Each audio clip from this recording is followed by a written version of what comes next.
Good morning. I declare today's meeting open. I welcome everyone in the gallery joining us in person this morning and those joining us via the live stream. Welcome to you all. Would everyone please stand as I ask Councillor Dixon to acknowledge the traditional custodians of the land on which we meet. Councillor Dixon. Yes, good morning, and through you, Madam Mayor. The Sunshine Coast Council acknowledges the Cubby Cubby peoples and the Yinabara peoples whose lands and waters we all now share. The traditional owners' unique values and ancient and enduring cultures deepen and enrich the life of our communities. The Sunshine Coast has been a place of celebration, abundance, connection and kinship for thousands of years, and we commit to working in partnership with the traditional owners to continue these practices and support self-determination through economic and community development. Truth-telling is a significant part of our journey, and legacy issues resulting from colonisation are still experienced by traditional owners and First Nations people. We are committed to better understanding the collective history of the Sunshine Coast traditional owners and the experiences of First Nations people. We recognise our shared history and will continue to work in partnership to provide a foundation of building a shared future with the Cubby Cubby people and the Yinabara people. We pay our respects to the traditional owners of the Sunshine Coast and to their elders, past and present, and acknowledge the important role of First Nations people and the roles they continue to play within the Sunshine Coast Council and its community. Together, we are all stronger. Thank you, Councillor Dixon. Please remain upstanding as we invite Pastor Jonathan Goulot, welcome from Suncoast Church, to provide us with a blessing. Our Father in heaven, hallowed be your name. Your kingdom come, your will be done on earth as it is in heaven. Give us today our daily bread. Forgive us our trespasses as we forgive those who trespass against us. Lead us not into temptation, but deliver us from evil. Heavenly Father, today we're mindful of all the needs across our region, all the families in need, all the different interests, and we lift these to you. I pray for incredible wisdom and strength and guidance over the men and women here today tasked with leading and governing our city. I bless them all today in the name of Jesus. Amen. Thank you so much, Pastor. Please remain upstanding as I now acknowledge the recent passing of former Caloundra City Councillor Norma Fox. It is with much sadness and respect that we acknowledge her passing. We join the Sunshine Coast community in mourning the loss of Norma, a passionate arts advocate and cherished community icon. Norma committed her life to public service, working tirelessly to advocate for her community during her time on Caloundra City Council. Norma's name was synonymous with theatre on the Sunshine Coast. I certainly saw her perform, directing many plays and musicals that brought joy to many. She was definitely a force. She was also a founding member of Caloundra Chorale. She's been called a favourite daughter of the coast and an icon of her generation, an amazing role model.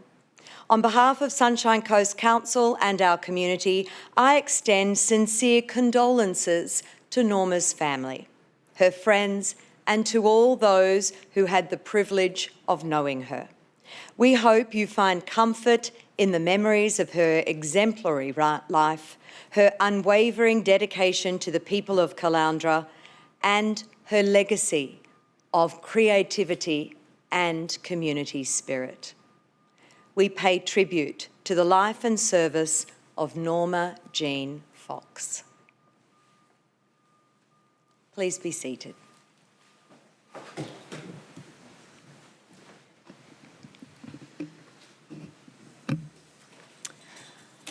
I note today that we have Councillor Burns joining us on Teams. Also, councillors, having spoken and heard from Councillor Johnston this morning that he is unwell, I'd like to move a leave of absence, that Council grant Councillor Winston Johnston leave from the May ordinary meeting in accordance with section 162EII of the Local Government Act of 2009. Can I have a seconder? Councillor Dixon. All those in favour of the motion?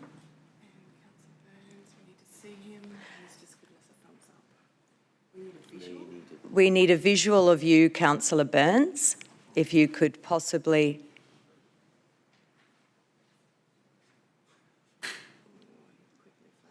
He did quickly flash on and he has given us a thumbs up. Yep. Okay, that motion is carried unanimously. Thank you, councillors. Councillors, can I please have someone move receipt and confirmation of the minutes of the ordinary meeting held on the 24th of April 2025? Councillor Natoli, seconded. Councillor Suarez. All those in favour? Okay. Councillor Burns, are you able to put on your camera? It looks like technical difficulties. Yes, Madam Mayor, hands up. Can't get my camera working. Okay. All right. If you can't get the camera working, I'll call that the motion is carried, but that is Broderick, Landsberg, Natoli, Dixon, Hungerford, Bunnag, Suarez, Law and Mayor Natoli, and noting that we have not been able to cite a visual of Councillor Burns. He's told us he's okay. He's good. So, yes, he's good. All right, we will count that as being unanimous. All right, that's carried unanimously. Thanks, everyone, while we sort out the technological issues here and making sure that we are complying with the Act. Under the Act, we need a visual representation, so just so you know, that's why we're being especially sure to be in accordance with the legislation here. So we'll make sure we get that right. Moving on, there is no mayoral minute today. We're right to move on. So item number 6, councillors, I remind you of the requirements of the Local Government Act of 2009, which sets out how councillors' conflicts of interest are managed in local government matters. These requirements apply to how we deal with such matters at this meeting. Should you have a conflict of interest in relation to an agenda item, please raise it at the commencement of that item. There are no presentations at item 7 today, which means we move through to item 8.1, and we welcome Mr. Flanagan to introduce the first item on today's agenda. Welcome, thank you. Good morning, Madam Mayor, councillors and members of the community. The report I present to you today is the quarterly progress report for quarter 3, 2024-25. It covers the period from 1 January to 31 March 2025 and provides an update to the council and the community on the progress in implementing the operational plan activities for the 24-25 year. There's 86 activities in total within this report, and they provide, and the report provides an on-time and on-budget sort of status for each of those activities, complying with our requirements under the local government regulations.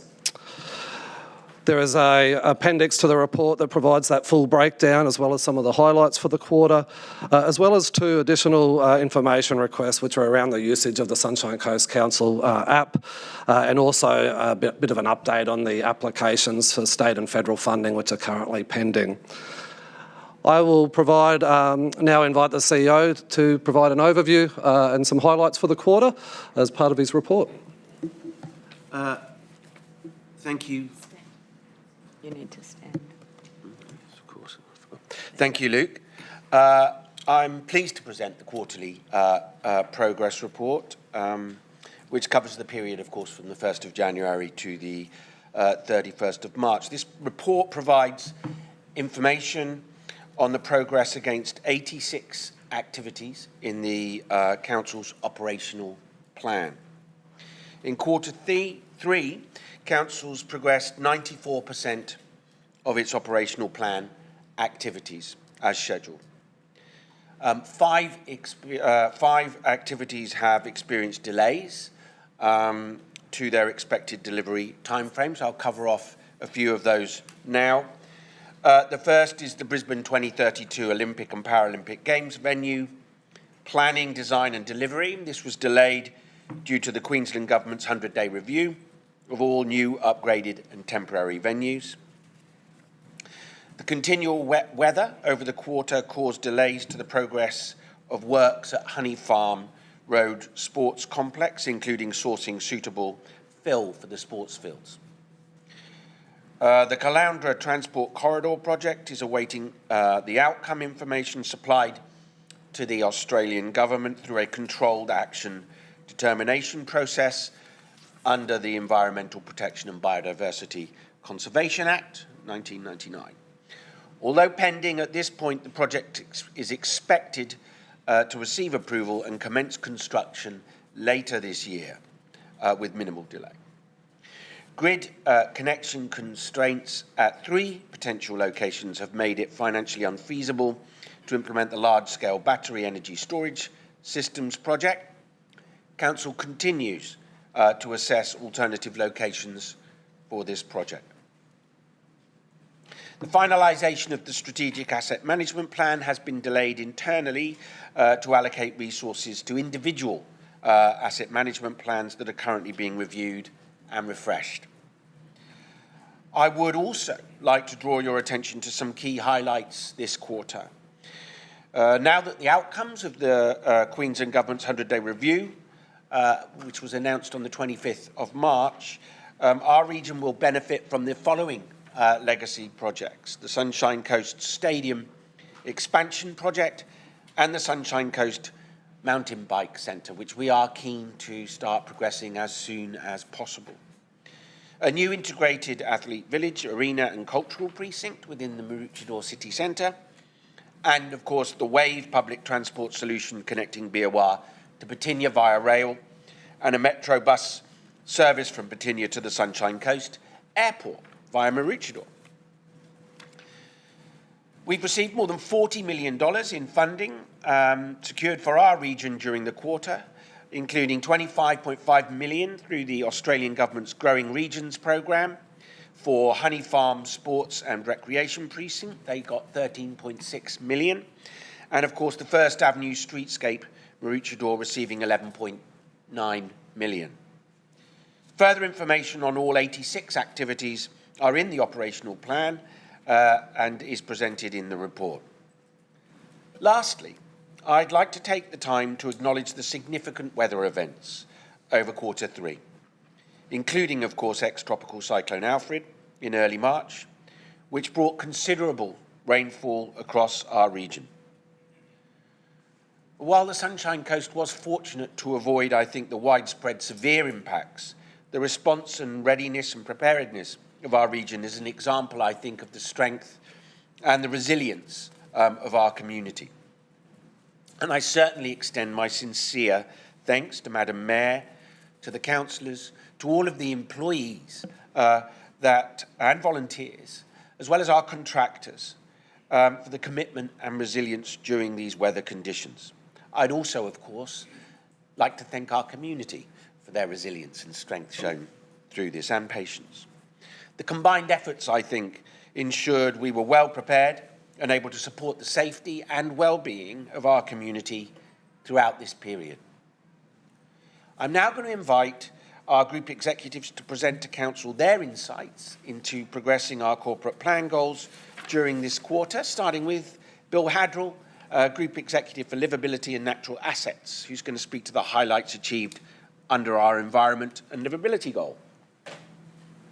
Very good. Thank you, John, and through you, Madam Mayor. Look, in addition to the achievements that the CEO has outlined, quarter 3 certainly saw the delivery of a number of other initiatives that are continuing to contribute to and take us in a step forward towards realising our future aspirations here on the Sunshine Coast under the environment and livability goal of Council. During the quarter, really pleased to advise that the Sunshine Coast Biosphere was formally welcomed into the World Network of Island and Coastal Biospheres Network. That's an incredible achievement and great recognition of the leadership and the growth of our biosphere here in the region. As a global network, it is dedicated to studying, implementing and sharing strategies for sustainable development in island and coastal areas and communities. And that sounds pretty close to what it is that our aspirations have here on the Sunshine Coast. Sunshine Coast's Environment Levy supported the acquisition of 2 additional parcels of land during the quarter. The first, 22 hectares of natural bushland, expanding the existing Mount Mellum Nature Refuge.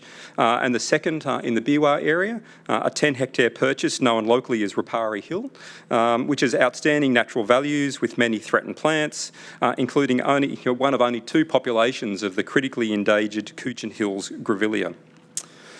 Moving from the natural environment that underpins our lifestyle here on the Sunshine Coast to our streetscapes and towns, we've continued to deliver the 10-year streetscape program that we have in place for the Sunshine Coast. It's a revitalisation program, and we're coming to the end of the current 10-year program, but there's a really good list of projects that are well underway. I'm pleased to advise that the Marcoola-Lorraine Avenue streetscape project has been completed, and it's been completed in such a way that it's reimagined into a pedestrian-friendly shared zone where both locals and visitors can enjoy a more relaxed environment, safely move through that community, and enjoy the beautiful surroundings that area is set within.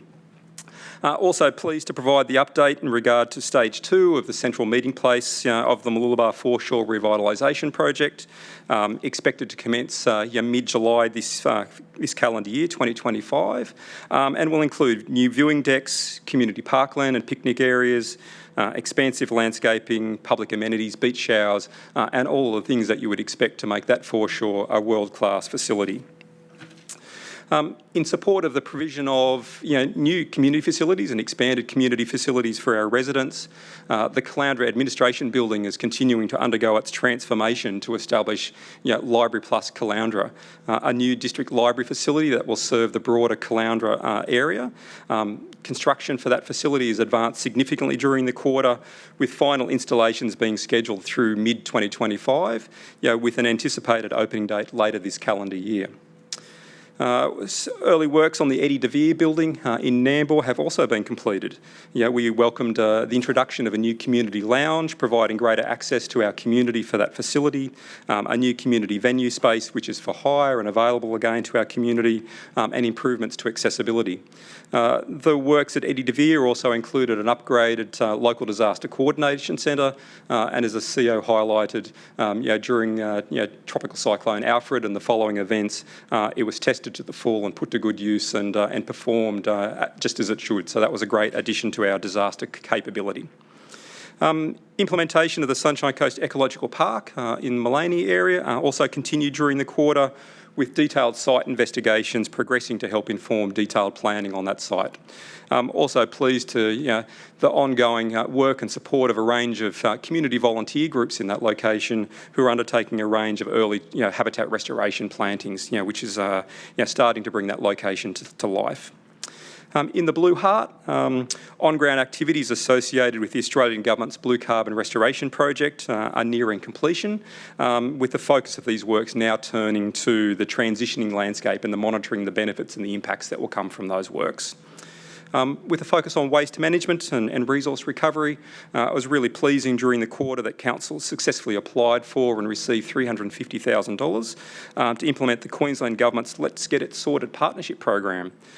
It's a program aimed at household waste behaviour change, which is critical to our program, and it's aimed at sorting waste at its source in the home.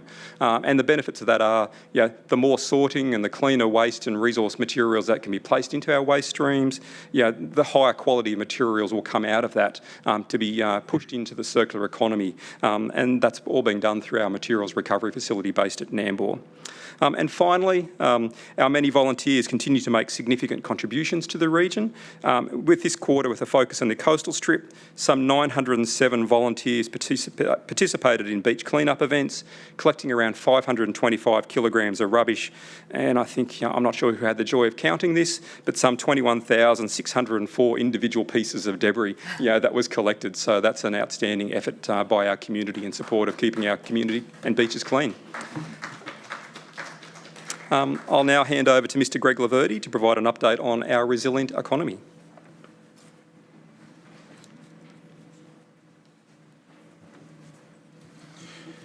Madam Mayor, for our resilient economy, innovation was a strong focus during the quarter, with activity including the third Testing in Tech Paradise trial involving local firm Bundle of Rays. This project aims to deliver global healthcare education remotely to Sri Lanka using the Maroochydore City Centre's Wi-Fi 6 network, and demonstrates that e-health business can be run successfully from Maroochydore. Council participated in a webinar promoting the regional's digital infrastructure, while CI ISAC, which Council was a founding member for, will expand following the receipt of a $6 million grant for their new Health Cyber Security Division. A key to successful innovation is the required talent and skills, and to this end, Council was a key delivery partner in the Future Careers Immersive Showcase for Year 10 students at UniSC. More than 2,500 students from 23 schools attended the event, which aimed to engage with the students and inspire them to understand the opportunities that exist for them locally when considering their career path. The local business support program provided tailored advice to nearly 900 businesses and events to more than 2,800 participants, including the Future Careers Immersive Showcase, the Leap Forward Accelerator program launch, seasons of the Dev Games, the launch of the Queensland AI Hub Sunshine Coast chapter, as well as supporting the Sunshine Coast Business Awards and the Mentoring for Growth session in Umundi. Economic recovery support was provided during the impacts of ex-tropical cyclone Alfred, delivering resources and support to more than 100 businesses impacted, predominantly in Nambour, as well as supporting the broader economic recovery across the region. Council contributed to 2 new business investments during the quarter, totalling $32 million in capital expenditure and 134 jobs.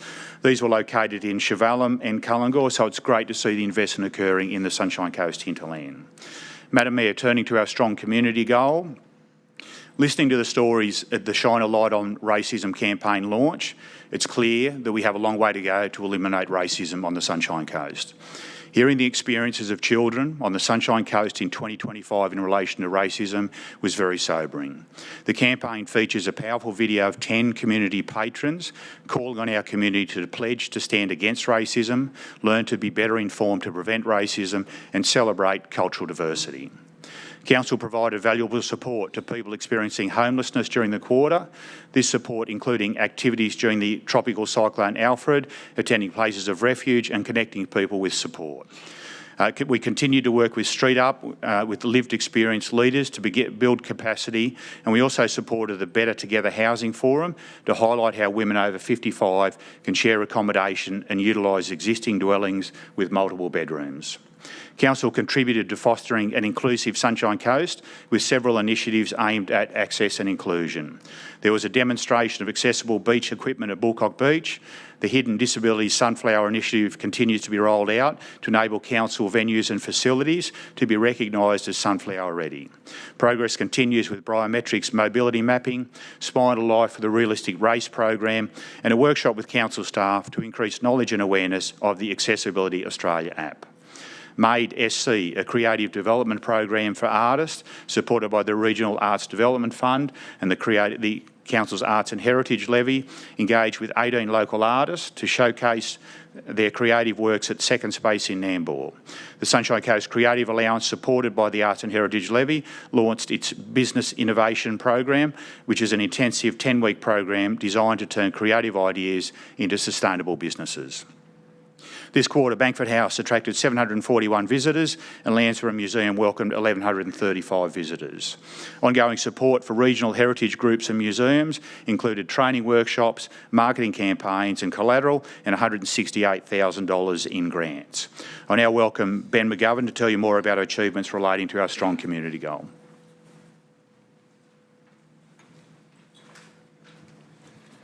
Good morning all, and through you, Madam Mayor. Thank you, Greg.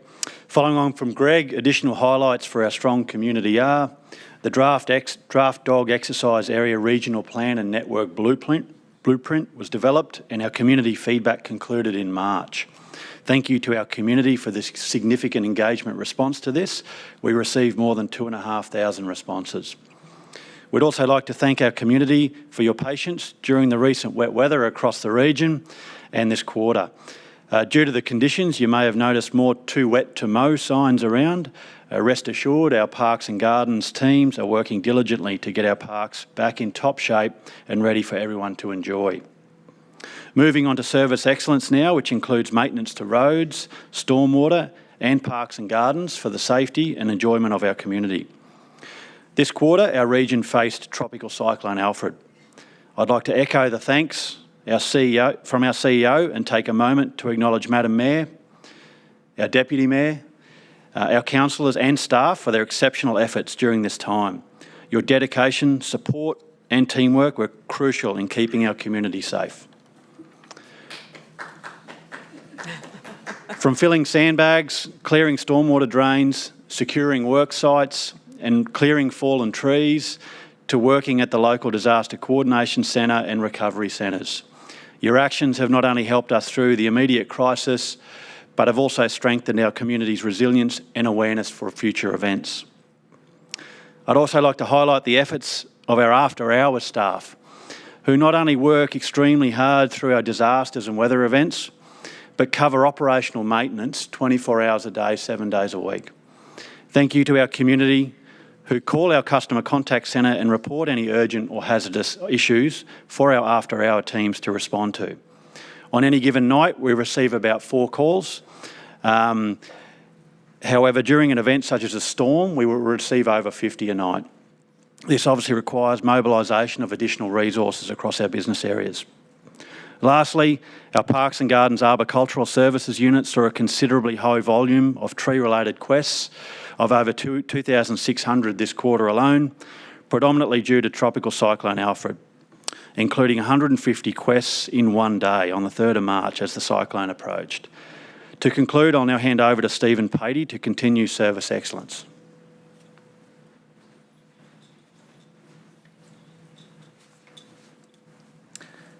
Thank you, Ben, and good morning, Madam Mayor and councillors. It's my pleasure today to provide an update on behalf of the Service Excellence Portfolio. And to begin with, as our councillors and many members of the community would be aware, Council has been working diligently for a number of years on a proposed new planning scheme for the Sunshine Coast.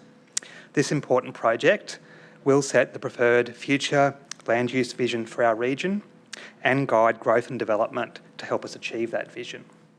In a positive development, Council received confirmation in February that the state government had completed its review of the proposed planning scheme. Approval was granted for the scheme to proceed to public notification, subject to 11 conditions. This marks a significant milestone for the project, following a 15-month state interest review process, and Council is now working to update the proposed planning scheme to address the conditions imposed and looks forward to engaging with our community during the upcoming formal consultation period, which is expected to occur towards the middle of this year. In more good news, in March, Council received notice that the Planning Minister had approved the proposed temporary local planning instrument, accommodation hotel incentive measures, subject to one condition relating to its spatial extent. Council has since amended the instrument to meet this requirement, and it has now formally taken effect as the second component of our multifaceted accommodation hotel incentives program.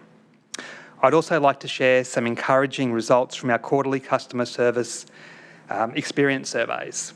We've seen a notable uplift in trust, with customers rating us 7.4 out of 10, up from 6.89 in the same quarter last year. Our overall customer experience score has also held strong at 7.05, up from 6.69. And we are especially proud of our highest team member rating in the last 5 years of 7.54, up from 6.96. While Council can be pleased with these results, we recognise that there's always room for improvement. Over the past quarter, we've implemented several service enhancements aimed at making interactions with Council easier and more positive for our community. A key example was the expansion of service support during the ex-tropical cyclone Alfred. Council additionally developed customer-centric processes to assist with recovery efforts and support timely, clear communication for our residents. I'll now hand over to Judy Bailey to provide an update on our outstanding organisation.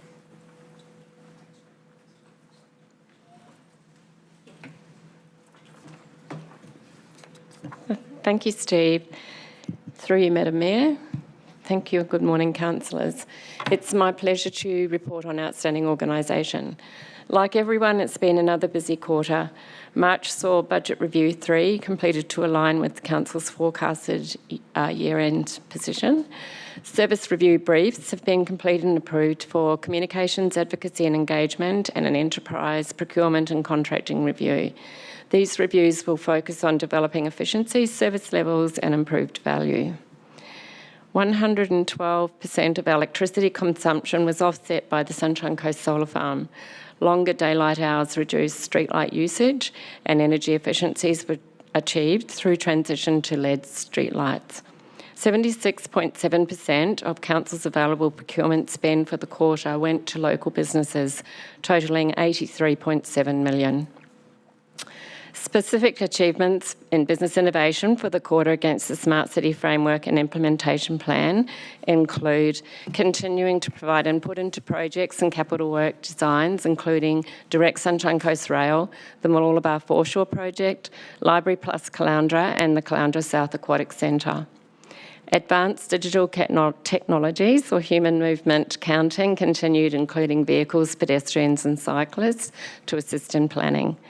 Assistance with telecommunications in the finalisation of the design for the Google submarine cable landing, continued trial and development of our artificial intelligence customer service avatar, both in City Hall, reception and Marici Library, seeking to showcase how artificial intelligence can further enhance our customer service experience. Our draft people plan is on track and heading to stakeholder consultation for validation. During this quarter, 98 offers of employment were accepted. 40 of these were external, including 6 contingent workers. 58 were internal appointments, which aligns to our desire to focus heavily on internal progression and succession opportunities. As at the end of March, Council has the equivalent of 1,873 full-time positions, down from 1,898 at the end of the December quarter. As the part of the focus on creating a safe and inclusive workplace, the Leadership Capability Framework was introduced and delivered the following training to staff: inspiring leaders, foundation leadership, First Nations cultural awareness, understanding local government finance, dealing with confrontational people, communicating and engaging staff through change.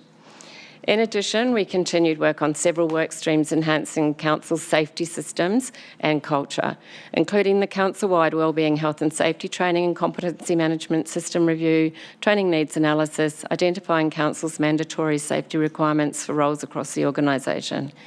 We're also exploring IT solutions to support our critical control management program. This initiative aims to further strengthen our ability to manage Council's critical risks and prevent life-threatening situations. Our psychosocial risk management program saw 5 psychosocial risk assessments conducted in Q3 across different areas of the workforce. During the quarter, our property management branch installed new vandalism-proof hand soap dispensers across our public amenities. The Caloundra Equestrian Club floor upgrade was completed. The team also assisted the Environmental Land Acquisition Program with 2 settlements of 10.8 hectares in Behaviour and 22.6 in Mount Melon.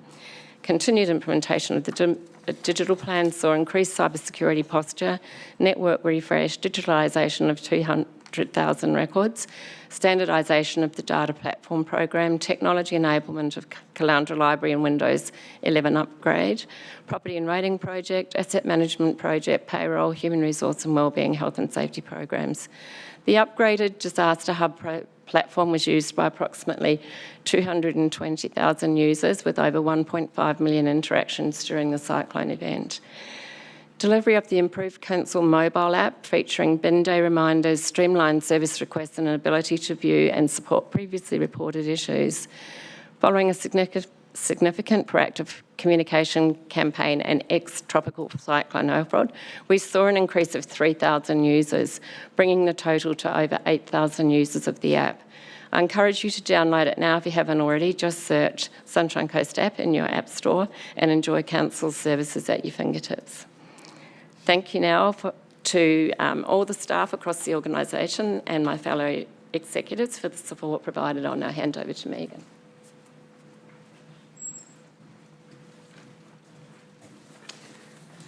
Thank you, Judy. Good morning, councillors. Through you, Madam Mayor. Continuing with the outstanding organisation goal, in February, Council adopted the Corporate Plan 2530. This plan sets Council's strategic priorities for the next 5 years and includes a strong focus on organisational excellence.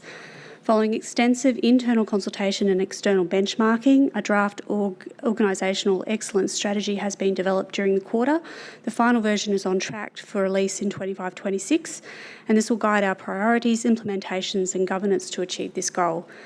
A communication strategy for the corporate plan is also well underway. This includes the necessary work to transition systems and reporting processes in preparation for implementation from 1 July.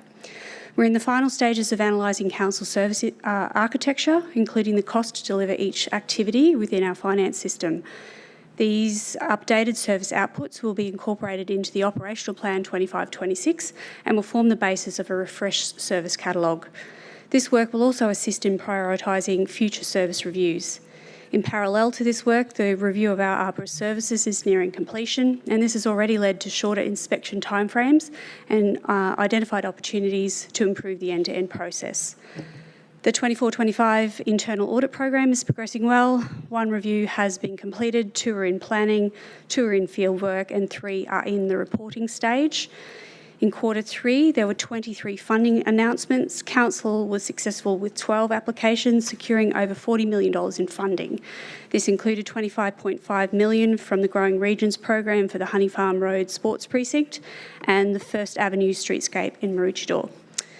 During the quarter, 15 new applications were submitted on Council's behalf, with 21 applications in development or awaiting outcomes. And year to date, 68 grant applications have been successful, with Council having been awarded over $63.5 million in funding. Our legal services team continued to support effective legal risk management and statutory compliance, and in Q3 the team opened 90 new matters and closed 102, excluding of course planning appeals and QCAT matters. The Ethical Standards branch maintained consistent case finalisation timelines, and additionally we had 11 administrative action complaints finalised, and Council received 28 right to information applications, which was an increase of 9 from the previous quarter. All complaints and RTI matters remain on track for timely processing in line with statutory requirements. Thank you, Madam Mayor.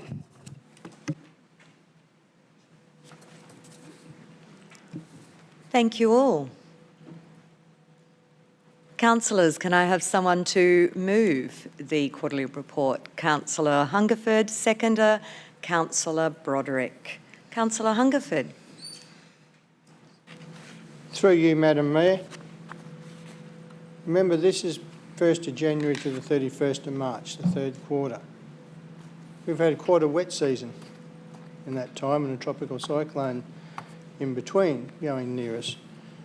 I think this is a credit to our organisation and staff for what they've achieved in an adverse environment, unlike what we see outside today. And hopefully for the 4th quarter we get more fine weather, and I look forward to what they can achieve when we don't have an adverse climate. The things that stick out for me achieved in the quarter, and I'll just go through a few, I've just picked out a few. 50 community grant applications awarded, allocating more than $240,000 for the quarter. That's to our community and aiding our community. 22,713 tonnes of greenhouse gases flared or combusted for power generation, resulting in 1,365 megawatt hours. That's taking waste and making it into something positive. Over $4.9 million in revenue from Sunshine Coast holiday parks. Considering the wet weather and a tropical cyclone in between there, I think that's been an excellent result, and we look forward to a better result in the future. And $83.7 million, or 77% of our available procurement spend, was with local businesses, supporting our local community. And over 7,500 hectares of landscape and garden beds maintained, and that includes park mowing as well. In that adverse environment where it's been too wet to mow some of the parks, and I still have residents ring up complaining the park hasn't been mowed. And I point out, if you've noticed what the weather's been like lately, because you put a 1.5 tonne machine on a park, you're going to make quite a mess and wheel ruts and make a mess of the park, and that's cost into the future. And of course, with over 40 million being awarded to council from the Australian and Queensland governments through grants, and it's important we keep applying for those, because that takes the pressure off our ratepayers. With the increased costs of delivering things, those grants do help us get through and take the pressure off the ratepayers. So good work on what we've achieved so far, and we've got a lot of applications in there for more, and that's vital for our long-term financial sustainability. Very good result for the quarter. Hope we get a fine weather for the second quarter to make it so it can even be better than this. But again, I say for the organisation and the staff, that's an excellent result in an adverse environment. Thank you, Madam Mayor. Thank you, Councillor Hungerford. Councillor Landsberg. Thank you, Madam Mayor, and thank you, Luke, for our quarterly progress report. A lot of big wins on this report, and it's a credit to our organisation in regards to the level of the service that we provide to our community. Just a couple of things I'd like to touch on, and our Head of Economic Development, Greg Laverty, touched on Bundle Arrays, a health tech company based here on the Sunshine Coast. And this company is absolutely just kicking goals globally, with those connections as far as South Korea, and working in the space of virtual reality and augmented reality, providing those on-site training opportunities is an incredible platform for Sunshine Coast and supporting our REDS, which is part of our digital economy. The highlights for myself, for Councillor, in terms of Division 2 and Caloundra, obviously Library Plus is an exciting project. We're really looking forward to the opening of that later in August. The March Major Grants round, which we had 140 community groups receive over $783,000. Those are really important opportunities for our community to support areas like generation innovation. They receive $7,500 to support young entrepreneurs and give them those skills for them to actually move into roles where they're designing their own capabilities. And obviously moving forward, I'm looking forward to working with our staff where Library Plus may have some of those maker spaces available for just these young people in our community. We also saw the Caloundra Rugby League Football Club receive $10,000 to refurbish their toilet block, and also the Golden Beach Community Garden Group $3,000 for garden beds, which I'm sure they'll love to see that. And as well as one of the other highlights as well is we touched on 2 business investments facilitated by council, and one of those businesses was Beebrock Excavations. That's a company that started in 2006 on the Sunshine Coast. They engage over 100 professional contract services, but in 2012 they won our Small Business Award. And that is a really a great story of what our REDS is about, scaling up, supporting these businesses that want to grow and evolve on the Sunshine Coast. So a fantastic outcome for us in terms of the growth and business opportunities for those business owners. And the other thing as well, I was proud to open the City Churches Football Clubhouse last week. Churches in Caloundra were operating out of a 50-year-old location. The clubhouse building was very run down, and it was a credit to watch our staff on site there and take the pride in that building and the absolute joy of those young soccer members, and to see that 4 generations of families that have actually come through that club, still in that club now, enjoying soccer on the Sunshine Coast. So thank you to staff, thank you, Madam Mayor, and look forward to supporting your quarterly progress report. Thank you. Thanks, Councillor Landsberg. Councillor Dixon. And through you, Madam Mayor. You know, it's really interesting because on the drive here today, I was so focused on the traffic situation or the pothole that I saw or a little bit of the weed growing out of the gutter that I think when you become focused on those things, you tend to miss all the other great achievements that have actually passed us by. And it was this morning listening to the CEO and the executive directors to remind us about all the good things that are happening in the background and the projects that continue to get delivered. And some of those great projects, like the Stringy Bark Road Bridge, for those who have waited many, many years to have a safe pedestrian and cycle access from Buderim into Sippy Downs and vice versa, an $11 million project between council and the state government. That project actually officially opens this month and provides a safe access now for the community. $11 million project. The Mayor would know this very well. The Mayor and I have been meeting with landowners at Palmview. So there's one of our major developments on the Sunshine Coast in Division 6. And our urban growth projects team tell us that they're 75% through negotiations on the new Palmview infrastructure agreement. So we're negotiating with the landowners on sporting facilities, road assets. Hopefully we're going to get a community centre and a pool there in the future, a major southern road link to Caloundra. These are all the things we're talking to the developer about, and also a shopping centre as well, because those services are desperately needed in that community. I wanted to shout out the teams that we really don't see because they're working early mornings or late at night. And I heard someone talk earlier about the emergency after hours crews.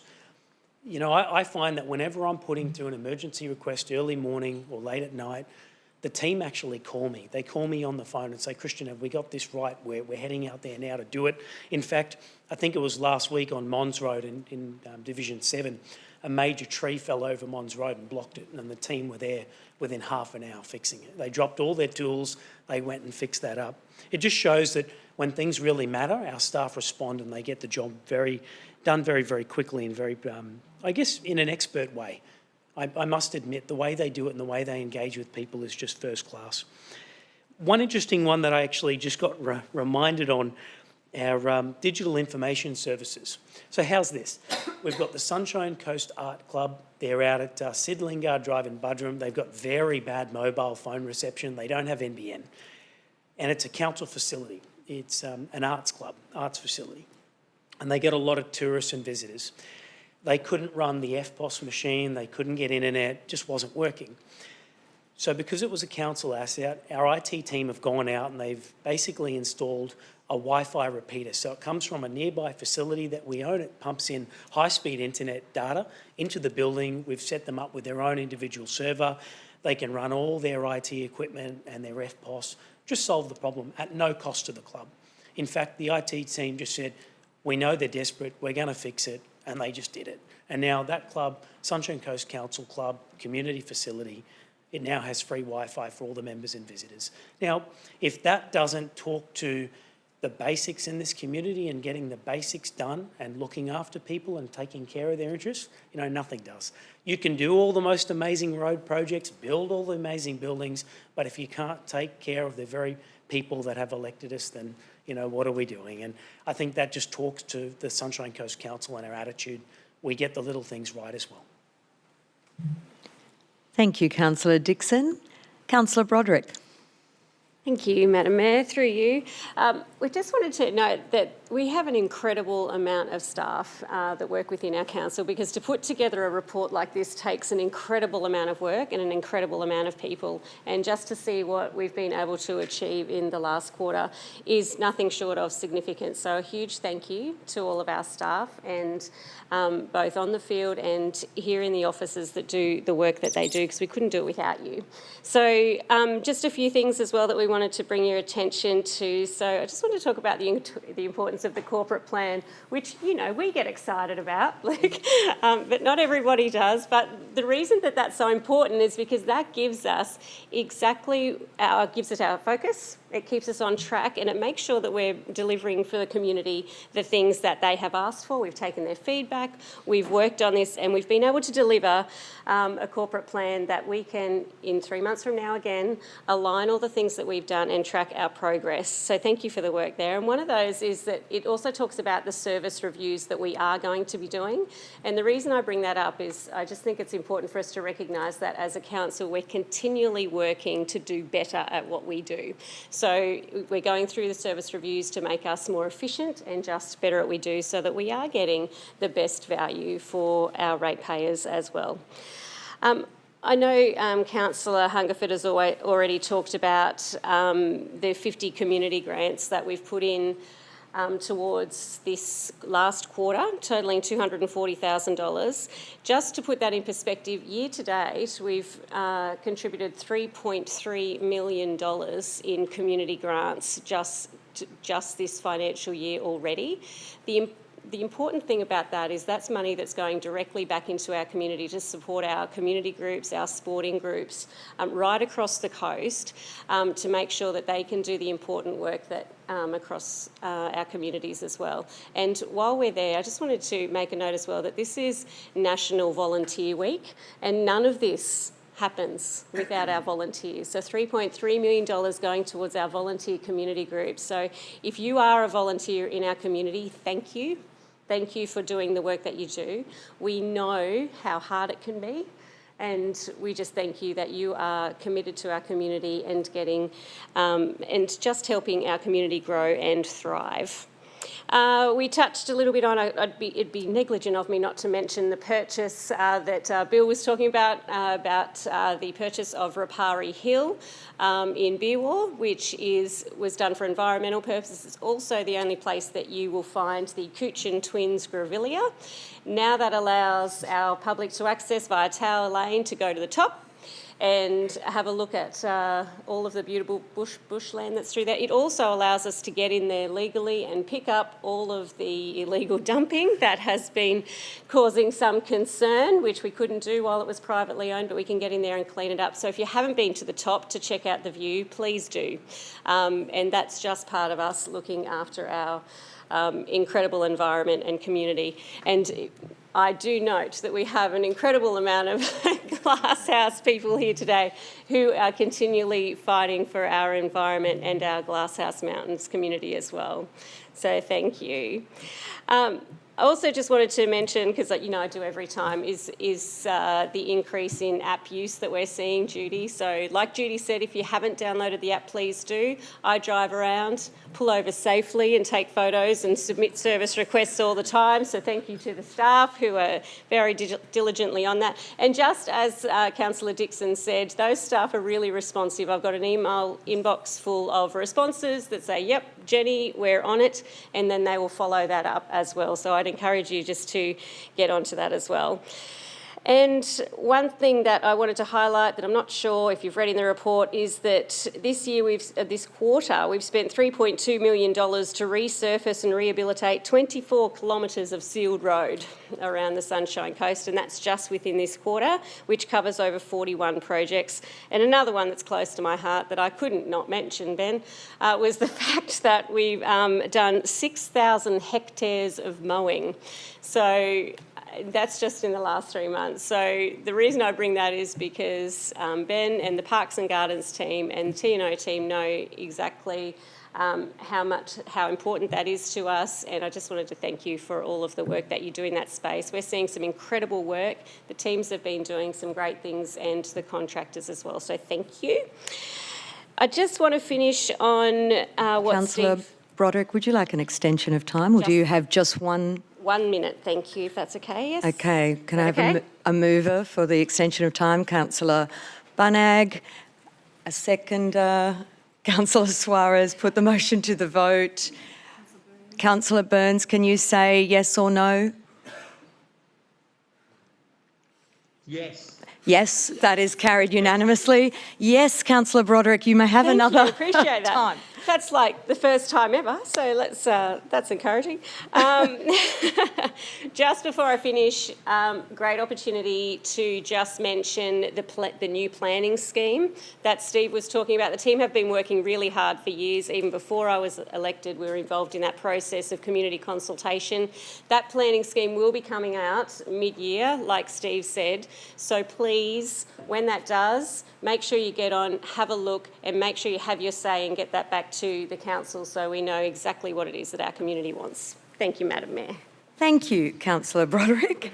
And yes, I'm looking forward to seeing the Grevillea, and I know that I use the app regularly. A lot of councillors do, so it's nice that the community are also joining us on that. Okay, continuing now, Councillor Bunag.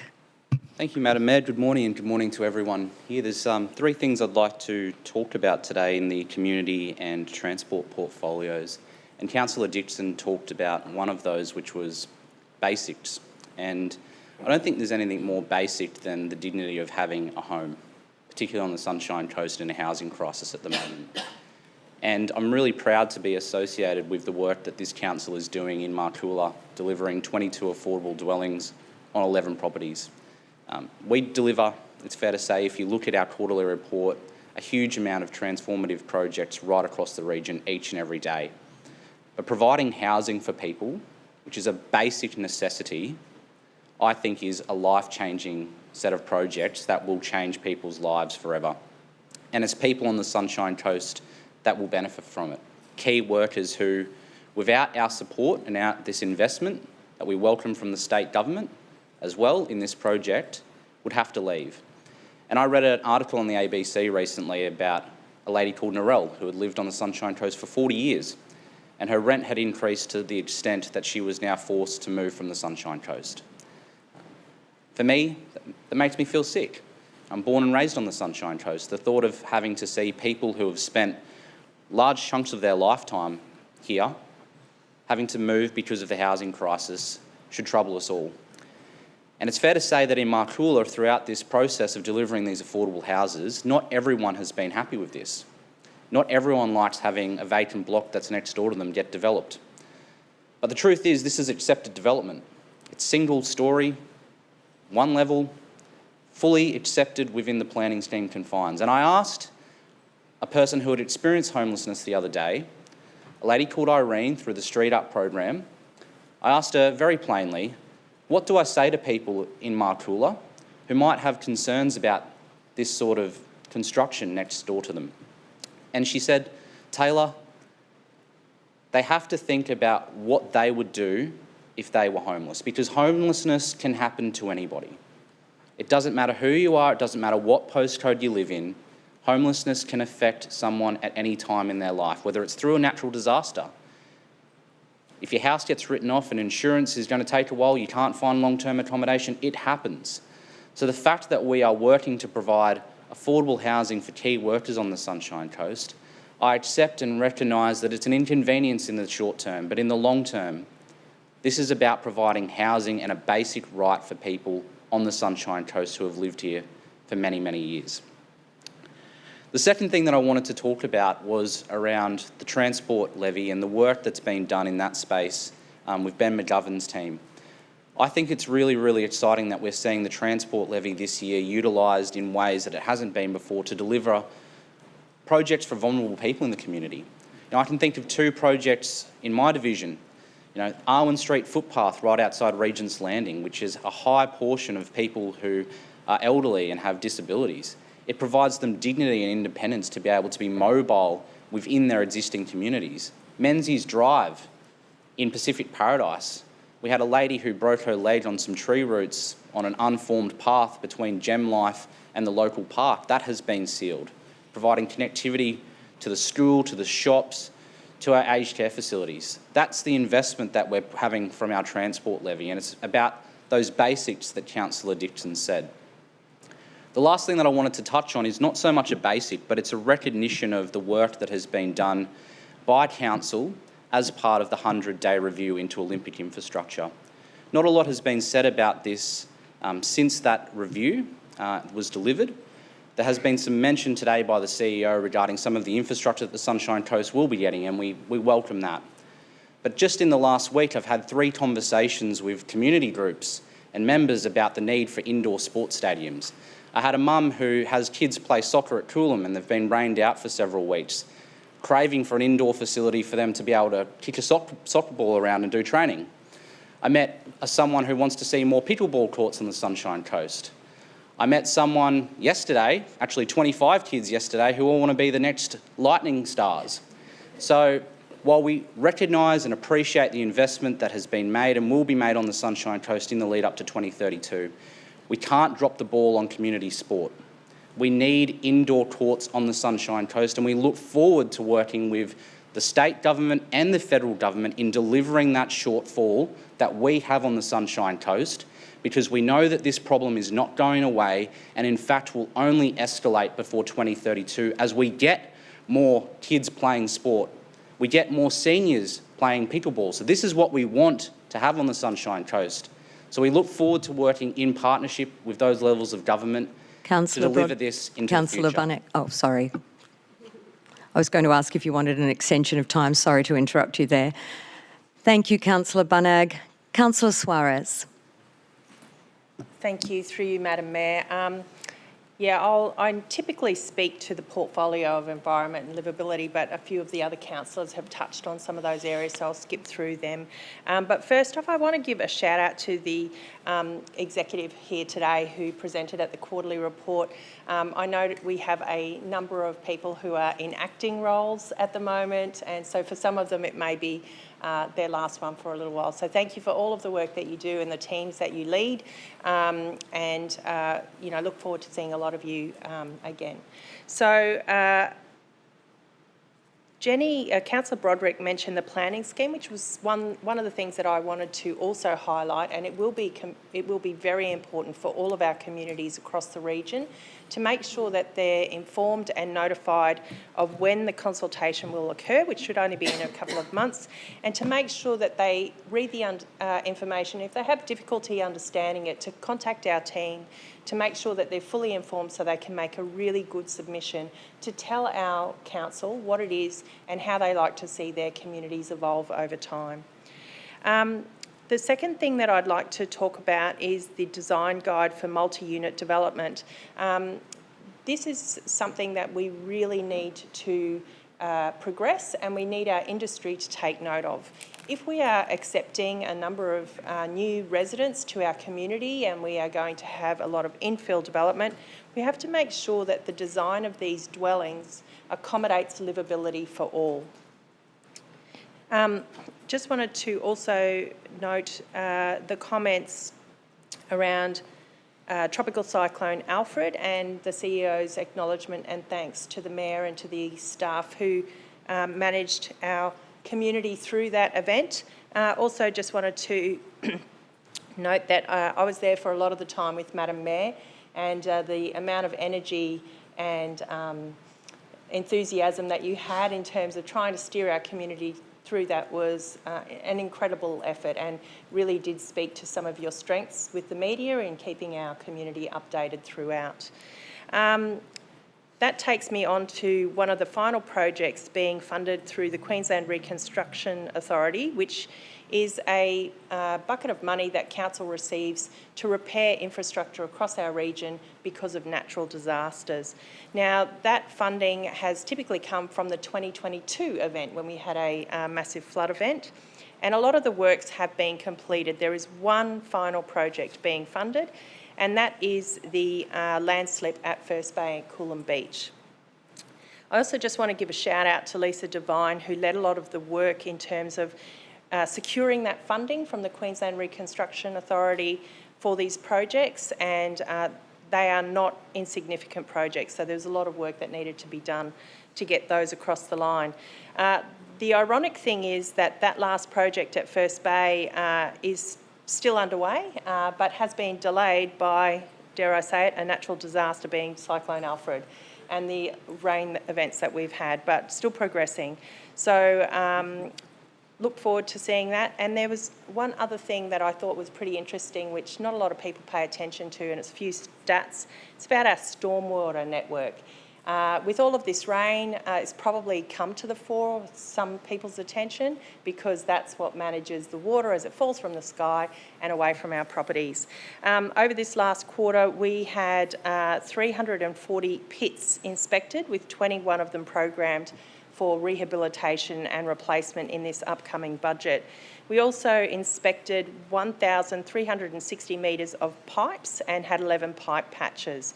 So while it's not a sexy piece of infrastructure, it's certainly a vital and important one, and I thank the team for the work that they continue to do in managing that important asset. Thank you. Thank you, Councillor Suarez, and thank you for acknowledging my input and that of our officers during that very significant weather event being Tropical Cyclone Alfred. And many in our community are still grappling with the recovery of that, and I'd like to acknowledge that as well as we work to support our community in that space. Councillor Burns. Hello, Madam Mayor, and thank you. And through you, hopefully my camera might work. We'll see how we go. Madam Mayor, I would actually say I would rise, but I'm actually going to stay seated because I've got a sore foot. But I did want to acknowledge just a few things in the plan today. Particularly wanted to just say Thank you to the incredible work that's happening at the Kawana Aquatics Centre. I recently had the privilege of being able to go and check out these works, which are nearing completion. This facility really will be a regionally significant facility for us as the Sunshine Coast, and it's really coming together well. So just acknowledging that work, and that should be done by the middle of the year. I also, in Division 3, wanted to acknowledge the incredible efforts by the Honey Farm Road team. Honey Farm Road project is a regionally significant outdoor sporting and recreation precinct, and this has been hit so hard by the wet weather over the last 18 months. And really want to recognise the team and their ability to navigate that and find agility in working it around, and appreciate that there is some delays to it, but the efforts that they've done around that wet weather is exceptional, and this project will be something to be mighty proud of. So great work to that team. I did want to also acknowledge through this last quarter, as you just mentioned, Madam Mayor and Councillor Suarez, the incredible effort of our teams, particularly through Tropical Cyclone Alfred. But I particularly wanted to pay attention to and shout out the coastal teams at Council and our environmental operations. Subsequent to Tropical Cyclone Alfred, these teams have been hard at it, trying to reprofile, make beach accesses safe, ensure our waterways are clean and clear, with tons of rubbish being removed from them. This work is ongoing. Our open beaches are still slowly recovering from significant scarping and erosion, and this team has just been non-stop at it. And this is difficult work, and it's a really hard one to balance, but I just want to acknowledge that and say thank you to them. And lastly, I did want to say, and from the environment livability side of things, I'm always excited to see the number of street trees we're continuing to plant. 621 trees planted in the last quarter as part of our street tree master plan works. This is a really vital element for our council and across our region as a response to our changing climate, and will, into the coming years, provide relief for us from things such as urban heat. It will also help keep our air clean and our respiratory disease rates low. So it's a really important and vital part of it. And so I'd encourage all community members that if you haven't got street trees out the front of your place and you would like them, please contact the team. They'll get out there, they'll look at your front verge and determine where the best trees can go, and you can actually even choose from the approved list of trees. So I really appreciate that, Madam Mayor, and thank you to the teams and the staff for doing the incredible amount of work they've done over the last 3 months again. Thank you. Thank you. Thank you, Councillor Burns. And I know you said you've got a sore foot, but for everyone playing along, you had surgery yesterday. So it's a significant recovery, and we wish you well in that. Councillor Law. Thank you. Through you, Madam Mayor. I wish to provide my support to this motion today.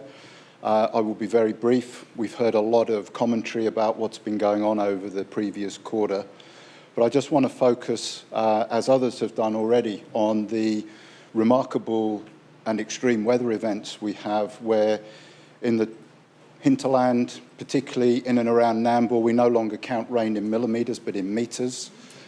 And wish just to focus on the early works that were completed at the Eddie de Vere building that we heard about to provide a great improvement for our community spaces and places there. And it also provided a renewed and refreshed and far more effective disaster management hub. And for those of you who were involved in that process to look out for and care for our community, I hope that you were able to benefit from the improvements that were there that made it possible for you to do your work more effectively to care for and look after our community.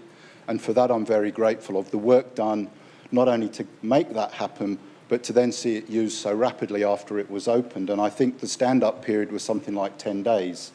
And I believe that really means that 10 days, someone is there 24 hours a day, coordinating the awareness of the whole community and then the response to it.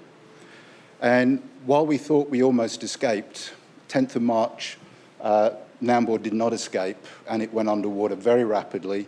Swift water rescues took place, all coordinated out of the disaster hub at Nambour. Thankfully, no one was harmed, other than severe impact to businesses, livelihoods, homes throughout the whole of the town. And that town is still recovering and will be in recovery for a significant period of time.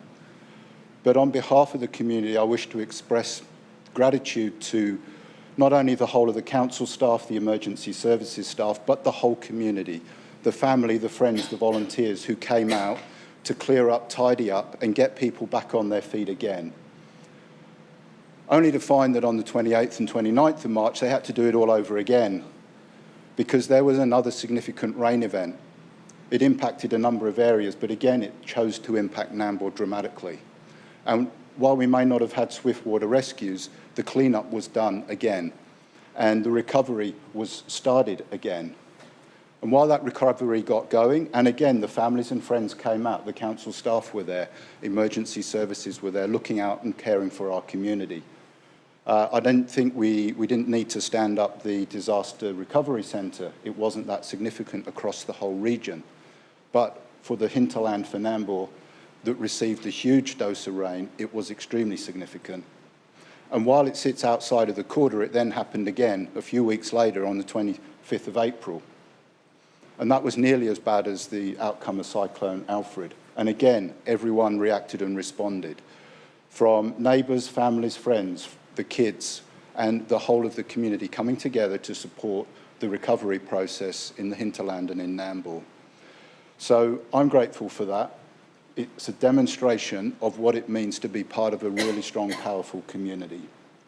Because without our community, we're nothing, and without our families, we're nothing.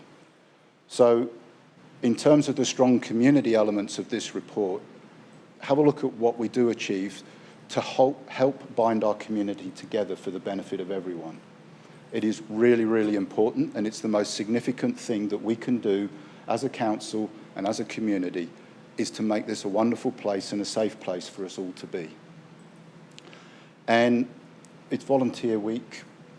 We heard comment of the Sailor Phase 2 campaign, but I think I just need to highlight that while we're doing well with our housing and homelessness action plan, there will still be more than 1,500 people without a safe place to sleep tonight.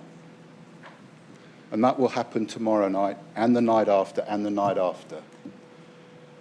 And it's encouraging that as a council we are collaborating and making our land available so that we can provide some affordable accommodation. But I just want to emphasise that the solution for housing and homelessness sits firmly with the state and federal government, and we need an urgent response to do something for the more than 1,500 people here on the Sunshine Coast, and that number is growing, so that they can have somewhere safe to go tonight, or maybe it's tomorrow night.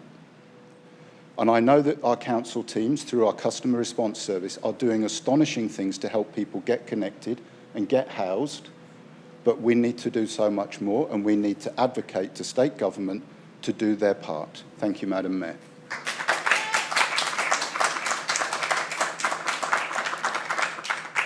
Thank you, Councillor Law, for those words. Thank you. Okay.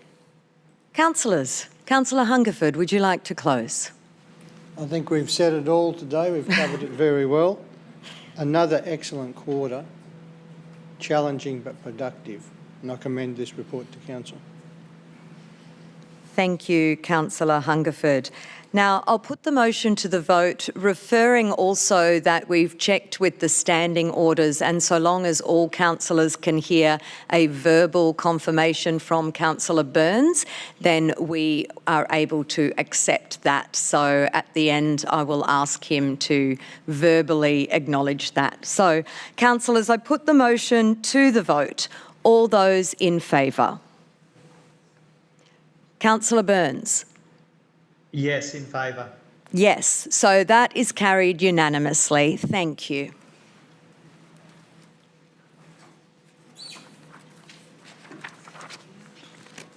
Okay, thanks, Mr. Flanagan. We now move on. Thank you all to the team for that.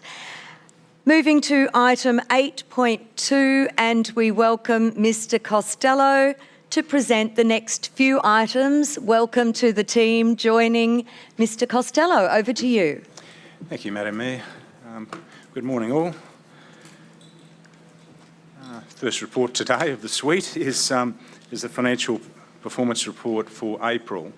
So Council's operating result at the end of April of $88.1 million is below budget by $1.3 million.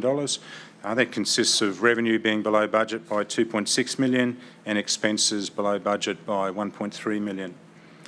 On the revenue side, fees and charges are below budget by $1.1 million. There's been an impact of Tropical Cyclone Alfred on the holiday parks of $699,000. There has been a corresponding decrease in materials and services, so the net results around about $130,000 reduction. Development application fees below budget by $1.1 million, that's planning assessment. Resource recovery recyclables higher than budget by $419,000, and interest received from investments $1.4 million lower than budget as at the end of April.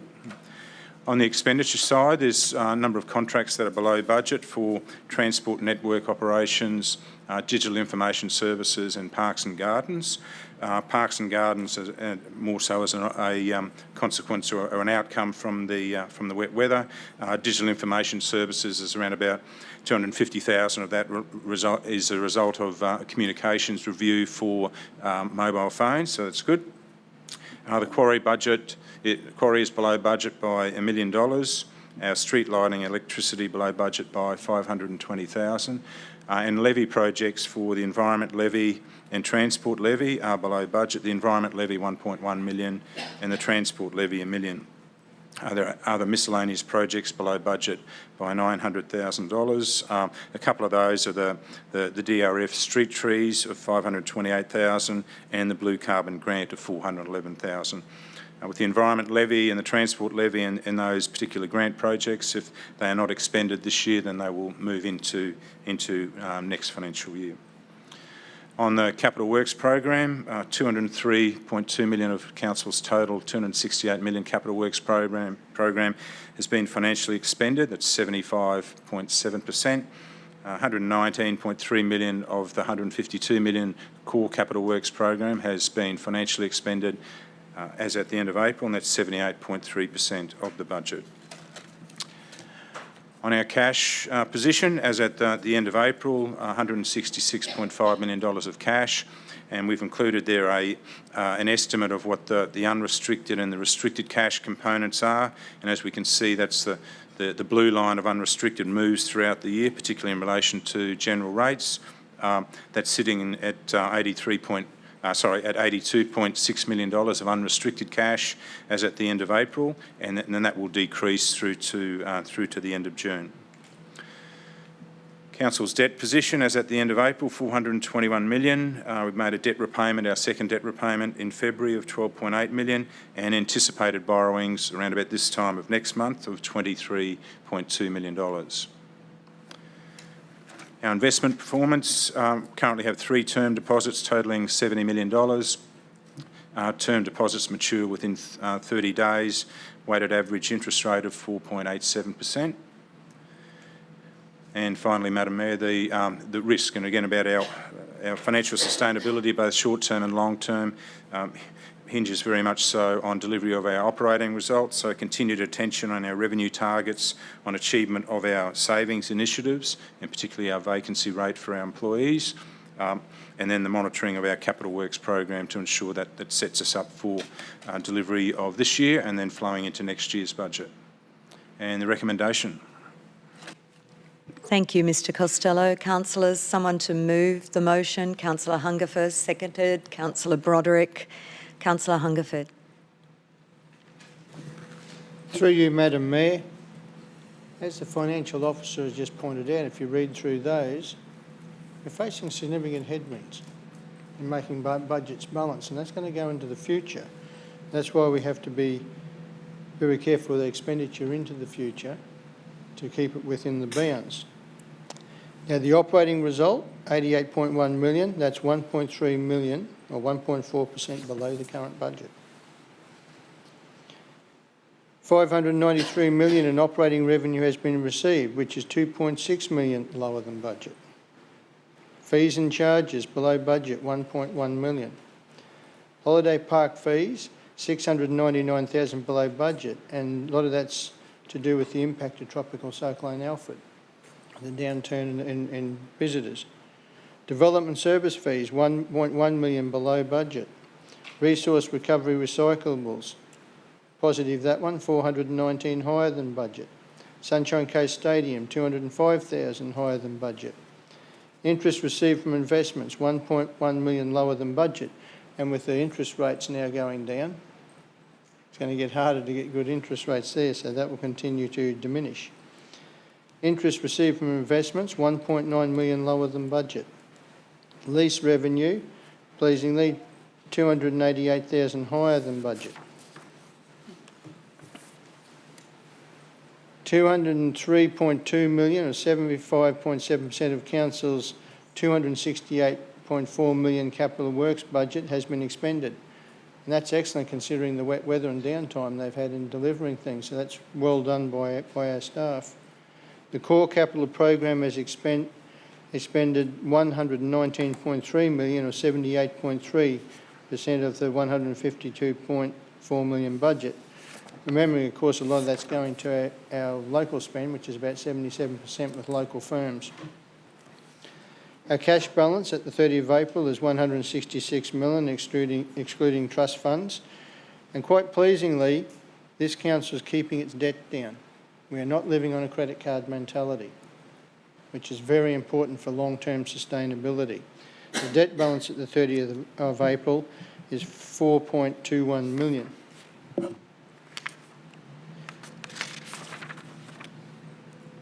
So with that, council's forecast borrowings for the financial year after budget review 2 is 20.3 million, 23.2 million, and relate to, and we're only borrowing for things we need to, and they have an income stream come with them to service the debt, which is a very important factor. 21.2 million for waste. 1.8 million for the caravan parks because they bring in extra revenue. And 288,000 for the Caloundra Aerodrome Master Plan to improve the aerodrome down there and increase its use and income.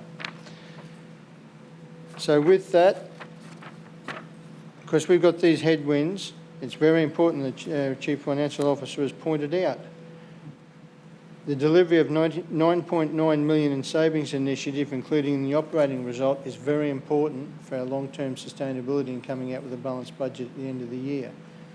So what my message here is, going into this next budget, we've got to look at our expenditure and controlling it to keep it sustainable. Sustainable for the ratepayers. And that's what we're going to work very hard to do. But these headwinds are not going to go away any time soon, and it's going to become more challenging in the next few years. Thank you, Madam Mayor. Thank you, Councillor Hungerford, for highlighting those issues and bringing those to the fore. Councillor Broderick. Thank you, through you, Madam Mayor. Thank you, Michael. Hey, just a quick question, because there's something on there that we don't ordinarily see, and there's a street lighting electricity is $520,000 below budget. Could you just explain to us how that happens? That normally wouldn't be in our report. Sorry, that one was... Through you, Madam Mayor, with the street lighting contract and the solar farm, there's other components in there. The actual details around the solar farm are reasonably complex, but effectively we can say that the overall impact for council is a reduction because of our solar farm. Yeah, excellent. Thank you. And just while I'm here, Madam Mayor, I think Ted's got most of that covered, but I just wanted to say thank you to our finance team and, in fact, to all of our teams as we continue to find efficiencies throughout the organisation so that we can become the best organisation that we can be for our council and community. So I just wanted to thank you for your work. Thank you. Thank you, Councillor Broderick. Yes, acknowledging that there has been significant work by the finance team, but all of the teams across council to look at reducing spending, keeping borrowing low, and as we try to do that sustainability financially that Councillor Hungerford mentioned. So thanks for highlighting that again. Councillor Hungerford, would you like to close? Madam Mayor, just been pointed out, and stating there I stated 4.21 million in debt. It's actually 421 million. But putting that against a total asset base of $9.2 billion and taking current and non-current liabilities out, that's a community equity of $8.6 billion. That is a very low debt ratio and very healthy for council, and we need to maintain that into the future. Thank you. Thank you, Councillor Hungerford.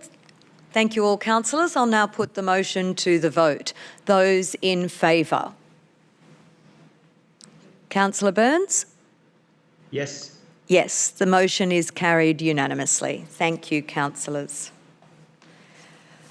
Thank you, Mr Costello, for staying in place there. If we now move to item 8.3, the sale of land for arrears.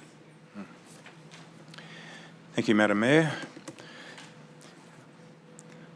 So the sale of land for arrear of rates is an annual process. It applies where some of the overdue rates and charges have remained unpaid for a period of at least 3 years and allows local governments to sell the land on which the rates and charges were levied. As the sale of land procedures progress, the number of properties with overdue rates and charges will continue to reduce as landowners take action to pay their rates. And over the last 4 years, there's only been one property, as per that table, that was auctioned as an outcome of the sale of land process, and that property was not occupied. The current on the table there's 14 properties that are on the confidential listing for $190,000. I am happy to say that there's been a lot of work that's happened in the last week and a half, and that has now reduced down to 5 properties for $67,000. So that's a significant effort. It won't require any changes to the documentation because those properties will be removed off the list post this meeting. So that is a good outcome. So as I mentioned, we're now down to 5 properties. In total for $67,000. There is of those properties, there is one that has not got a mortgage, and we're doing significant effort to ensure we make contact with those 5 property owners to get payment over the next number of weeks.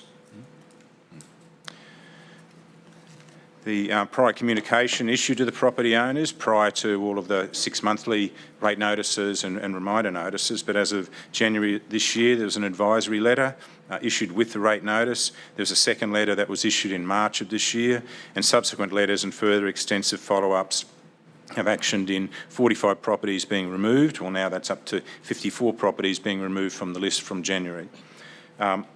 In the event that Council approves the recommendations in this report, the legislation directs the following timelines. The first statutory notice to be issued in June, second statutory notice, the auction notice to be issued in September, and the sale of land auction, if required, to occur in October of this year. Should the recommendation be approved, landowners may prevent the sale of the property by paying all overdue rates and charges and expenses that Council has incurred in relation to the sale of land. And the recommendation, Madam Mayor. Thank you, Mr Costello. Councillors, a mover for this. Councillor Hungerford, a seconder. Councillor Natoli. Councillor Hungerford. Through you, Madam Mayor, this is an action that Council takes because we're responsible to the rest of the ratepayers. We're ensuring we receive monies to balance it up. But we do it with compassion because we don't like to do this, but it's one we have to do under our responsibilities under the Act.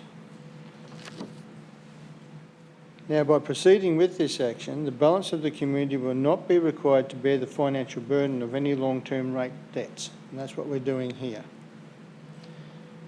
Our finance staff have done an excellent job. It's only down to 5 now that are on the list.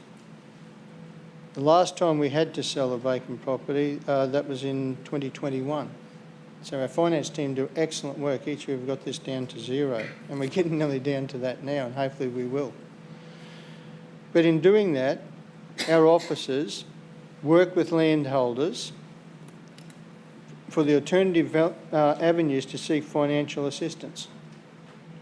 This includes a financial counsellor to discuss other options that may be available to them, working with their mortgagee regarding refinancing, applying to the state government for a mortgage relief loan, or apply to the Australian Taxation Office for the early release of superannuation.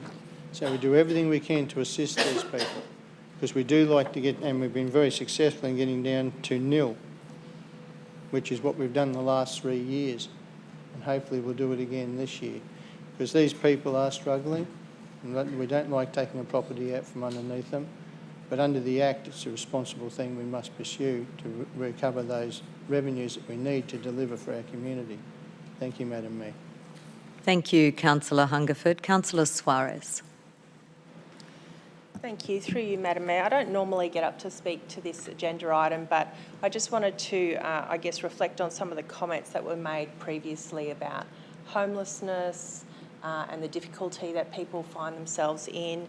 And this is a situation where these are people's homes. This is where they live. And over the last 5 years since I've been involved with council, I've been so incredibly impressed with the sensitivity and care that the team have put forward in helping people to address their financial situations by providing payment plans, offering them suggestions on how they might be able to meet their obligations.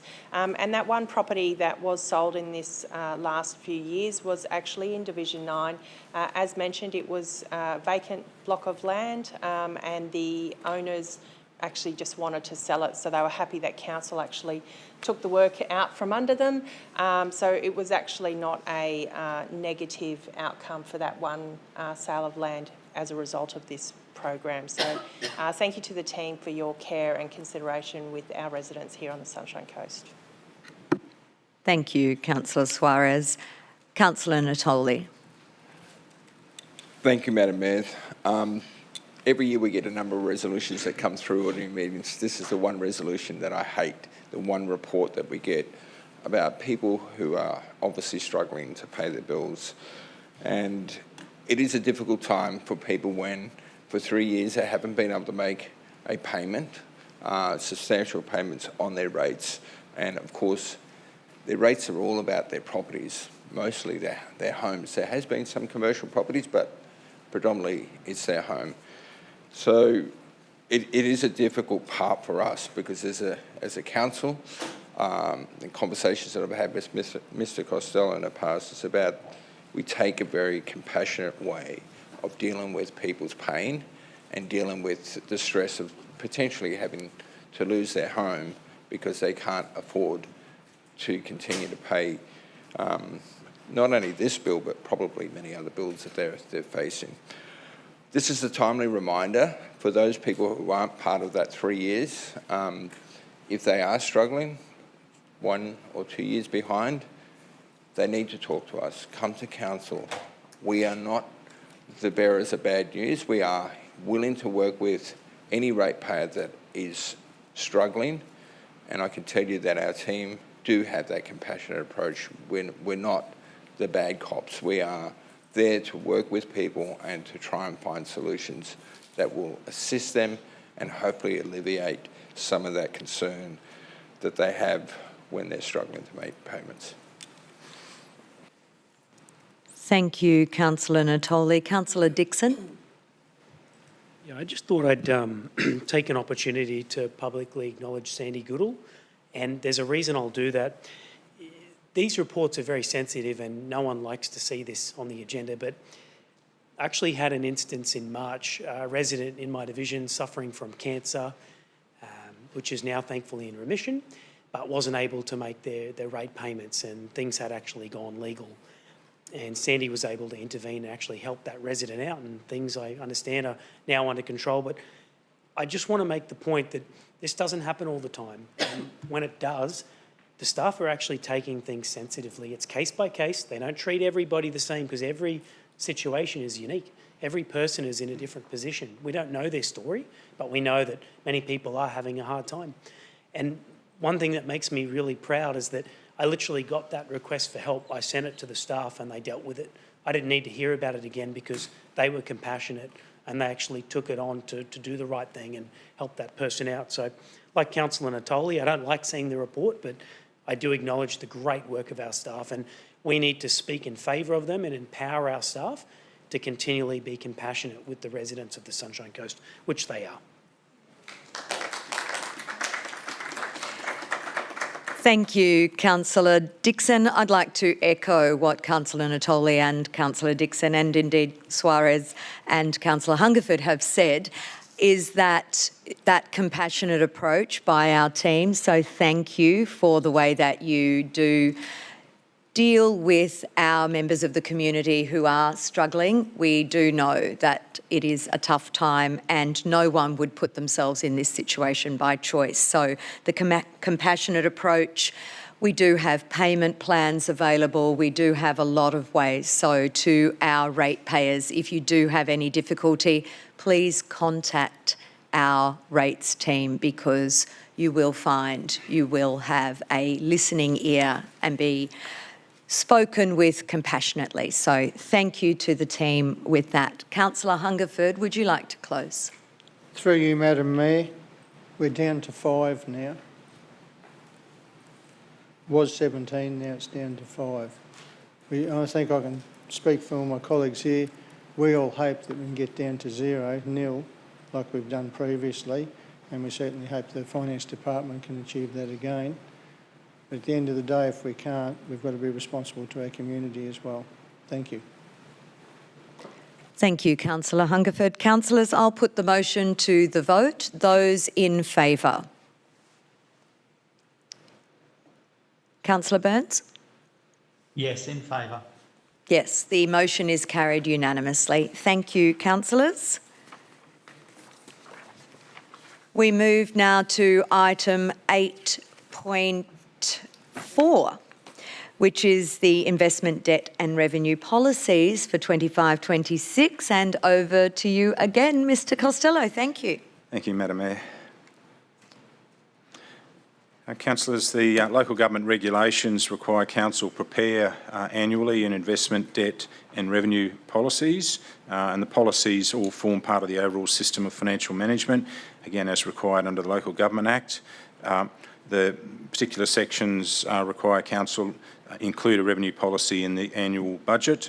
So the revenue policy and actually some of the numbers on the debt policy will also be included in the June special meeting on the budget. So the investment policy, first off, again, required to be adopted annually. Policy forms part of our overall management. The investment policy sets out the boundaries of the investments, including the overall philosophy and strategy of investment of surplus funds, along with detailed guidelines and procedures for the officers to apply on a daily basis. Council's overall philosophy in the investment policy is priorities given to preservation of capital invested over investment returns, and there have been no changes to the previous policy. The investment parameters and guidelines, we're limited by the Statutory Body Financial Arrangements Act. We are listed as a Category 2 investor as per that Act, and which allows for investments in Queensland Treasury Corporation, Queensland Investment Corporation, as well as a range of other high-rated counterparties, banks, without further approval. The Statutory Body Financial Arrangements Act includes a list of prohibited investments that require Treasurer's approval, including derivative-based instruments, non-Australian dollars, or any term greater than 3 years. The principles of the investment policy maximise investment returns, to exceed the benchmarks, invest only in investments as authorised for the legislation, invest only with approved institutions, and most importantly, to invest to protect the capital value of our investments. Consideration is given to ethical investments in the banks in particular that we invest with in determining approved counterparty lists for investments of our excess funds. The debt policy, again, an annual requirement as per the Act. Again, it's governed by the Statutory Body Financial Arrangements Act. It's reviewed annually, and there have been no changes to the existing debt policy. The borrowing purposes, new borrowings will only be made to fund capital expenditure for a period of less than or equal to the estimated useful life of those assets we're borrowing for, but no more than 20 years. Council will not utilise loan funding to finance operating activities or recurrent expenditure. Council undertakes a full analysis of all funding options as outlined in the long-term financial forecast, including a forward program of capital works to determine our loan funding requirements. We recognise that infrastructure demands placed upon Council can often only be met through borrowings, but we'll always be mindful of the additional costs incurred by the community when assets are required through borrowings, as this increases the cost of providing the capital infrastructure. The borrowing purposes will endeavour to fund all capital renewal projects from operating cash flows and borrow only for new or upgraded capital works, having regard to sound financial management principles and considering the intergenerational equity for the funding of long-term infrastructure. Where capital expenditure deferred from one year to the next, the drawdown of the approved loan funds will be reviewed to minimise interest expense. Borrowing for infrastructure that provide the opportunity for a return on assets will take priority over borrowing of other assets. So, debt policy, and finally the revenue policy. Again, the local government regulations, it's a requirement, must review the revenue policy annually in sufficient time to allow for the budget that's consistent with the revenue policy. The revenue policy is reflected in the detailed revenue statement. The 25-26 revenue policy sets out the principles of levying rates and charges, granting concessions for rates and charges, recovery of any overdue rates and charges, and cost recovery methods. And once again, there have been no changes to the existing policy. Some of the principles, Madam Mayor, of consistency by scheduling our rate notices on a half-yearly basis, our communication by advising ratepayers about the issue dates and the payment dates, clarity by providing meaningful information on the rate notices to enable ratepayers to clearly understand their responsibilities, and flexibility, and we certainly saw that in the previous report about providing payment arrangements to ratepayers in financial difficulty, along with a wide array of varying payment options. In the making and levying of rates and charges, we'll be guided by the principles of an equitable distribution via differential general rates, transparency in the making and levying of our rates, flexibility to take into account changes in the local economy, clarity in terms of Council's responsibility regarding the rating process, and the fees and charges and national competition legislation, and having in place a rating regime that is efficient to administer. Accordingly, the principles contained in the revenue policy are applied in determination of the detailed revenue statement, fees and charges. And the recommendation for the three policies, Madam Mayor.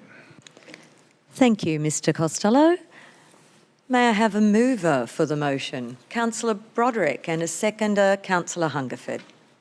Councillor Broderick. Thank you, through you, Madam Mayor, and thank you, Michael. Make this really quick, because I actually love policies and what they do, so I'm not going to bore you with that. But these policies keep us in check. They ensure that we're consistently aligned with the Act, as Michael has so succinctly given us today, and also ensures responsible financial management. We don't take any of this lightly, which is why we spend so much time putting our budget together and seek to manage our community finances sustainably. So it ensures that our financial decisions are ethical, responsible and accountable, and thank you for bringing this today, Michael. Thank you, Councillor Broderick. Councillor Hungerford. Through you, Madam Mayor. Having a bit of a marathon today, aren't I? Mm-hmm. Okay. This is our debt policy and our revenue policy, which both have to be in place for us to bring down our budget next month. So council investments are limited to those prescribed by Part 6 of the Statutory Bodies Financial Arrangements Act 1982. For investment with Queensland Treasury Corporation or Queensland Investment Corporation, along with a range of other higher rated counterparties. Now, Council's borrowing activities are governed by the Statutory Bodies Financial Arrangements Act 1982, and the debt policy provides clear guidelines for loan raising, requiring an assessment of the impact on any borrowing decision on Council's long-term financial sustainability. All borrowing proposals remain subject to evaluation by the Department of Local Government, Water and Volunteers. Annual credit reviews are undertaken by the Queensland Treasury Corporation to assess Council's borrowing capacity is consistent with the debt policy. there have been no changes to the existing policy. This council, I'm very pleased, does not have a credit card mentality. Now, on the revenue policy, as part of the annual budget, and we're going through that at the moment, it's been quite an interesting time. As part of the annual budget, council is required to adopt a revenue policy which states the guidelines that may be used for preparing the local government's revenue statement, including the principles used by council, and these include the levying of rates and charges, granting concessions for rates and charges, recovering overdue rates and charges, and we saw that in the previous item in today's meeting, the cost recovery methods, and full cost pricing and cost recovery fees will be charged to a maximum full cost, and that's in the next item. So council acknowledges also the community benefits associated for not-for-profit organisations and traditional owners conducting activities on the Sunshine Coast. All not-for-profit organisations are exempt from cost recovery fees, so we have that for that sector. So it shows council has a very balanced approach, a very disciplined approach, and well laid out. And if we continue with this, we will maintain our long-term financial sustainability. Thank you, Madam Mayor. Thank you, Councillor Hungerford. Councillor Landsberg. Thank you, Madam Mayor. Just a question, or just to make a comment, just in regards to an article in the Courier Mail yesterday around Rockhampton, Bundaberg, Gladstone, I believe Cairns councils are all looking at $1 million in terms of their waste rebate from state, which is going to be knocked on the head. So a significant cost to their long-term financial sustainability. And as our waste is a business unit, and when you look at the weighted average cost of capital, that business unit is predominantly made up of debt and equity. Would that be correct? So just the question is, when do we get to, because we've got more, we're looking at borrowing more money for waste, when do we get to a stage where it triggers a concern for us to continue to borrow for waste to meet these these implications that we have to deal for our ratepayers in terms of collecting waste, recycling waste and treating waste? Just putting that out as a comment, and you can take it as a question as well. Thank you. So, Councillor Landsberg, is that a question now? Well, it is a question, sorry, just to look at what's the trigger point for us to get to when we continue to borrow money for waste, and when does that start to affect our long-term financial sustainability? Okay, the CEO is going to respond to that. Thank you, Councillor. CEO? Thank you for the question. And just very quickly, I think it is fair to say that we and many in the sector actually have already reached that point where we are concerned about it. The question for us is whether we have any alternatives around that. And I do think that there is a broader conversation that we need to have at a state level and at a federal level in some instances around how we go about funding the pressures that we're currently facing, and that's something I know that council and officers are quite focused on at the moment. There's a bigger conversation to be had around this. It's important that we recognise that it's an issue for us, though. Thank you. Councillor Landsberg? And thank you, Mr Baker. That was really just a question for obviously the broader community to understand these impacts that we are actually heading into waste. And I know Councillor Ted talks about headwinds. Well, this is more than a headwind. This is a gale force coming towards us for waste and delivery services. Thank you. Thank you, Councillor Landsberg. And also just noting too, when we're talking about levying for the rates and charges and people experiencing difficulties with a payment plan, etc. It's also for people who wish to budget better, and you can pay it off in instalments in advance as well. So we do offer a lot of those different options to people who are looking at different alternatives for their rates payments. So I acknowledge the work that the finance team does in that, and all of our teams across the board to make sure we are responsive to our community's needs. So thank you for that. Okay, Councillor Broderick, would you like to close? No? Okay. Councillors, I'll then put the motion to the vote. Those in favour? Councillor Burns? Yes, thank you. Yes? Okay, the motion is carried unanimously. Thank you, councillors. And we'll move on to item 8.5. While you're standing there, Mr Costello, we'll keep going for another item. So over to you with your last item for today with the Register of General Cost Recovery Fees and Charges. Thanks. Thank you, Madam Mayor. So fees and charges, two components of our fees and charges. Our cost recovery fees are covered under a section of the Local Government Act, including fees for the application for licence, permit, registration or other approval under the local government, recording a change of ownership of land, providing information kept under the local government area, seizing property or animals in the local government area, the performance of any other responsibilities under the local government, and these fees are required to be set at equal to or less than the cost of providing the service. The other component of fees and charges are our commercial fees and charges, which are covered in a separate section of the Local Government Act. Of the fees and charges, there was an overall parameter of 2.5% increase.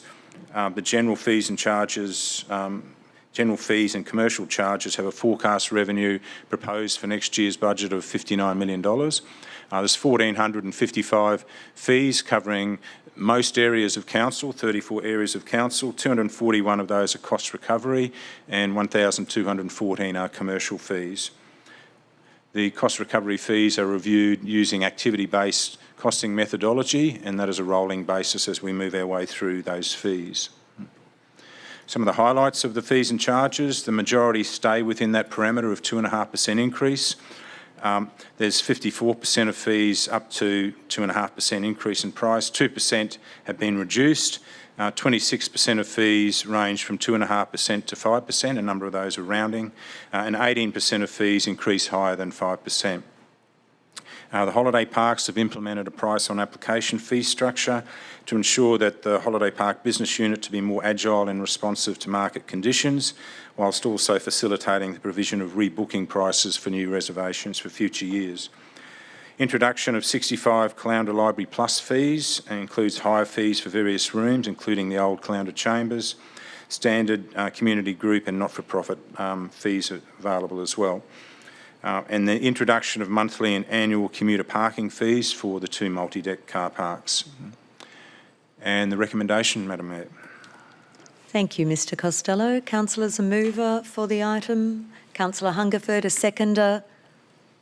Councillor Broderick. It's a bit of a show happening there. Over to you, Councillor Hungerford. Yes, I know. It is your portfolio, which is why this is becoming your item. They're all my items today. Look, this is very important that we do get the true cost recovery on all those items there, and it's a user pays thing. Because when you look at the forecast revenue of 59 million, that would be a large impost on the ratepayers. If we didn't have that there, so it's important we get the cost recovery, so those using the service or asset are paying their fair way. And we can only charge the actual cost of providing that service.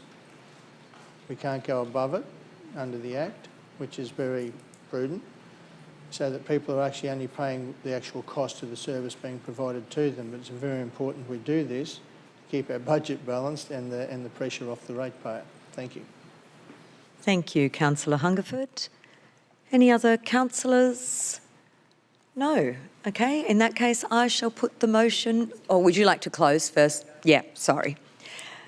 I will put the motion to the vote then. All those in favour? Councillor Burns? Yes, thanks. Yes, the motion is carried unanimously. Thank you. Thank you, Mr Costello and the finance team.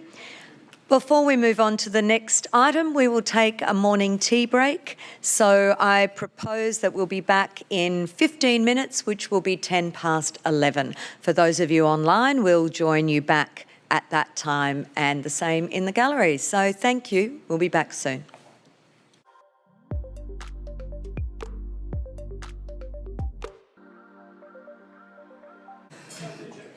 Thank you, councillors. We will resume the meeting as we turn now to item 8.6. Welcome Mr Whitby to present the item for us. Thank you, Madam Mayor. Good morning, Madam Mayor, councillors and CEO. Today I'll be presenting the proposed development services, cost recovery, fees and commercial charges for 2025-26.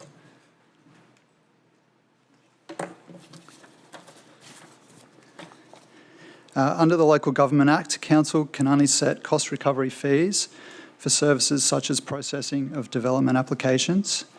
Council has a statutory obligation to ensure cost recovery fees do not exceed the costs to undertake the services, list these fees in a register, and regularly review these fees.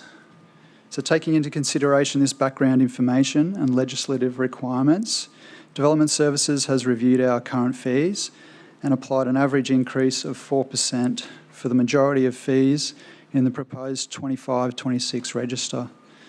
Some variations of this will be covered in the following slides.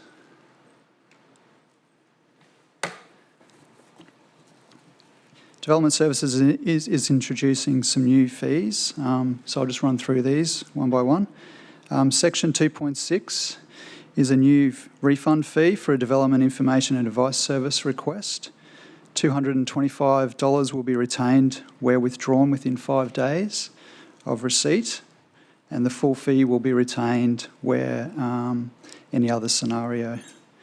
Section 3.1.3 is a new fee for written advice to review plans and confirm in writing if a development is accepted and does not require an application, or it may require an application. The proposed fee will be $365 for a dwelling house or dual occupancy use and $640 for all other uses. Section 3.2.3 is a new priority residential assessment service pre-lodgement meeting. This is a virtual 30-minute meeting and is an optional meeting for our customers with a fee of $365 for dwelling house and dual occupancy uses and $520 for all other uses.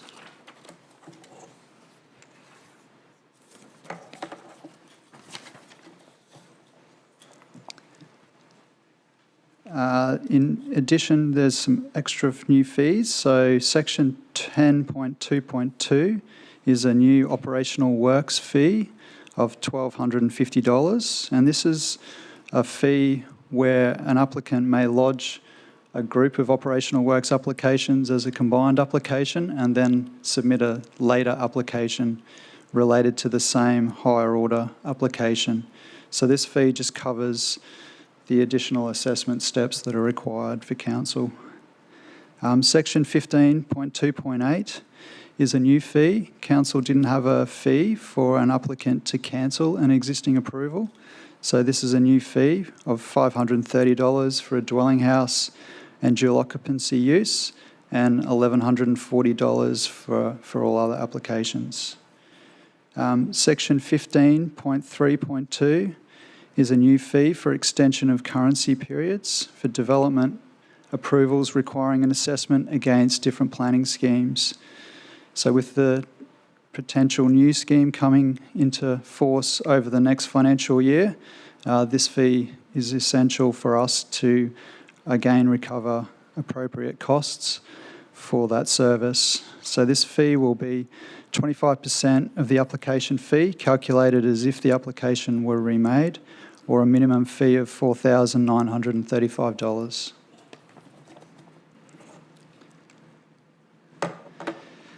We're also looking to update some of our fees, so I'll run through those now with you. Section 3.2.2. This is a new service based on the launch of Council's design guide for apartments and townhouses. So as part of that pre-lodgement service, we'll be offering advice around design for our customers. We're also offering advice around local heritage place design advice as well. Section 3.2.4. In 24-25, we undertook a significant review of our pre-lodgement meeting services. Advice from both council officers and our customers identified some improvements, and one of these is to include a development engineer in our pre-lodgement meetings. So therefore that fee has now been increased to $960 to cover their costs. Section 3.3.4 is our plan ceiling pre-assessment service, which was introduced last financial year. Based on applicant feedback, we're proposing to amend this fee, and it is based on the number of conditions that our customers are wanting sign-off. So these fees will vary depending on the number of conditions. So $640 for up to 3 conditions, $1,250 between 4 and 10 conditions, and $2,010 for over 10 conditions.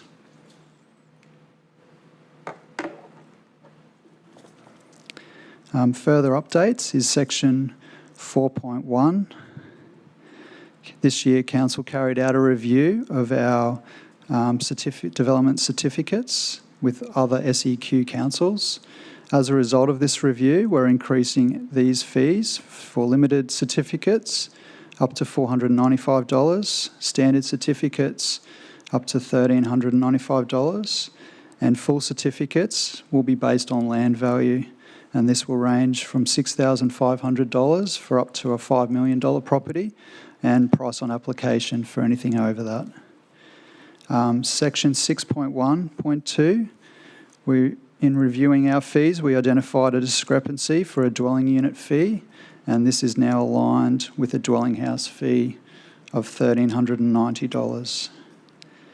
Section 6.2.9 is the showroom fees. They were amalgamated last year with other similar uses like a shop or shopping centre. However, due to the large floor plates, this fee was considered unreasonable for our customers and did not reflect the assessment requirements. So we are now decreasing the increment to $10 per square metre and capping that particular use to 6,000 square metres. Another change is section 6.3.1, and we're proposing to decrease the increment from $10 to $5 for our industry groups, including bulk landscape suppliers, low impact industry, and medium impact industry.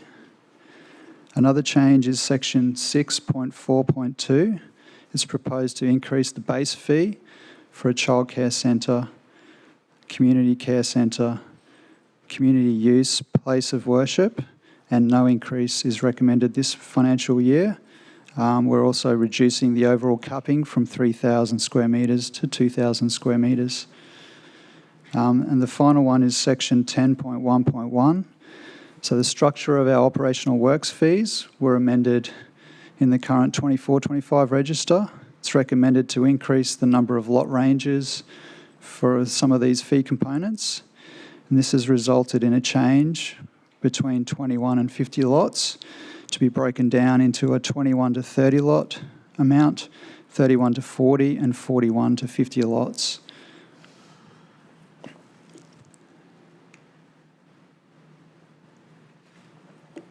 In relation to council, our fee incentives, we've continued to provide a range of these in the current register.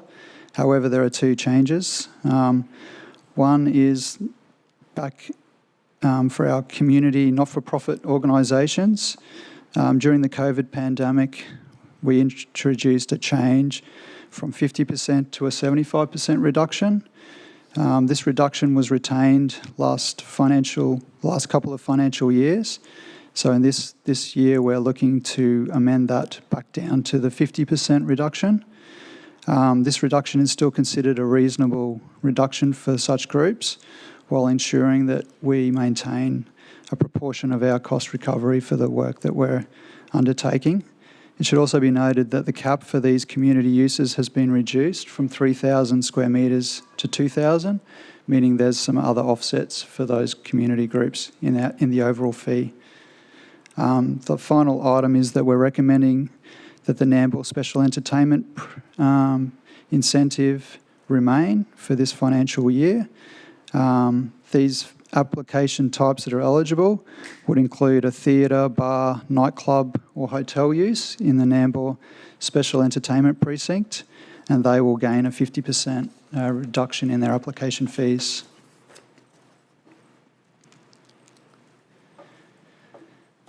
It's recommended that Council adopt the fees detailed in the proposed register located in Appendix A. If the recommendation is adopted by Council, Council officers will ensure the register will be operational for new applications and services from 1 July.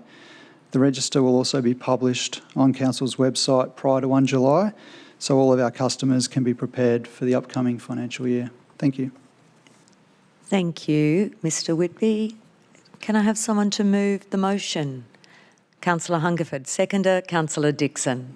Councillor Hungerford. Through you, Madam Mayor. Under the Local Government Act 2009, Council can set cost recovery fees for services such as the processing of development applications. However, Council has a statutory obligation to ensure cost recovery fees do not exceed the cost to undertake the services. A list of these fees is in the register, and we regularly review these fees, and we've just been through the review there. A 4% increase in the pricing parameter of fees has been proposed in the register. A number of fees are proposed to be greater or less than 4% pricing parameter, remembering we can only charge what the actual cost of providing that service is. Now with that, we've got existing fee incentives, as was pointed out before, including a 50% reduction of fees for non-for-profit organisations and maintaining a 50% discount fee incentive for the Nambour Special Entertainment Precinct. Now it is important we get our actual costs of delivering these services, because there's a forecast 20.4 million for planning services this year, and if we didn't collect it correctly, then the ratepayers would pick up the balance, which is an unfair impost. And we do put these out early, as we said before. It comes in with the new budget on the 1st of July, and as a courtesy we put it out there for those users to be able to adjust to the new charges coming in. And so that's done to aid them rather than get hit with it on the 1st of July and have to adjust then, which I think is a very positive thing we do. With that, I commend this to councillors as very responsible in ensuring we recover the actual cost of delivering these services. Thank you, Madam Mayor. Thank you, Councillor Hungerford. Councillor Dixon. Through you, Madam Mayor. I just wanted to add a few things to this one if I can. It's not just simply council staff sitting behind a desk in one of our levels in the building just making up fees and charges. Not only are we benchmarking against other councils in South East Queensland, the teams actually take it a step further. They're sitting down monthly with representatives from different planning institutes. They might be consultants. And I know I've been to some of those meetings with Councillor Johnston. We've actually been in the room and heard what the council staff talk about with people in the industry. This is how we get the feedback. You don't just make it up. You hear from your customers week to week, month to month. You make adjustments. You just heard from Mr Whitby that sometimes we actually have to decrease our pricing. We have to adjust.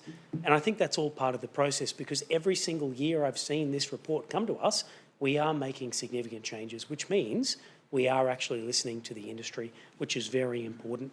And I just wanted to touch on that very fact that, again, it's not just about sitting back, it's about engaging. And I want to congratulate the team for making the time to sit down every month. And I know Patricia Jensen does this a lot too. Actually getting some feedback, taking that on. When I have my monthly portfolio catch-ups, I hear about some of that information. I hear about some of those hardships that the development industry have as well. You'd probably think the development industry don't have hardships, but they do. And at the end of the day, their prices, they end on passing on to the buyers and prospective buyers in their development. So good to have that two-way feedback, and also appreciate that I get invited to some of those meetings as well. Thank you, Councillor Dixon. Councillor Broderick. Oh, thank you. Through you, Madam Mayor, just really quickly, and following on from what Councillor Dixon was going to say, thank you for your work. I think Councillor Dixon took most of what I was going to say, but I also just wanted to point out that section in there where, again, highlights our willingness and want to look after our own community, so that the reductions that are in there for our not-for-profits and community groups as well, and just demonstrating that we are doing our very best to look after them and facilitate for that. So thank you for your work, guys. Appreciate it. Thank you. Councillor Law. Thank you, through you, Mayor. Just want to say that I will be speaking to support the fees and charges, but to recognise the ongoing reduction for not-for-profit organisations, and in fact the improvement there to a 50% incentive. That is just wonderful to see that we're able to do that, and I appreciate your team's efforts. And also the Nambour Special Entertainment Precinct to continue to offer the 50% reduction for suitable relevant applications as we try to support and encourage the development of the nighttime economy and evening economy in the Nambour SEP. So thank you for that, but obviously supporting the whole motion today. Thanks. Thank you, Councillor Law. Councillor Hungerford, would you like to close? I just commend the report to Council. Thank you. All right, councillors, I will put the motion to the vote. Those in favour? Councillor Burns? Yeah, sorry, we thought we'd solved the... Yes, we thought we had solved it and that we would see you there, but if you could just indicate yes or no. Yep, that's a support. Yes. Okay. The motion is carried unanimously. Thank you all, councillors. Thank you, Mr Whitby. Was a nice try. We did think that we'd sorted that. Okay, so next we have Ms Wicks to present item 8.7. Welcome. Thank you very much, Madam Mayor. Good morning, everyone. I'm here to present the first interim audit report from the Queensland Audit Office for Council's 24-25 financial statements. So the auditors visit Council 4 times a year. They came in January to plan what they were going to focus on for this year's financial audit. They visited us in March, which is the subject of this report. They're back in June, the 2nd of June. They'll be back for the second interim audit, and then again in September to complete the final audit of Council's financial statements. Now, it's a legislative obligation for Council to prepare financial statements, and they're audited by the Queensland Auditor-General or their representative. All audit reports are first presented to Council's Audit Committee, and it's also a legislative requirement to then present them to the next ordinary meeting of Council. So here we are. Now, the March interim audit, the first interim audit, looks at the implementation and design of Council's internal controls relevant to the financial report to make sure they are operating effectively. So if they are, which they are, the auditors can then rely on the numbers in our financial statements and know that the processes and controls behind them are sound. So happily to report, they've decided they are sound, and that gives them the go-ahead to audit as they normally would without any further extra testing. Now, the results of the first interim audit. As part of the audit, the auditors always identify issues and opportunities for improvement. We have a list of issues there about internal controls. We have one new one this financial year that's been resolved in-house but is yet to be checked by the auditors. And we have a few from prior years which are due to be resolved this financial year. Now, the other issues that are outstanding are mainly to do with assets and asset revaluations and asset systems, and one about parking. We have no financial reporting issues, which is fantastic because that means we're complying with all the Australian accounting standards, the legislation, the numbers represent fairly Council's results. Milestones are on track and audit fees are on track. So I mentioned the audit schedule before, and also once the final audit is complete in September, and that's when they give us their audit opinion, whether it's modified or not. So we don't want a modified opinion, we want it to be unmodified. The reports are then signed by the Mayor and CEO, sent off to the Queensland Audit Office, and then we present them to the November ordinary meeting of Council.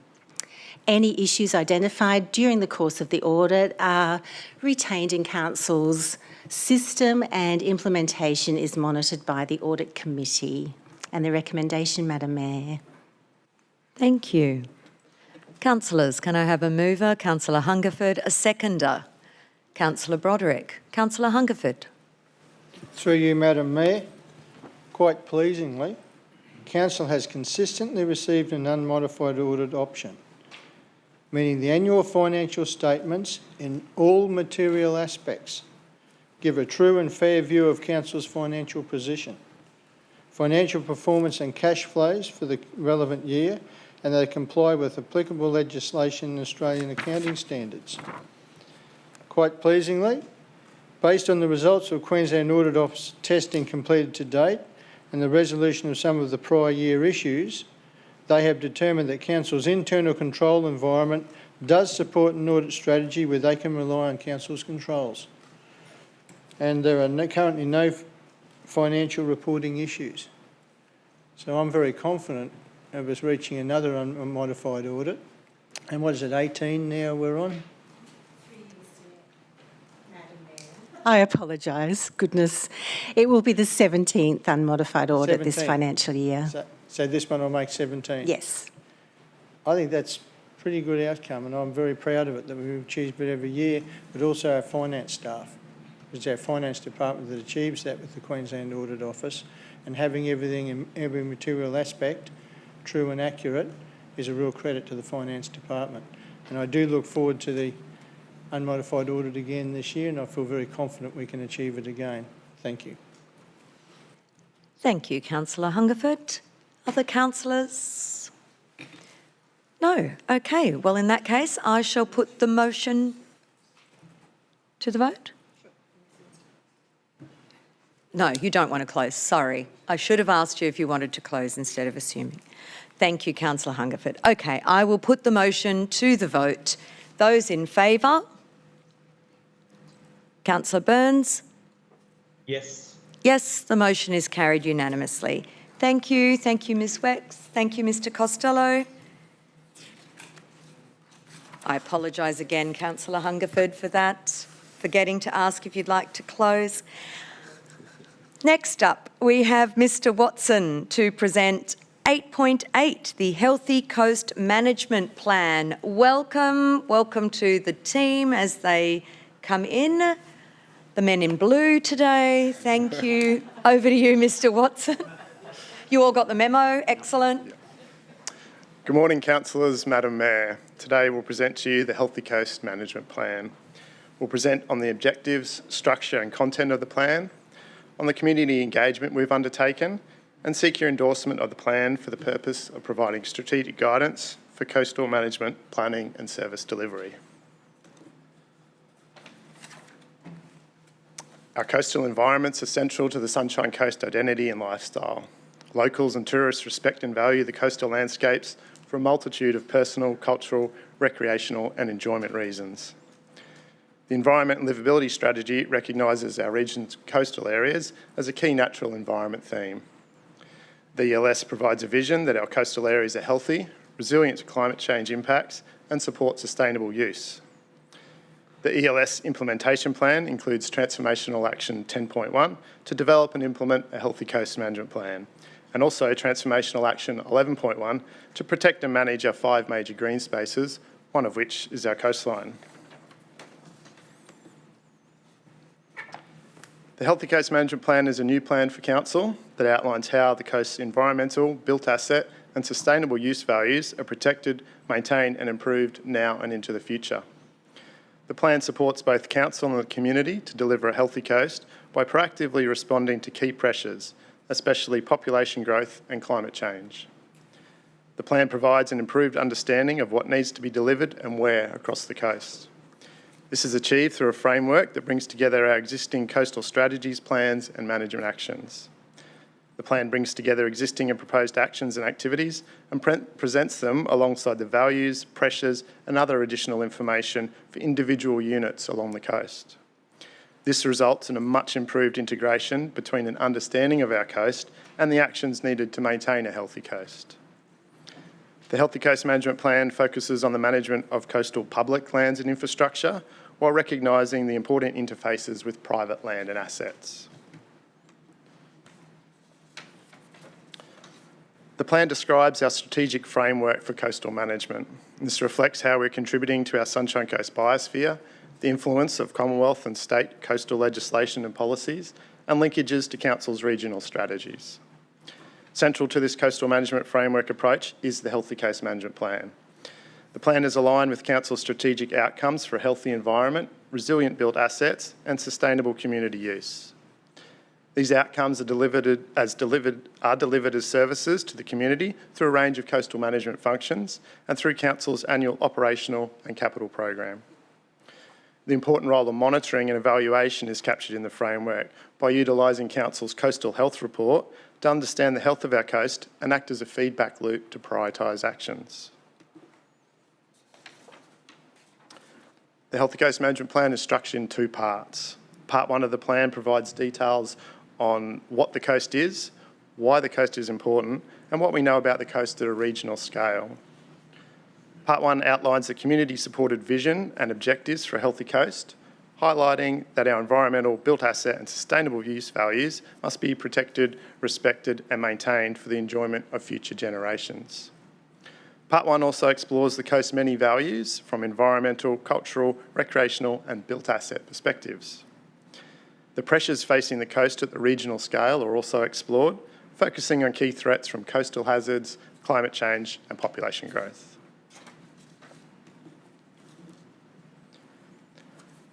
Part 2 of the Healthy Coast Management Plan provides a reference for Council and the community to understand the coastal management functions we deliver and how we propose to manage the coast at a local scale.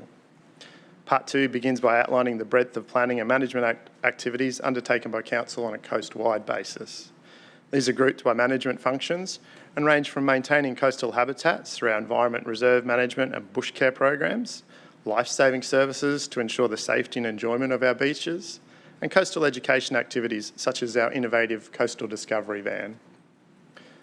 The majority of Part 2 is then dedicated to the identification and understanding of individual coast units and segments. This partitioning enables clear communication of current and future management along the coast at a local scale. A total of 38 coast units are identified along the coast under the beach, headland, lower estuary and coastal lagoon ecosystem categories. Part 2 provides a management overview page for each of the 38 coast units. The local scale values, pressures, health, additional information and community groups are displayed for each unit. The management overviews will improve the integration and understanding across Council teams. For example, a project manager undertaking a park upgrade in the Coolum Beach Coast Unit would use the management overview to understand how their project may interact with the values of the unit, how the unit's pressures may impact the project, what community groups they should talk to, and how their project needs to align with the other management priorities listed for the unit. A critical part of the management overviews are the forward-looking management priorities. These management priorities are the key actions required to ensure the future of the healthy coast at a local scale.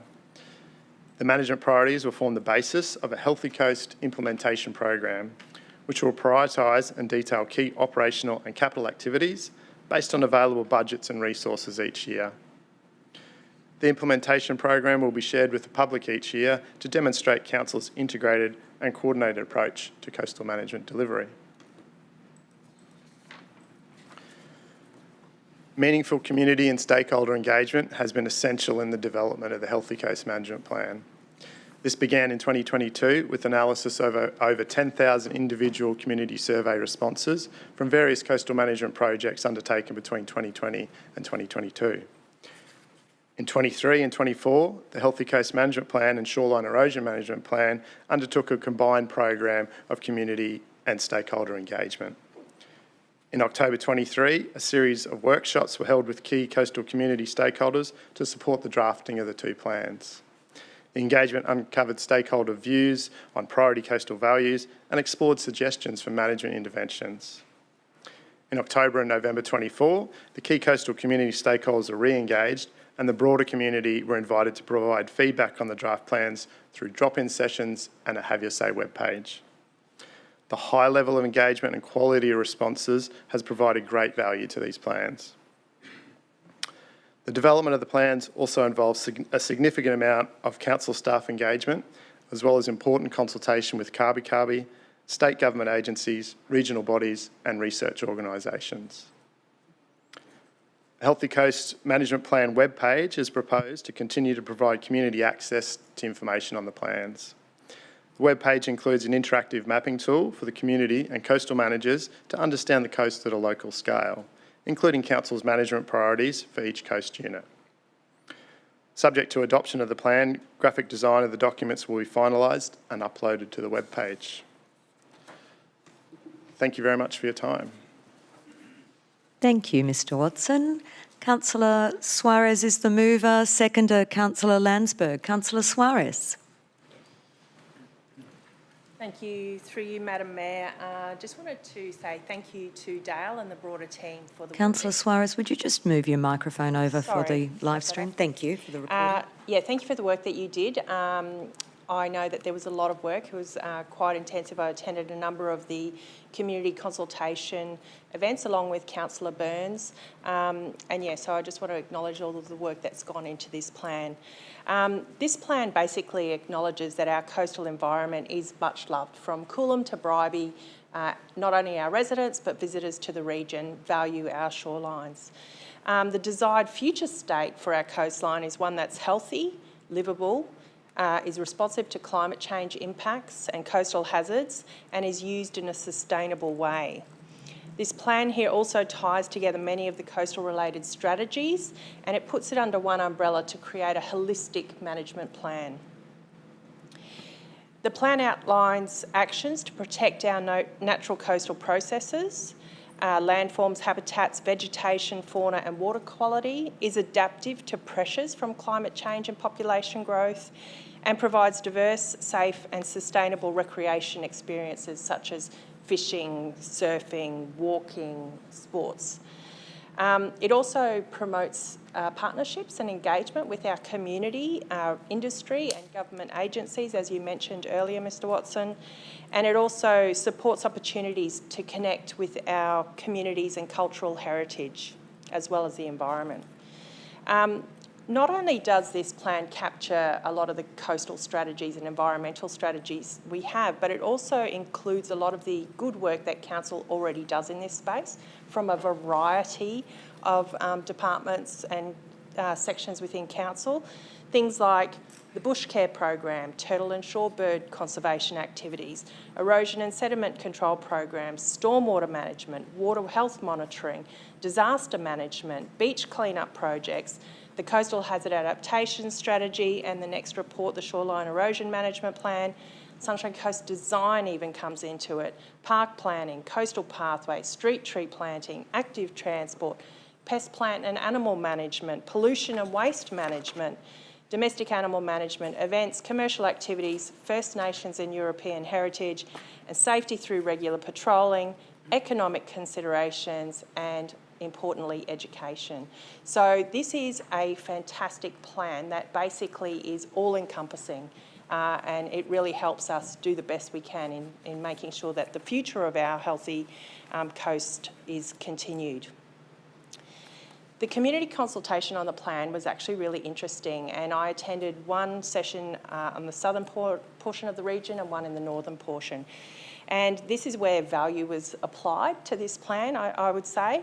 So the passion was the same between the two groups, but the feedback was very different. And I think that's why part two in the shaping of this plan, that's where it really comes to the form. That local knowledge is critical in how we manage separate segments of our coastline because they're not all the same. And the feedback from that included some key actions that were included in this plan, including revegetation of priority dune systems, and also the inclusion of the values as well as the impacts of major events. So in part two, when we divide the segments, we have a look at all the features, the environmental values, built assets, the sustainable use values, and the key pressures on those areas. And what that then does is allows Council to prioritise the work that's required to be applied in each individual segment. Some segments need more weed management than others. Some segments are susceptible to more tree clearing than others. Some segments are more sensitive to shorebird studies. Some areas are subject to more illegal camping than others. So each segment here is now considered individually according to their pressures and their existing values. And the plan is important because it then allows us to prioritise the activities in response. And that should provide council efficiencies in time, energy. I'm not sure if you heard, but Councillor Burns earlier talked about our coastal team and the pressures that they have been under of late, but also in our funding, in the application of activities that we need to fund. So I am very proud of the team and very proud of this report, and I think it's going to stand this council and future council in good stead in the coming years. Thank you. Thank you, Councillor Suarez. Councillor Landsberg. Thank you, Madam Mayor, and I also rise to support the Healthy Coast Management Plan. I really want to take this opportunity to thank our staff that are involved in engaging with our community, and obviously watching several of these engagement surveys that have been going out to our communities, both in person, also online. The level of detail that our staff have gone to answer questions, to engage personally with our community groups, to hold meetings, and I attended one at the Powerboat Club in terms of, it was a really good opportunity to share with many of our community groups around the challenges and the changes that we're actually witnessing. And obviously, this is driven by Australian and Queensland legislation. This is a process that we have to follow as per state government guidelines. And I really just want to take my hat off to the team, because watching how you engage with our community groups, and I know we're even doing another engagement next week in regards to a residents association down at the Powerboat Club to actually explain the changing conditions in the Palmerston Passage. And it's an absolute privilege to represent council, and it's a privilege to represent my community, to pass on the acknowledgement of how well, in terms of our staff, in terms of the level of information you share, and how you actually take on board a lot of sensitivity in explaining this document and explaining the needs that we're going to move forward. I really like the overview in terms of the management of, it breaks down all our different locations of our icols and estuaries. And there was also great work in engaging with a lot of our waterway users as well, and asking them to come on board and obviously help us collect data and really share some of that information that we're actually seeing with some of the changes in our waterways as well. But to the staff and to council, thank you so much for this. I know it moves into the SEMP plan. I was going to touch on that as well, but as they both overlay each other, great documents, and it really puts us in a really good strategic and really helps us guide further policy into the future. So thank you to the team. Thank you, Councillor Landsberg. Councillor Burns. Thank you, Madam Mayor, and through you. Very simply, I did want to just acknowledge, similar to Councillor Landsberg and Suarez, but just to acknowledge the work of the team. I think for me, the reason this Healthy Coast Management Plan is so important has been recognised most recently as we've worked cooperatively with the state government into their review into the Bribie Island breakthrough and the subsequent changes in the Palmerston Passage. This team are able to utilise such significant data sources, all of this planning that's involved in the Coastal Healthy Management Plan, as well as the values that Councillor Suarez mentioned earlier. And I think it is just a real testament again to this team. But I'm really proud to see the quality and the calibre of the policy settings and the planning that we can produce as a council, particularly in the ever-evolving and changing landscape of our coastal situation. So I'm really, really grateful for this and acknowledge, though, that into the future, this council, any local council really, will continue to seek and need the support of our federal and state governments to attend to the needs as they evolve on our coastlines, through whether that's through erosion, whether it's through those mitigation efforts and all the rest of it. So these documents will support us in those elements too. So thanks to the team and do fully and wholeheartedly endorse this today. Thank you, Councillor Burns. And yes, acknowledging that our coastline is a very important part of this council and our community's life and priorities, and it's a significant document. So thank you for all of your work to create it over a long period. So thank you for that. Councillor Suarez, would you like to close? Yes, thank you. Through you, Madam Mayor. Yeah, just perfect segue from Councillor Burns, I think, in terms of collaboration with other levels of government. If this report gets endorsed by Council today, and thank you, Councillor Landsberg and also Councillor Burns for your positive support of this document. If this does get endorsed here today, not only does it benefit our council, but it will benefit other councils as well. We are going to have the Australian Coastal Councils Association conference here on the Sunshine Coast at the end of July, beginning of August. And this is an opportunity where we can share some of the great work that we are doing in our LGA. The coastline doesn't end at Coolum or Bribie, it continues along. So the work we do will benefit our individual coastline, but if we can support other coastal communities across the country and lever some of that advocacy to get more funding to help us in this space, it will benefit everybody, because if other councils can't pick up the slack as well, we will see impacts from that. So it's something that we have to do collectively, and advocating to other levels of government is going to be critical. So I think this document is going to be a fantastic example of the work that's going to be needed to be done across the entire coastline of Australia. So thank you very much. Thank you, Councillor Suarez. Councillors, I'll now put the motion to the vote. Those in favour? Councillor Burns? Yes.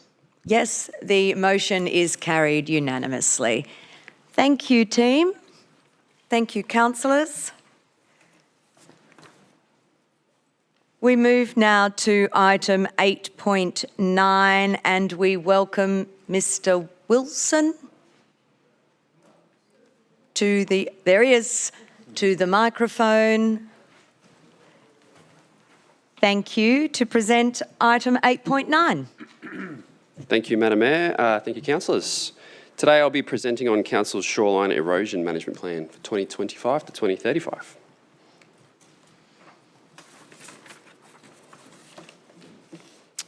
Council's Shoreline Erosion Management Plan supports the environment and livability strategy vision that our coastal areas are healthy, resilient to climate change impacts, and support sustainable use. The Environment and Livability Strategy 5-year implementation plan also includes a specific action to develop and implement a shoreline erosion management plan. This current shoreline erosion management plan that I'm presenting today is an update on the previous 2014 to 2024 plan. The state government's preferred method for councils to manage shoreline erosion is also through a shoreline erosion management plan, which is outlined in their state coastal management plan. While the Shoreline Erosion Management Plan is a short to medium term operational plan, the ongoing health of our coasts and foreshores are managed by a complex framework encompassing elements of all three of our major regional strategies. The Shoreline Erosion Management Plan informs Council's annual operational and capital budget development, with overall aims of achieving a balance between healthy environment, resilient assets, and sustainable community use of our coast. Many of the plan's outcomes are measured and reported through Council's Coastal Health Report, which in turn provides circular feedback to Council's long-term visions.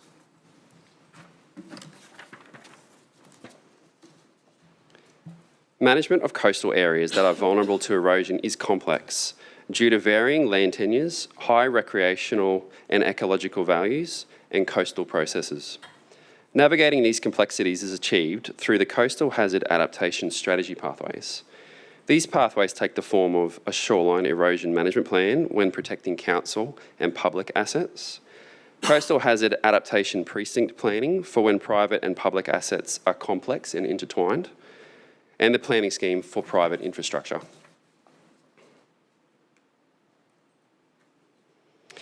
The updated 2025 to 2035 Shoreline Erosion Management Plan is a scientific, evidence-based plan which identifies potential and emerging erosion issues, outlines Council's preferred management strategies to protect essential community infrastructure, and, as mentioned, supports the direction of the Environment and Livability Strategy to maintain a healthy coastline. The Shoreline Erosion Management Plan is comprised of two parts. Part 1 is a background document providing detail on Council's coastal management framework, how coastal processes are understood on the Sunshine Coast, progress from the previous Shoreline Erosion Management Plan, what extreme coastal conditions we prepare and design for, and a suite of coastal management options that are available to Council. The plan also includes a summary of the community consultation that was undertaken and several case studies that support the underlying scientific basis of the plan. Part 2 provides recommended actions across all 38 coastal units in order to mitigate anticipated erosion issues throughout the life of the plan. It includes an evaluation framework and options appraisal of each chosen management option, which includes the options' feasibility, viability, and acceptability. A business plan, together with ongoing data collection and asset management, are intended to guide the inclusion of the Shoreline Erosion Management Plan's recommended actions into current and future operational budget and capital program development. Actions within Part 2 have been separated into coast-wide actions occurring across all locations and priority actions, which are management strategies located at areas where significant erosion is predicted and may require new infrastructure or infrastructure renewal within the plan's 10-year timeframes. Recommended actions have been categorised into annual operational nourishment and capital projects. These recommended actions also include approximately $40 million of unscheduled projects that may not eventuate, but with prior planning can be undertaken if erosion threats emerge, planning or approval triggers are met, or if funding can be obtained. A large element of the Shoreline Erosion Management Plan is preparedness, which means looking to the future at what may need to be delivered, working to get approved plans in place, which allows us to be proactive in terms of seeking funding and grant opportunities. We have been very successful previously in securing external funding towards coastal works, including through the Queensland Reconstruction Authority and the Q-Coast program, delivering such projects as the recently completed seawall at Jellicoe Street in Golden Beach. Due to the similar and linked nature of the Shoreline Erosion Management Plan and the Healthy Coast Management Plan and their concurrent development timeframes, a combined community engagement program was delivered throughout 2023 and 2024. In October 2023, a series of 4 workshops with key coastal community, sporting, recreation, government, First Nations, research and industry groups and their stakeholders were held to provide direction and shape these plans through local knowledge and lived experiences. In October and November 2024, the key coastal community stakeholders were invited back to confirm whether these draft plans had incorporated the relevant outcomes from previous engagement, and it also offered the broader community the opportunity to provide feedback. The Shoreline Erosion Management Plan has also been provided to the state government for review and support, in line with the State Coastal Management Plan and planning provisions. And the officer recommendations. Thank you, Madam Mayor. Thank you, Mr. Wilson. I was going to call you Mr. Brad. Mr. Wilson. Councillors, a mover, Councillor Suarez, and a seconder, Councillor Bunnag. Thank you. Councillor Suarez. Yes, thank you, Madam Mayor. Yeah, thanks for all the work you've done with this as well, Brad. It is really hard because you can't crystal ball exactly what's going to happen, when a cyclone's going to hit, when a storm event is going to hit. So planning, future planning is quite challenging. And as you mentioned, this is not a new plan, it's a continuation of the plan. And while we recognise that coastal erosion is typically a natural process, we do make sure that we've got management plans in place so that we can protect our council infrastructure when needed to. The plan, what's new in the plan is that it has responded to lessons learned from the old plan. So in previous plans, we had set time frames. You have to, do beach renourishment at an annual date or a 6-monthly date or whatever it is. But if coastal erosion hadn't happened, it was wasted time, effort and resources. So it wasn't really responsive to what was happening on the shoreline. So instead, this plan looks at trigger levels. And that's a similar approach which was adopted in the Coastal Hazard Adaptation Strategy, which means that we can plan for, prioritise and stagger investment where it is needed most. The plan also looked at previous and current projects that we've undertaken, and it's, for example, groins, the seawall construction and nourishment trials, and recommendations have been made from lessons learned in those projects. So when we plan our future projects, they're even more efficient and better planned.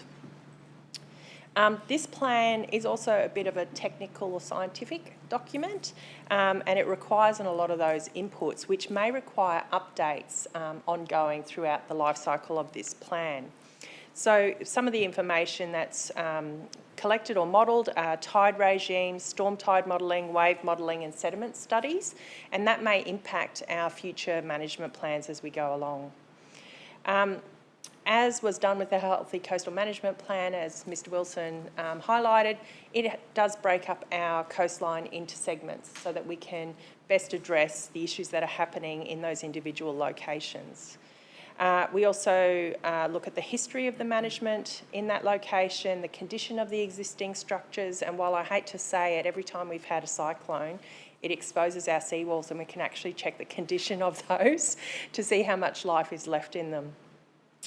And then it also looks at the management approach when certain triggers are met. So that means for areas where erosion issues do not evolve, it allows council to delay action and adapt the strategy over time. So while the Healthy Coastal Management Plan, which we just endorsed, had a broader view of coastal management, the Shoreline Erosion Management Plan focuses mainly on coastal erosion management. And as I think Councillor Landsberg said, there's a strong link between the two documents. So thank you for updating it to make it more current and to also make it easier for our team to manage coastal erosion in the future, and I look for the support from my fellow councillors. Thank you, Councillor Suarez. Councillor Bunnag. Thanks, Madam Mayor, and through you, Mr Wilson, thank you very much for your report and the work that yourself and the team have done on this revised shoreline erosion management plan. I really wanted to highlight the situation that we have in the lower Maroochy River estuaries. In my division in particular, running along Bradman Avenue to Picnic Point, there's a range of different recommendations and different beach units in this particular document, which talks about renewing revetment walls and sea walls, particularly along Bradman Avenue, part of it in Councillor Hungerford's division towards the Cruise Maroochy site up to the seaplanes area. And some of those numbers around what that will cost to do can be quite daunting, and it's really important for us as a council to be transparent with the community and say that these sorts of works are not going to be able to be funded entirely by ratepayers, and nor should they be. If you think of Bradman Avenue, it's a state-controlled road. It runs straight through Maroochydore and connects up to Fisherman's Road. That is absolutely an asset that will be protected by a renewal of this particular asset in terms of a new seawall. So we are not just in the business of putting plans together to protect council's public infrastructure. We're talking about community infrastructure that we are protecting. And it's vital that we make that distinction, because council hasn't put this plan together in isolation. It is a holistic analysis of the things and infrastructure that we're going to need as we continue to deal with the impacts of climate change and worsening environmental conditions in some of these places that we have to manage and respond to very, very quickly in some instances where we have failing seawalls and revetment walls. So the reality is, it's a big task. I want to thank the team for the work that they've done, the analysis that they've done. But ultimately, we are just one stakeholder in terms of being able to deliver this piece of work for the community. And I think people in Maroochydore can take comfort that we have gone away and done a detailed analysis of how we are going to manage this infrastructure into the future and the sources of funding that we know we can latch onto to help deliver it. Thank you, Councillor Bunnag. Councillor Landsberg. Thank you, through the Chair. And thank you for the report, Mr Wilson. I hope you heard what I said in the previous item, because it was directed to you as well. Just a question for you. obviously in the report it touches on some new studies that you'd like to see come out and be supported, and obviously a management plan for our ICOLs across the coast and a surf management plan. And I noticed that management plan was in our previous budget, but it actually wasn't supported. So it was just those two items did you want to touch on for our community? Thank you. Thank you for the question, Councillor Landsberg. Through you, Madam Mayor. Yeah, you're right. There was a gap analysis done, and part of the lessons learned that Councillor Suarez sort of brought up earlier from the previous Shoreline Erosion Management Plan, and they were some of the studies that were put forward to complement the planning works that the plan recommends. One of those was an ICOL management plan, so that's intermittently closed and open lakes and lagoons for those playing at home. Curramundi Lake is a good example of that, and the management of particularly the mouth for flooding purposes. A really good, solid foundational plan was one of those recommendations, and we are working through that currently. The other one was a surf management plan. So, understanding that the tourism and industry, benefits that surfing brings to the Sunshine Coast is very important to council, and so making sure that all of these plans, all of these actions don't take away from that, so that these can be delivered, in concurrently. So, yeah, thank you. Thank you, Mr. Wilson. Mr. Councillor Landsberg. Thank you. Thank you for that. And I look forward to our SEMP roadshow next Tuesday night, moving forward as well. Thank you. Thank you, Councillor Landsberg. Councillor Burns. Yeah, hello. Thanks, Madam Mayor, through you. I too just had a question for Mr. Wilson, if I may. Are you able just to explain again briefly, just for anyone who might listen to this this live cast, the approach that council takes in managing our shoreline, particularly our beaches and those open beaches and the shoreline scarping and stuff, particularly noted that we've had significant amounts of that over the last couple of months. Just again, reiterating, how do we as a council seek to manage and care for those natural areas? Thank you, Councillor Burns, for the question. Through you, Madam Mayor. Yeah, you're right. The cyclone and the subsequent swell events have been quite confronting, I think, for a lot of our community. We haven't seen something like this in quite a while. So some of those scarps can be quite confronting for people. I guess the Shoreline Erosion Management Plan at its core is focusing on how we can protect community infrastructure and community open space, and the way we respond is through the plan's recommendations. On the ground, we would focus on pedestrian and often surf life-saving access to the beach. So if there are immediate works at beach accesses and the like, that will be undertaken for safety reasons. If there are ways that we can, I guess, speed up Mother Nature replenishing those beaches, we would undertake that in certain sections that are identified in the plan, such as Maroochydore Beach, in areas like Kawana Beach, Kawana Stretch. We support and that this, through planting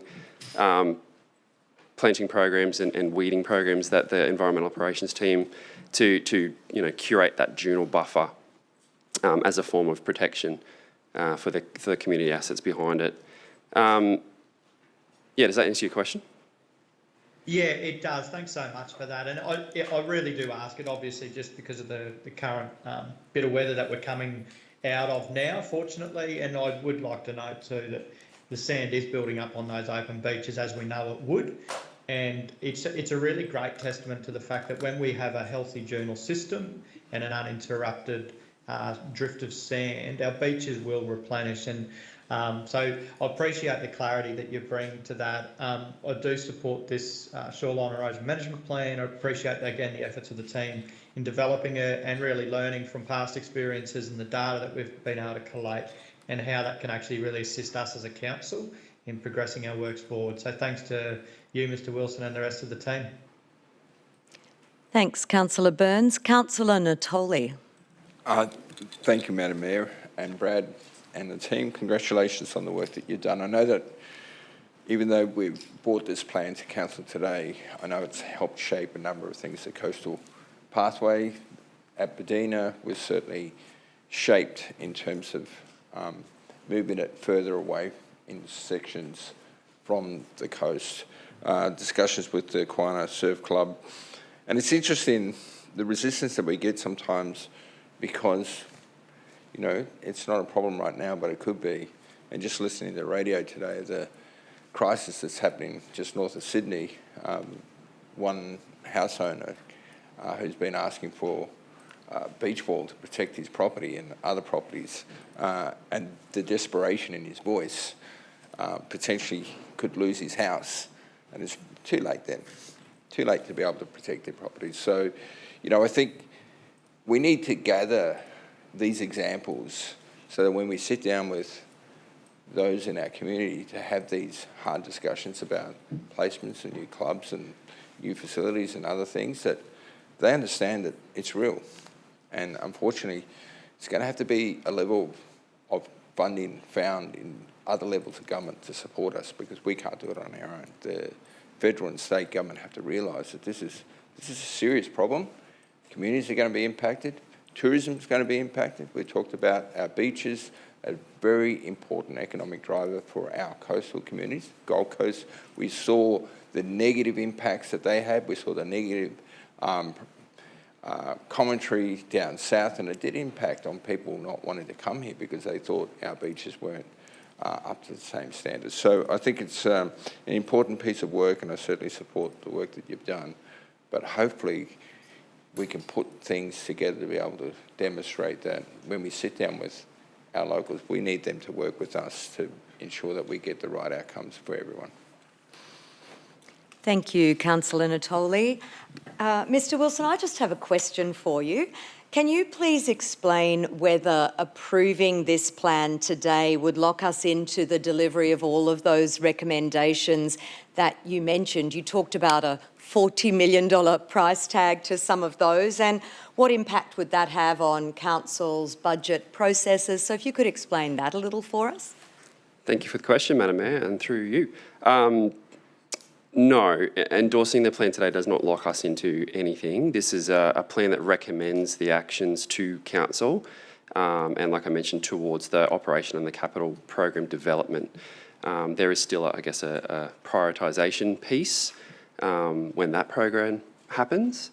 But this is just a scientific foundational document that advises and recommends how we should put these actions into council's budgeting programs. As I mentioned, the forward planning is key.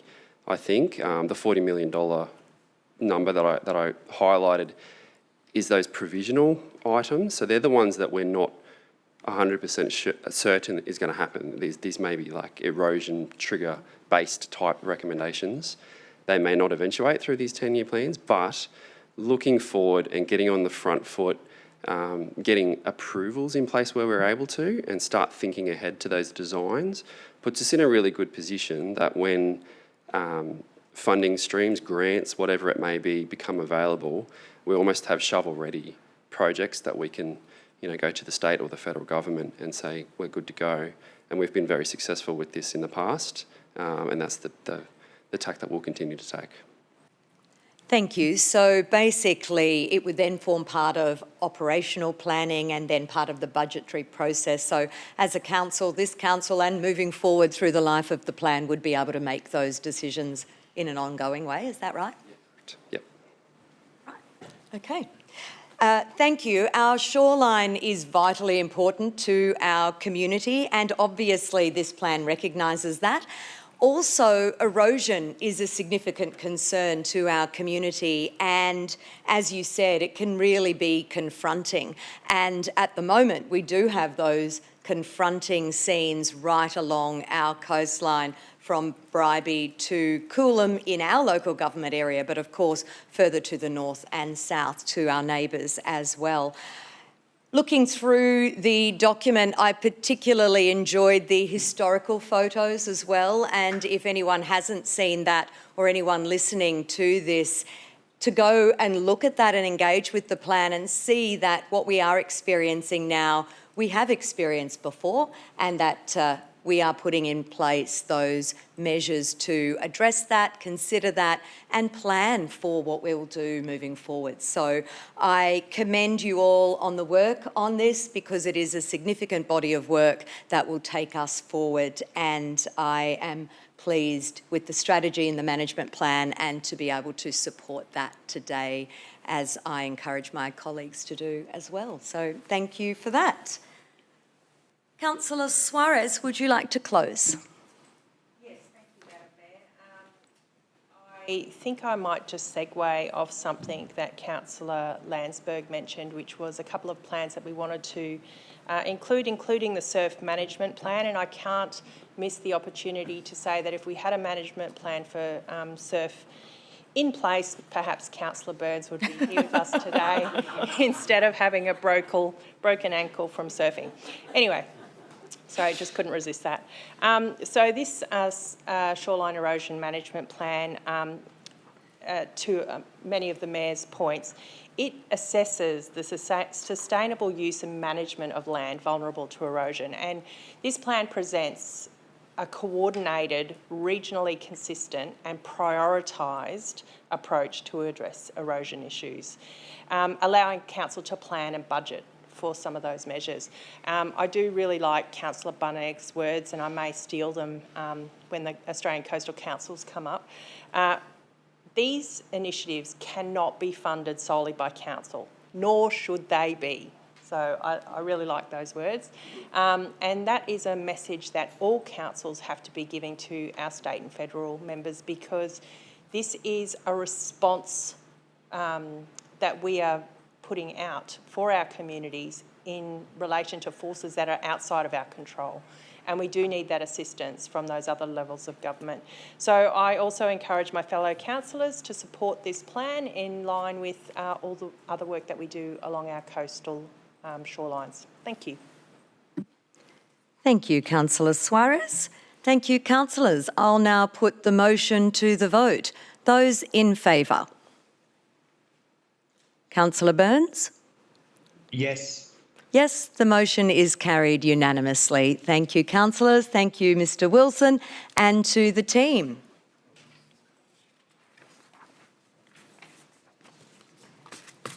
Okay, we're moving on now to item 8.10, and we welcome Ms Simons to present the next two items. So welcome to the microphone. Thank you, and good afternoon, Madam Mayor and councillors.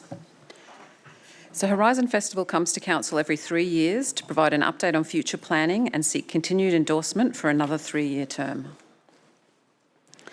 Horizon is a key deliverable in the Sunshine Coast Creative Arts Plan and has been a central part of the region's arts and cultural landscape since 2016. Created and funded by Council, the festival has maintained strong positioning, reputation and engagement with the local community and wider arts sector nationally. The main objectives of Horizon are primarily focused on cultural development outcomes and building arts audiences, including cultural tourists. While not a primary objective, the Horizon Festival also generates economic benefits, promotes social inclusion and well-being, brings communities together, fosters participation, and enables residents to participate in a wealth of experiences that would otherwise not be readily available or accessible. From 2016 to 2024, noting 2019 and COVID-20 were COVID impacted, Horizon has engaged with audiences of nearly 320,000, worked with 4,200 artists, of which 726 were First Nations. It has built partnerships over 1.2 million, secured over 430,000 in funding, made an economic impact of 5.2 million and achieved media value of 3.2 million. It has also won national and state awards, but some of its key successes have been its impact on the local sector. Examples include works and content developed and presented at Horizon that has since travelled the country and the world or established as events in their own right.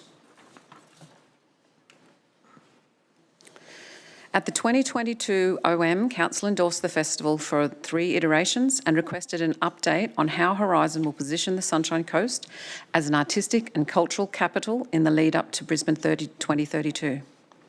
After the release of key national and state policy and subsequent 5-year review and update to Council's Creative Arts Plan, strategic plans for Horizon have been developed. The Horizon Strategy 2024 to 2033 outlines the festival's purpose and vision and will be used to seek future funding from all levels of government.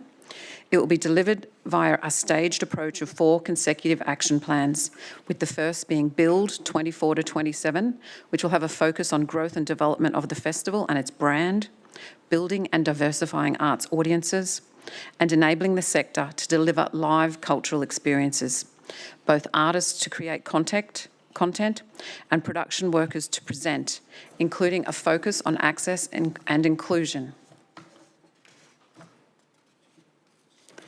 While this report provides a brief on the strategic approach being undertaken, it also indicates that to be successful in this approach, a continuation of the multi-year funding model is required.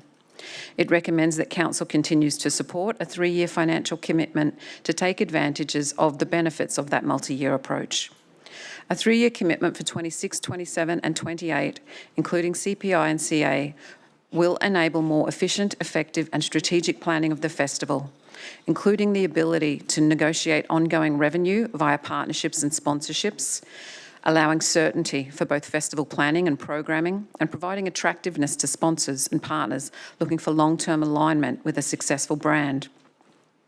It allows us to negotiate contracts well in advance of the festival, to support the development of large-scale projects, to negotiate multi-year contracts, and secure artists and providers that may be touring and visiting other cultural festivals across Australia, all offering cost efficiencies. It allows us to apply for relevant grant funding in a timely manner, including multi-year funding opportunities. And very importantly, it allows us to retain experienced and knowledgeable Horizon Festival staff for that 3-year period. This is vital to ensure stability and momentum in all areas of the team, its functions and the festival. The 25-26 budget request for $753,077 includes CPI of 2% and the CA increase, is currently with Council for its consideration as part of the 25-26 budget process. Extending this commitment for 3 years with no requested increase in budget other than continuing the CPI and CA increases is to deliver festivals in 26, 27 and 28. Risks if the 3-year funding period is not endorsed include impacts on securing that external revenue, our negotiating power in contracting, and again, as mentioned, the attracting and retaining staff.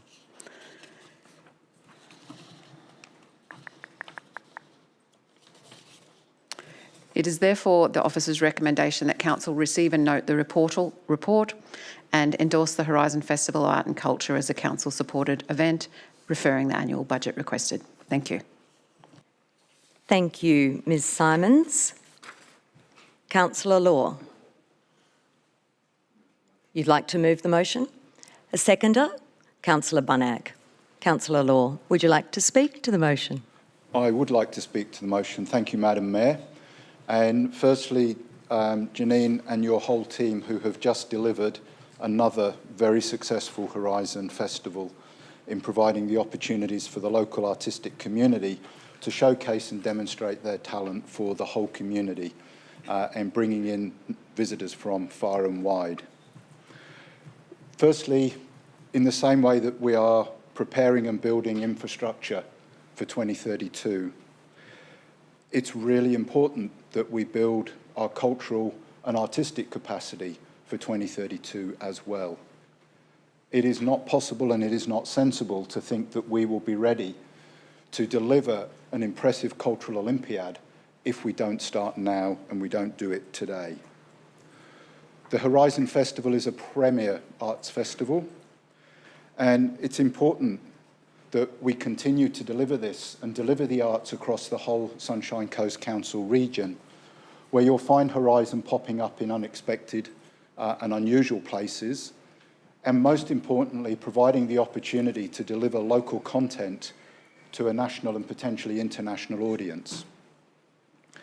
That was demonstrated very, very clearly in 2020, when the Horizon Festival was very agile, went online, reached over 100,000 people, and in the follow-up survey was demonstrated to provide 90% of people a reason to come to the Sunshine Coast through the Horizon Festival.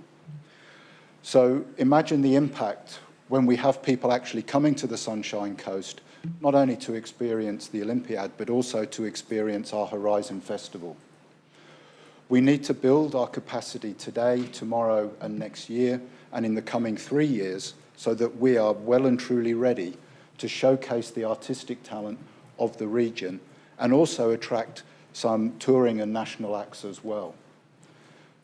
Without our culture and without our arts, we have little. It is essential that we support this to grow and grow so that in 2031 and in 2032, we have a cultural festival that will match the sporting festival coming here. And more importantly than those two significant events, in 2033, we will continue to have an event that will bring people to the Sunshine Coast in large and significant numbers to see a premier national festival delivered by local artists for the benefit of our whole community, at locations that showcase and feature the benefits and the joy of living in such a fantastic place. And it will be significant. It supports what we're doing with our biosphere. And most importantly, it supports the Sunshine Coast Creative Arts Plan 2023 to 2038, a plan already supported and endorsed by this council. The Horizon Festival is a key deliverable of that plan. So we are committed to doing it, and we desperately need, and I urge your support of this today, because without a 3-year plan and a 3-year runway, we will not be able to attract external funding to increase and enhance the festival. We will not be able to attract external sponsorship that this festival needs, because the creative arts needs full community support. So yes, we've got some budgetary challenges, but we cannot allow this significant event to lose the opportunity to continue to grow and develop and provide outstanding opportunities for our local talent, and also to bring some of those key events that will bring and attract more people to the coast. So councillors, I recommend and I urge your support of this today, so that in 3 years' time we still have a brilliant Horizon Festival, and in 2030, 31 and 32 we have a premier international cultural event to share with the world. Thank you, Madam Mayor. Thank you, Councillor Law. Councillor Hungerford. Through you, Madam Mayor, I will not be supporting this today. As we pointed out in our financial deliberations and current the budget, we've got substantial headwinds. In the last one, we've had to have in Budget Review 3, we've had to reduce our expenditure in areas to meet our operating result. Now with this one here, concerns me with the core budget increasing over 33,000, and if you take the levy external funding, 456,000 for last year, only 151 of that is external grants. That means 305,000. So if you take the 330 now, that's a $25,000 increase. That makes you over $58,000 increase from our ratepayers directly. This is costing over $1 million a year from our ratepayers before we even get external funding. And what concerns me even more is when you look at what's achieved since 2016, that's 9 years. 309, just over 319,000 attendees, divide that by 9. And over the 9 years, only 440,000, or nearly 430 in grants funding. That's only like 48,000 a year. This is going up and up every year in a time when we've got to cut back expenditure and tighten our belts. And the ratepayers are copying the lion's share of this. If this is not held in high regard by state and Commonwealth governments, in other words, go for grants, why is it costing our ratepayers so much? And what I'm saying, in a period of budget constraint, we're trying to reduce our expenditure just to keep expanding things like this doesn't help our bottom line. So respectfully, I've got nothing against the event, but if it had held the funding, at the previous and then I'll be more likely to support it. But seeing it's just, oh, we'll just make the difference each year, even though we've got to cut back in other areas, doesn't cut it with me. So I'm saying here, if we're going to have that tightening of a budget and expenditure, in different areas it should be across the board and we should look at everything, not have it some areas, but other areas we can get unbridled expansion every year because it's not sustainable. So respectfully, I cannot vote for this. Thank you, Councillor Hungerford. Councillor Landsberg. Oh, thank you. Through the chair. Just a couple of questions, if I may, first. Thank you.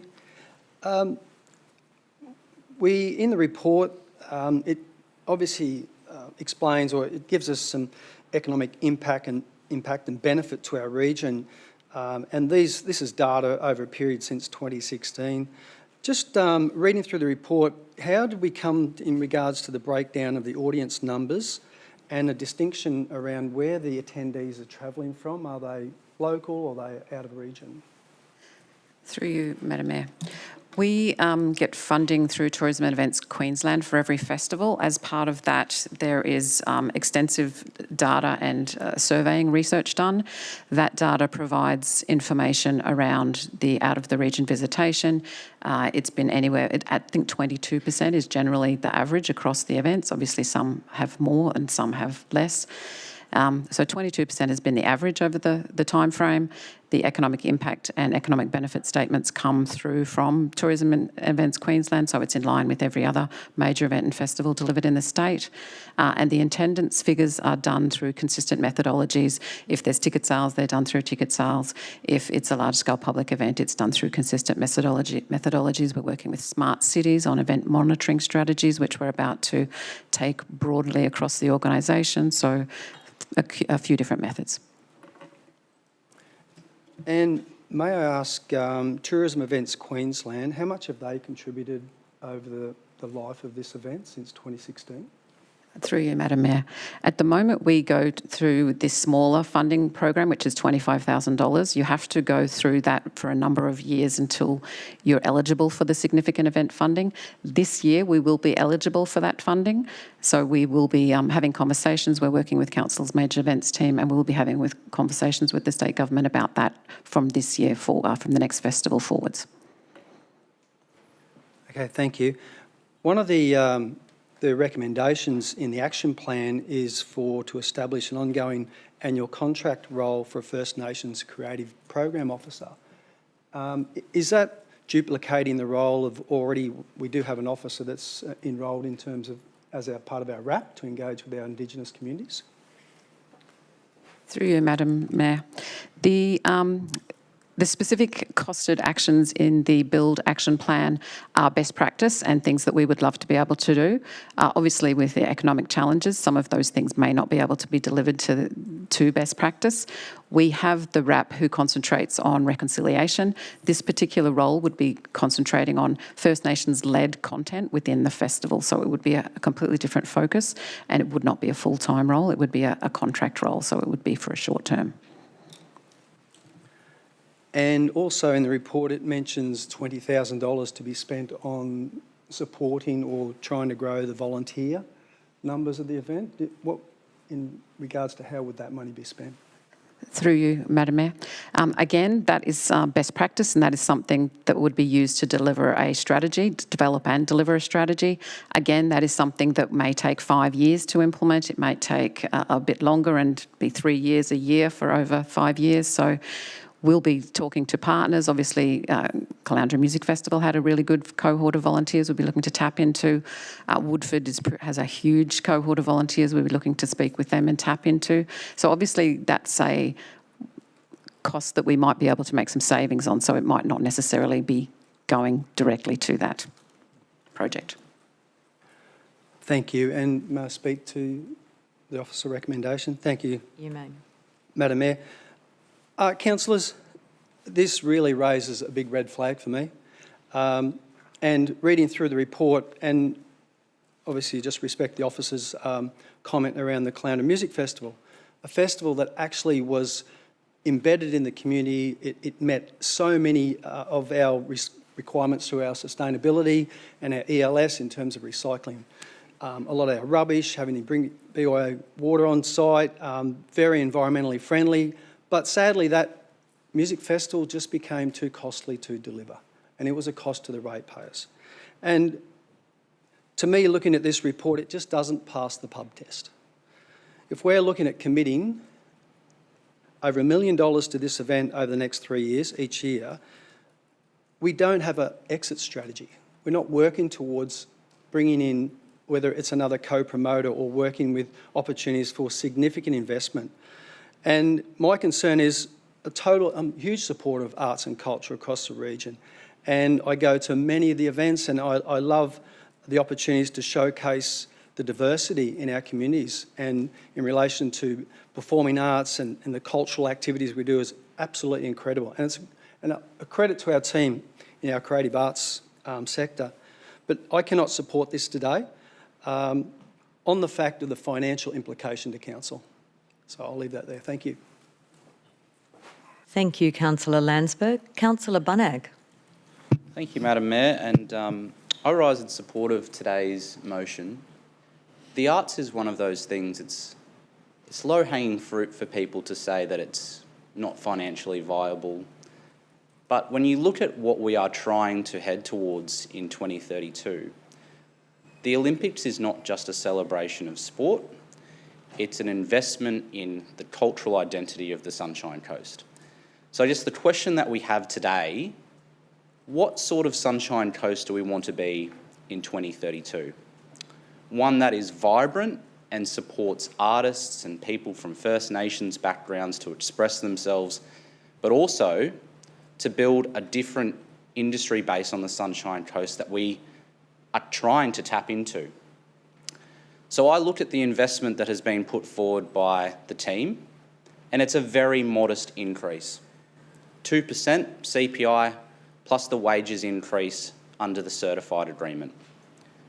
The reality is that some of the things that are being talked about in terms of our build process are things that really we should be doing as a council and as a region. Yesterday, Ms Simons and I and Councillor Law and Councillor Natoli, we caught up with an accessibility provider and a foundation who worked with, it's fair to say, people from a range of disabilities who are makers, artists. And they are crying out for an opportunity and a space to be able to express themselves in the community.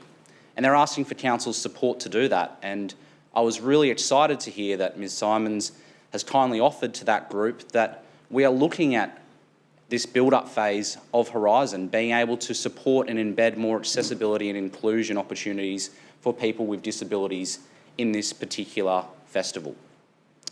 If I've listened to some of the stakeholders who were part of Horizon, you know, the businesses on Ocean Street where this Horizon Festival had a hub, the feedback that they've given to me is, Taylor, we are ready to go. We are so excited about starting early and getting the planning right to make this an even bigger success next year, particularly if Mr Hadrill fixes the rain that we've got as a KPI on the livability stream. So the reality is that the community is saying to council, let's build this thing up. And the last time I checked, you don't build things up by hitting the brakes. The reality is that this is a modest increase that has been asked for. The clock is ticking ahead of 2032 in Brisbane and on the Sunshine Coast. And I go back to my original point. What kind of Sunshine Coast do we want to be at that time? One that supports and includes artists in our community, because ultimately the arts is not something that is ever going to fund itself. We know that, and it's the job of government at all levels to support it. And if you look at the external funding and compare what this festival brings in terms of external funding against other programs within council, it far and away exceeds the contributions that are made than other festivals. We're about to talk about a Festive program. We have no independent financial contributions from business towards our Festive season program, and we'll talk about that in a moment. So if we're going to compare apples with apples, this festival, this program, actually brings in money from the community and from business and other levels of government to support our artists and our cultural experiences on the Sunshine Coast and I'm strongly supportive of today's motion. Thank you, Councillor Bunag. Councillor Broderick.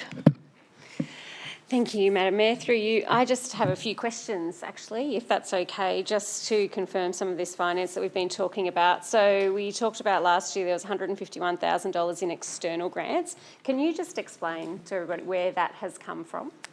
Yeah. Through you, Madam Mayor.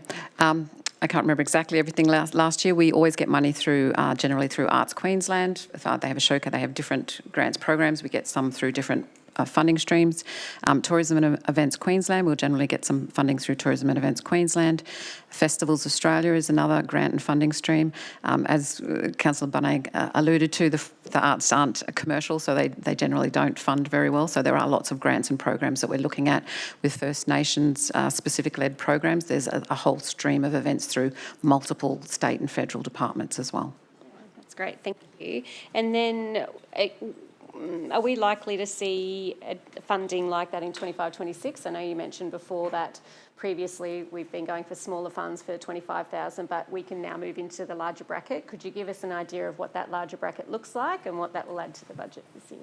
Yep, through you, Madam Mayor. Yes, we haven't been able to, at this moment, progress conversations for any funding into the future, obviously with the event not being endorsed.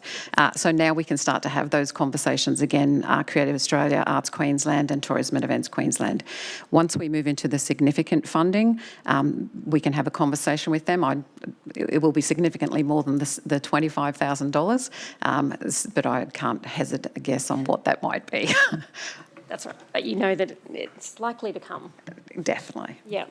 And we've just been talking about sustainability as well. Is there an opportunity for a sustainability plan down the track? And are we looking at additional external funding? Are there other sources that we can take on? Through you, Madam Mayor. So Horizon in itself is delivered by artists. There are a lot of programs and content delivered within the festival that educate the public about sustainability. There was one that spoke purely in Ocean Street in the Urban Gallery, the Confessional, that talked all about fast fashion. It is an ethos of artists to be sustainable, so everything that is delivered content-wise touches on sustainability and education. The festival itself, we obviously work within council, we adhere to council's vision, so we're always looking at being as sustainable as we can be. Yeah, and then, sorry, as sustainable as the Horizon Festival being sustainable in itself long term. So that's what this plan is doing, but can you see further input from other external sources down the track or just the main three you've listed? Through you, Madam Mayor, it would be the main three that I've listed. Creative Australia is obviously, with Labor getting back in, will be continuing. They're looking at doing some reforms, so we're having conversations with them already. Arts Queensland, we're having conversations with them at the moment, and TEQ, through major events, we're about to start conversations with them as well. Yeah. Thank you, Madam Mayor. Thank you, Councillor Broderick. Councillor Natoli. Thank you, Madam Mayor. It's always difficult when we talk about the arts, how much money we need to invest to be able to get it to somewhere that the community can really appreciate and grow and understand. And with all the efforts that we have, it's always going to be a challenge for us to acknowledge that these things do take time and recognition, branding. We've obviously got a great name, Horizon. But, you know, when I test it amongst people that I meet in different events, like the Creative Plate, there isn't a high recognition within our own community. And that, to me, is a real concern. I think we've got to do more to be able to make our own people aware. I constantly get emails about Vivid in Sydney delivered to me. And, you know, it's exciting. You know, when you think about the lights and all of those things, and there'll be people from all over the country going to Sydney for Vivid, or they go to the Melbourne Comedy Festival, they go to the Fringe Festival in Adelaide. They're significant, but they've taken time to build. But I still feel there's so much more work that we have to do in terms of what does actually Horizon mean? You know, when we say Horizon, it should, you know, like Vivid, it's about the lights, it's about food, it's about a whole range of things, experiences. It's really about a significant part of Sydney life. And I think we've got a lot to do in that space.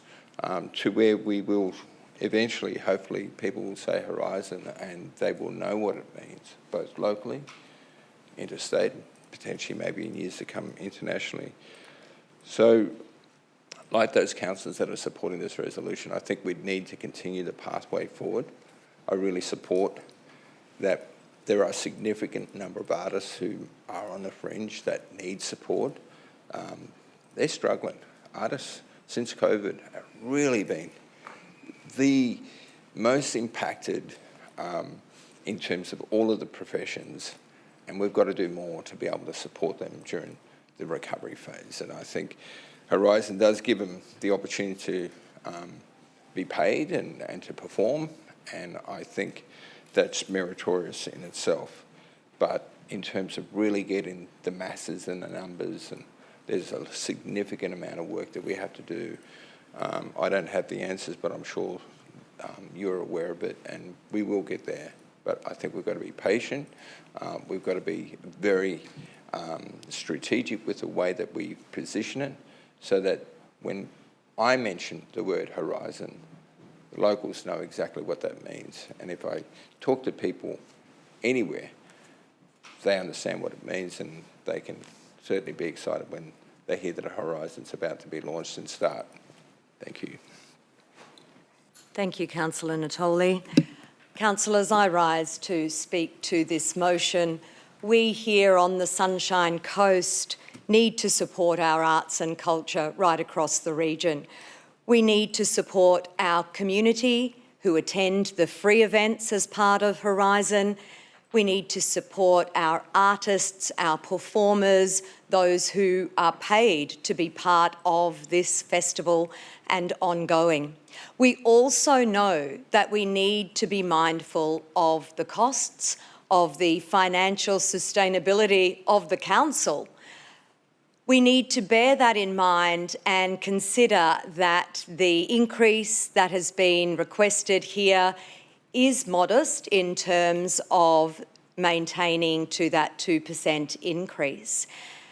And I think that if you ask the members of our community, celebrating being together and acknowledging our culture is important to our people.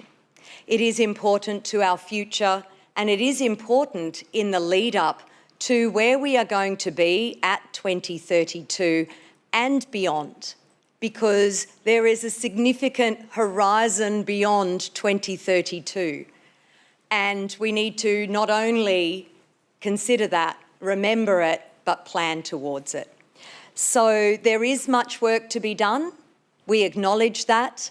We do need to tighten our belts, so we'll be asking for more work to be done within the funding envelope, as we do across all of our teams and as we have in the last 12 months of all of our teams, to be mindful of costs, but also be supportive of our arts and culture on the Sunshine Coast. When we ask what kind of a Sunshine Coast do we want to be in the future, to use Councillor Bunnag's words, we do want to be a Sunshine Coast that embraces culture and arts, and so I commend this motion to you. Councillor Law, would you like to close? I think I should. Okay. Thank you, Madam Mayor. Thank you, councillors. Some really interesting comments, and I just must emphasise that the arts are essential for a healthy, vibrant, strong community. Without the arts, we're not a community, and we must support the arts. There is no comparison between Horizon Festival and CMF, Caloundra Music Festival. Caloundra Music Festival, the clue's in the word music. It was just music. Horizon Festival is all the arts. It's visual arts, it's paintings, it's sculpture, it's dance, it's theatre, and it's music. It's lighting installations. It is a huge array of all creative arts, not just music. And also, in significant difference, while I recognise the music content that was delivered by local people in Caloundra Music Festival, It was probably 20% of the whole programme at most. It also happened in one location, and it also happened between 2, 3 or 4 days, depending which festival you got to. Horizon Festival is a multi-venue located festival across the whole Sunshine Coast, and its locations vary year on year. And that is a significant addition to what we're doing. And I emphasise again, it is all the arts, not just music. It is very specifically local talent. CMF and many other music festivals is about bringing in established national touring artists and international artists. There was a huge input from New Orleans into the Caloundra Music Festival. And while we might attract some international people to Horizon, the focus is on building and developing our local core artistic talent. And we do that, and our local artists are growing.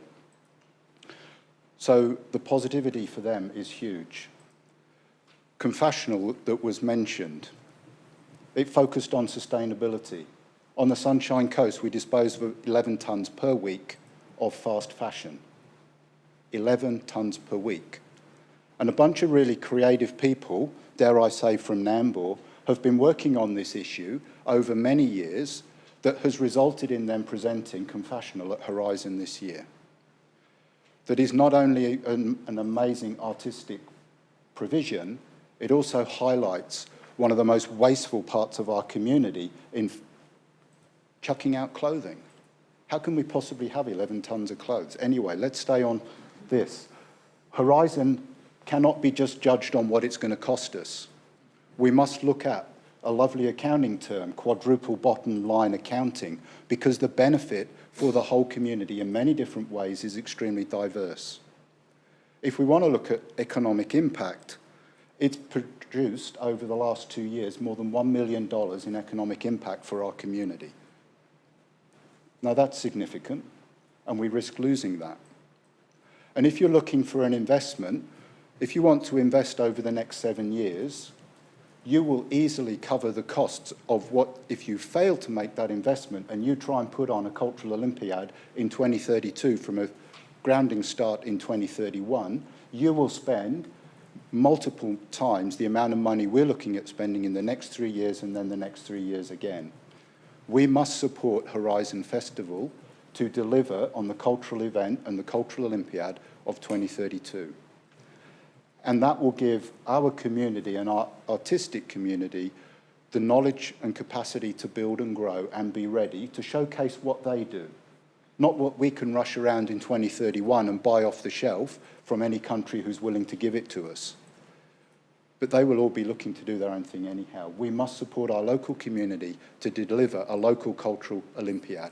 And I urge you, even if you've spoken against this today, I urge you to reconsider and please support our team to deliver Horizon, because if they've got a clear 3-year plan ahead of them, they will attract more sponsorship and more external funding to release the burden on us. If we don't support this today, then when we go along to the Sunshine Coast Music Industry Awards in a couple of weeks' time, how will we hold our head high and say we're supporting the arts when we walk away from a multicultural artists event? So please, I urge your support of this for our community, our artistic community, and our future. Thank you, Councillor Law and councillors. I'll now put the motion to the vote. Those in favour? Okay. Councillor Yes. Burns. Okay, so we have Councillor Broderick, Councillor Burns, Councillor Natoli, Councillor Dixon, Councillor Banlag, Councillor Suarez, Councillor Law, Mayor Natoli. Those against? Councillors Landsberg and Hungerford. The motion is carried. Thank you, councillors. We are now going to pause for a lunch break for 30 minutes. Oh, there's one item. I thought you might all be hungry because the next item will take a bit of a debate. You all just want to finish. All right. Is that okay with the staff, the officers? Everyone's fine? Okay. Here I was thinking that you'd want to... I am being kind, but I will be kind in a different way and we'll continue on. Okay, Ms Simons, you're already in place. Look at that, collaborative, consultative. Let's go with item 8.11, the festive season program. Over to you. Okay, thank you. Good afternoon, Madam Mayor and councillors. This report seeks councillor endorsement of a festive season program for 25-26 onwards. For context, we are defining the festive season as the December to January end-of-year holiday period, with the three main components being festive infrastructure, including trees and banners, community events funded by council through the Festive and Commemorative Events Grants Program and direct agreements, and events delivered across the region by council. Festive infrastructure includes decorated trees, street pole banners and decorations. The current framework includes 1 regional tree in the city centre, 25 trees in local communities and 464 street pole banners and decorations. In the recent 2024 Community Festive Survey, 89% of respondents supported council providing festive decorations and trees.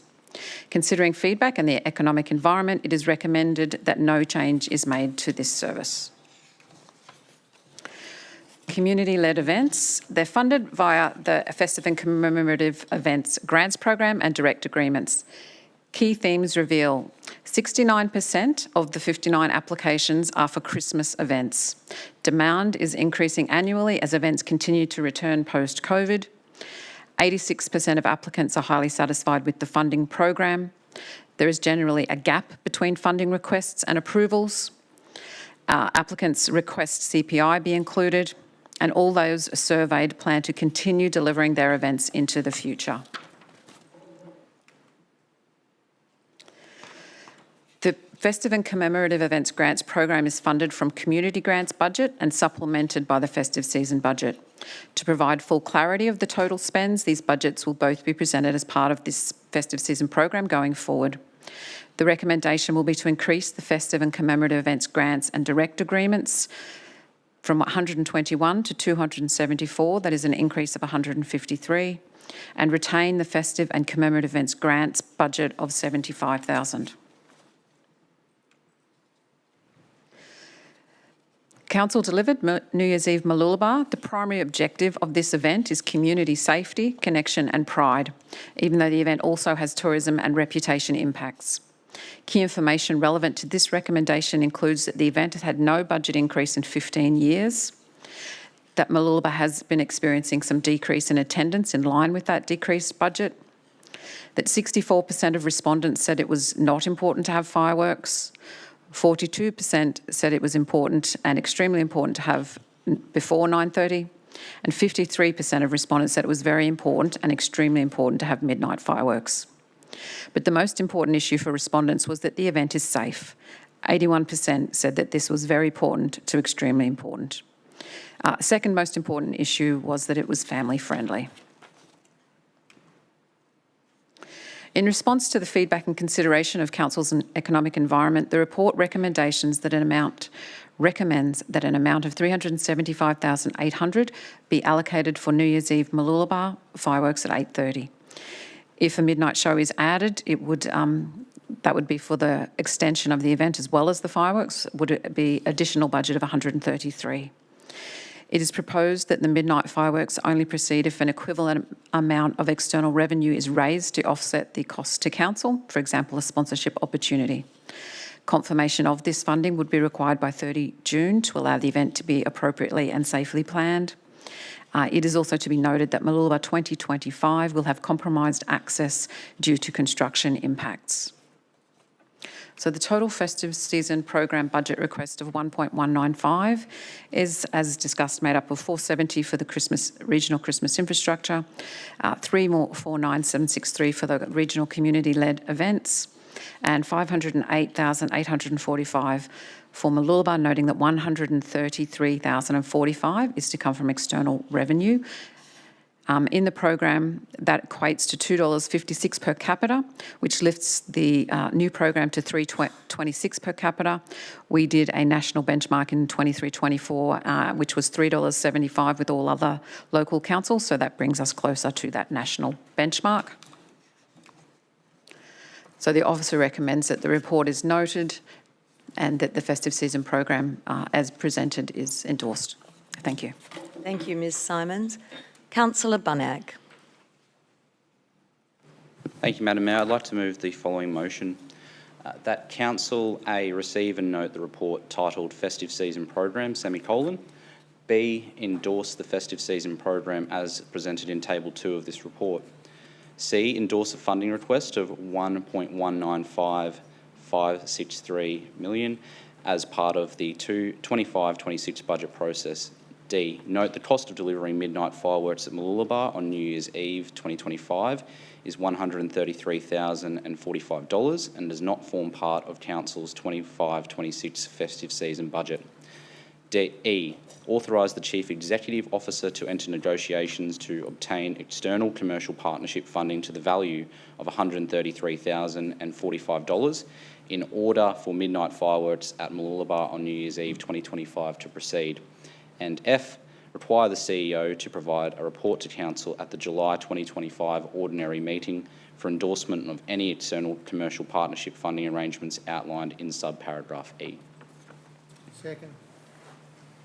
Thank you, Councillor Hungerford, for seconding that. Councillor Bunnag, would you like to speak to the motion, please? Thank you, Madam Mayor. You've heard of Christmas in December, you've heard of Christmas in July, no doubt. Well, today it's Christmas in May. And I'm very happy to move this motion that will deliver a truly regional festive season program for our community. There's always going to be views across the Sunshine Coast and indeed outside the region about the level of investment that should happen during the festive season. But what I've heard from residents and visitors is that they want to see Council help the community celebrate and recognise our important festive milestones with appropriate and adequate resourcing.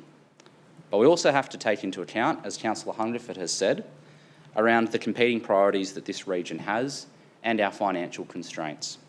The community is hungry to see more infrastructure and more services. I don't think I've met anyone who has asked for Council to do less.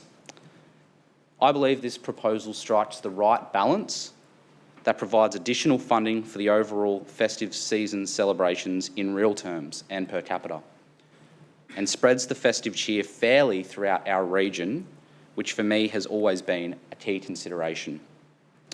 So if we drill down into the specifics of the package, it's a record investment. It's a record investment in street tree decorations and trees across the Sunshine Coast. You've heard about the 12 days of Christmas, but have you heard about the 25 local trees that are going to grace the Sunshine Coast from Coolum to Caloundra and Maroochydore to Mullaney? What about the 464 banners and poles that will decorate our towns? And I know that that's a big number to be spending this amount of money on, but the reality is it recognises the fact that in many of the towns where this infrastructure is placed, these are hinterland towns, and this is the extent of their investment during the festive season. And it's the right thing to make sure that we have a regional spread of festive season support throughout the Sunshine Coast. This funding package will also mean there's a significant increase in funding for community-led events on the Sunshine Coast. This is for events like Christmas carols that are held by the amazing Twin Waters Residents Association in my patch, Australia Day events, Anzac Day and Remembrance Day. It'll also mean that for New Year's Eve, we have a truly regional spread of investment from Coolum to Caloundra. And it's at this point that I want to call out a constituent of mine, Doug Alford, who is a Mount Coolum legend and is the president of the local Coolum Lions Club, which has their den in Councillor Suarez's division, for their strong advocacy to myself, Councillor Suarez and Ms Simons about the need to have a truly regional spread of support for our community-led organisations. It's fair to say that groups like the Coolum Lions and Mr Alford have asked, when we've got so much council investment in one part of the region, How have we been helping to deliver community-led events in other parts like Coolum and Caloundra? And I'm very, very excited about the fact that this renewed and reinvigorated investment in our festive season program means that communities in Coolum and Caloundra who are motivated and have motivated community groups to reinvigorate the festive celebrations can get the support they need to deliver it. The final aspect of Council's funding package relates to the delivered event in Mooloolaba. I'm sure there's going to be discussions in the community and abroad about whether this is the right decision. But let's be very clear. In 2025, we are being very open with the community that the cost of midnight fireworks and associated organisational costs to ensure a safe night out, which is the most important thing on New Year's Eve, cannot be carried alone, and nor should it be by ratepayers. We need and will invite a commercial operation and a commercial sponsorship arrangement that contributes to the cost of providing this midnight fireworks. And the reality is this motion provides a mechanism for Council to report back to the community in July about the work that we've been able to do in securing funding to make midnight fireworks happen. External funding for events of this nature is commonplace in Australia and internationally. This is not something that is new. The reality is that we are prioritising a fair and equitable spread of regional spending across this region to ensure that places like Caloundra to Coolum, Maleny to Maroochydore get to enjoy a festive season. So I commend this motion to my colleagues and look forward to your support. Thank you, Councillor Bunnag. Councillor Dixon. Through you, Madam Mayor. Councillor Bunnag speaks so well, it's always hard to go after he speaks. I actually don't have a lot to say today. I just wanted to put forward my position on record. Obviously, it's a great program, and I think the organisation, the staff involved do a great job. It must be really hard because there's so many unique towns and localities that all want something, and I get it's really difficult, and you only have such a small budget in the scheme of things. You know, these reports don't come to Council by chance. In fact, we've already workshopped this. The full Council workshopped the festive season strategy based on community feedback, and the staff were actually really good, and they said, here's your budget, go and spend it. You know, and everyone came up with different things, which is exactly what the community would come up with too, a lot of different things. I'll be honest with you, when I heard about the midnight firework discussion in the community, I really tried to listen. It wasn't clear-cut at all. You know, so many people with different views. I've got people at Mountain Creek who don't support the litter and the environmental damage associated with fireworks these days. I've got someone at Sippy Downs who just loves to go to the midnight fireworks. It's something they've always done. So you can't win politically. It doesn't matter what you do, you're going to upset someone on a decision. My preference would have been that we funded midnight fireworks and we didn't worry about external grants, but I understand it's still a good idea to go and ask the question. Let's see if we can offset our expenses and get some sponsorship. So I am a supporter of the midnight fireworks. I would like to see it happen, and I really hope we do get that external funding. But the main thing here is the festive season and the Christmas season. People love seeing the banners go up. They love seeing the Christmas trees. In fact, you know, we talked about it earlier. I think it was the first item with the quarterly report. This is the stuff that actually matters to people. You know what? We filled your pothole or we built that bridge, but they're asking around Christmas time, hey, does our council care about the social cohesion? Do you care about the things that matter to us? And I think this is one of those programs you just have to support. So my appreciation to the staff. Is it exactly how I would do it? No, but I'm still going to back it anyway because it's a great outcome. Thank you, Councillor Dixon. Councillor Landsberg. Thank you, through the chair. Thank you, Councillor Bunnag, for your alternative motion. But I will speak against it. And from coming from my sort of background or position for the community, and when this hit the media in regards to not holding the midnight fireworks last year, we were absolutely hauled over the coals. We were on major TV networks. Our Sunshine Coast Business Council was absolutely going to town against council. And for me, when the survey was rolled out prior to Christmas around the festive season, it was really poorly communicated to we weren't even aware as councillors when that festive season survey was put out, and for 444 respondents that we had received, it's about 0.12% of our total population on the Sunshine Coast. So to look at recommendations of 52%, I mean, that's a really small figure that's actually, looking at what council's core responsibilities are. We provide community fun, we provide assets for community enjoyment. And it talks about the numbers of the figures of 70% of the people leave after 8:30 in the morning. But I sit on my balcony at Curramundi and I can still see those fireworks at Mooloolaba. It doesn't actually reflect on the people that can actually see the fireworks from Montville, from right around the hinterland. And it's a welcome to the new year. And we just picked up $170,000 in the sale of arrears of properties. That was just came in from our previous report with our financial report. And to stand here and talk about $130,000 and really go out for external sponsorship, to me is embarrassing. In regards to what we deliver in council and what our levies raise, I can't support this today. I'm really just frustrated with the process. We will cop it again from the business community. We're trying to build a city centre here in terms of what we do, and a core responsibility is to drive economy, drive visitors, drive international tourism, international airports to obviously come in and stay at 5-star hotels. And if we're not backing ourselves, and if we're not celebrating who we are, and one thing, celebrate a new year, and a lot of people expect us to do that. Thank you. Thank you, Councillor Landsberg. Councillor Natoli. Thank you, Madam Mayor. Through you, Janine, is there a midnight celebration anywhere on the coast? Through like you. Fireworks or anything that goes right till midnight? Through you, Madam Mayor. There's not a public midnight fireworks event. There are lots of private events, but there's no freely accessible public midnight fireworks event in the region, no. So the last fireworks is what, 8:30, is that correct? Through you, Madam Mayor, I built a little bit later at 9:30. 9:30.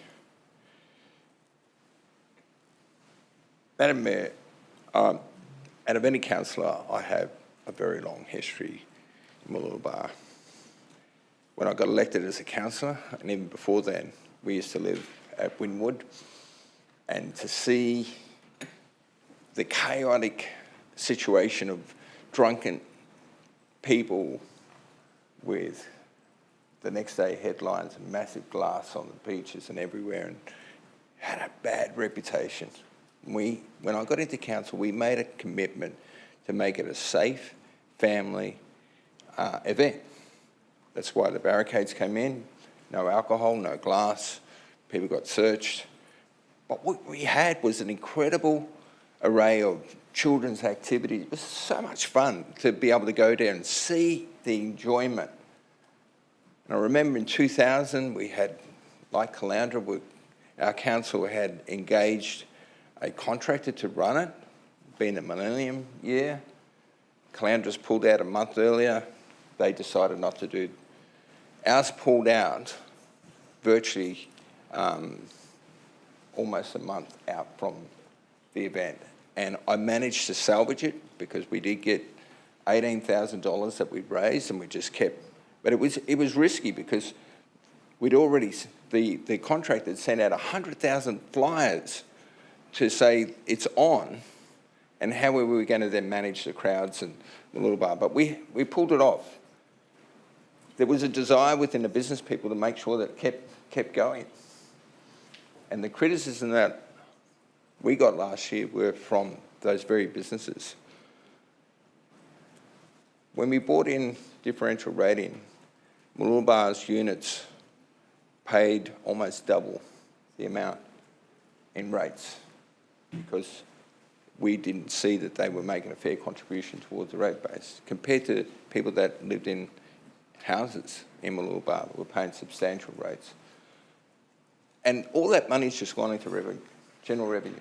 That contribution's worth hundreds of thousands of dollars each year goes into general revenue increase that I moved at the time when I was the mayor. So to me, to see that New Year's Eve in Mooloolaba has declined in terms of the numbers is because we've taken the fun out of the event. It's a babysitting event. It has become that. And I'm sorry, I understand the issues. You want to make it safe. But if we're going to have a festival, we talked about Horizon, we want people to enjoy themselves. We want people to come there and speak it up. And we want the national news the day after on News Day to have Mooloolaba as they used to, as one of the major, and the numbers that you saw on the beach and on the streets were incredible. We don't see that anymore because we've taken the fun out of the event. I'd love to one day see it happen again. But we shortchange our community by 2.5 hours because, you know, New Year's Eve is about calling in the new year. It's the one time of the year that we, as a community, should be celebrating and just letting our head down and enjoying, seeing people at midnight, hugging, kissing, celebrating the new year, the hope, the aspirations. We've taken that away. You know, the last fireworks is 2.5 hours before that midnight. That's what it's all about. Reaching midnight and celebrating the change from one year to the next. So I won't be supporting this. I know that a lot of the unit managers were very concerned that we had taken away a significant part of New Year's Eve. And I know that I've given a full list of names and potential businesses, including unit managers, that could potentially fund this. But, you know, for their contribution, the business, the units make to our rate base, honestly, $133,000. It just blows me away. Thank you, Councillor Natoli. Councillor Suarez. Thank you. Through you, Madam Mayor. Janine, I've got a question for you. This agenda item, is it about Mooloolaba midnight fireworks or is it about the festive season program? Through you, Madam Mayor, the recommendation is for the program in its entirety. Thank you. I just wanted to bring the conversation back to what this agenda item is actually all about. And in my community, I hear probably more about the Christmas activities, the Christmas trees, event support for carols in the park, where the community can actually get together and celebrate each other, their community organisations and their local schools, rather than midnight fireworks in Mooloolaba, which much of my community don't go to, and I can't speak for some of the other councillors here in the room who represent hinterland areas. I would love to see midnight fireworks in Coolum as well. I'd love to be able to sit on my back veranda and watch the midnight fireworks, but I can't, and that's because we don't fund it. So why is Mooloolaba special? Well, yep, there's some history there, but all I'm hearing is how great it was and who it benefits. And the people that it benefits are largely the commercial operators there. So if they want it, put your hand in your pocket and help support it. If we want to have midnight fireworks in our own community, that's what our community is going to have to do. So I absolutely support this motion. I support Councillor Bunnag's sentiment that this is supposed to be a fair and equitable regional spread. We haven't completely discounted midnight fireworks in Mooloolaba. We have given the opportunity for the community who love it so much to be able to help support its delivery. And so I will absolutely be supporting this motion that Councillor Bunnag has put forward, because it does support a fair and equitable regional spend of festive season funding. Thank you. Thank you, Councillor Suarez. Councillor Broderick. Thank you. Through the chair. Thank you, Madam Mayor. Yeah, I agree. This is for our entire festive season. So thank you for bringing this report to us. And like Councillor Taylor said, it includes all of our events, including Christmas, New Year, Australia Day, and lots of those celebrations that we've got at the end. So, and I know that our communities are really grateful for that additional funding that they do get and the ability to apply for those grants. So I'm completely supportive of that additional $153,000, knowing that, as we've said, goes equitably right across the region. And I know that there's been a real push lately, and lots of the community have been telling us that they love those local events in their own communities, and the additional funds give them capacity to do that. And again, like we said before, it's our International Week of Volunteers, and it's volunteers that make our festive season happen. So I'm completely grateful for them. I know how hard they work, and just wanted to thank them for that. I just have a couple of questions, if that's okay. I know lots of the conversation has been hammering around the $133,000 for fireworks, and just for those at home who haven't read the report, could you just let us know what that $133,000 entails? Noting that Mooloolaba this year, for example, it may not even be in the same space, is that right? And how are we working with that? Through you, Madam Mayor. The $133,000 to extend the event to include midnight fireworks, so that's obviously the cost of increasing the length of the event for staffing, wages, security, police, fencing, all of the associated costs. Obviously, the event would then go till around 12:31 p.m. so that you do hit public holiday rates on New Year's Day, as well as the fireworks. The fireworks themselves would be $30,000 to $35,000. So the fireworks themselves are a small component. It's all those associated costs, keeping the bus transport services going, etc. The second part of the question was location. Yes. This year there will be some significant disruption to Mooloolaba from around the Steve Irwin statue to the Mooloolaba Surf Club. So we are looking at moving the event north of that direction. We are looking at this time at going out to procurement. We are hoping to procure a barge to deliver the fireworks so that there will be viewing opportunities from Cotton Tree all the way through to Point Cartwright and La Bolsa Park.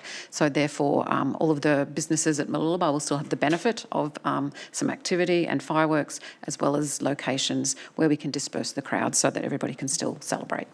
Thank you for that. And anyway, I thank you to Councillor Barnag for putting this forward and in the way that we've done it. I know there would be significant changes this year in regards to location and how that's put forward anyway, but my biggest, I'm most grateful for is the fact that we have that additional funding for the rest of our community in that grant funding to be spread equally and equitably right across the coast. So I just want to thank you to the team, because it is a huge report to put together, and you knew that it was going to come with a lot of questions. So I just wanted to thank you for that today.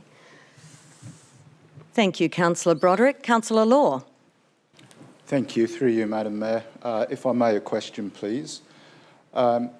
When we consider just the New Year's Eve element of this whole report, the investment and the event and the outcomes, can you or can someone give a response around, would this stack up for a major event sponsorship criteria?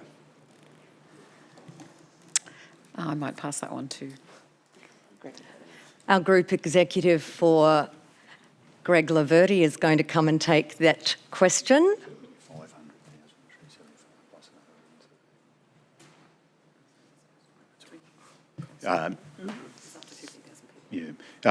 Through you, Madam Mayor, it's a little difficult to respond to, but looking at the quantum that would be required for both of the New Year's Eve components, that would be up with the biggest sponsorship of any major events we've ever had. So I would expect that the return on investment from an economic perspective would not be sufficient to it be supported as a major event sponsorship. Thank you. Thanks very much, Mr Laverty.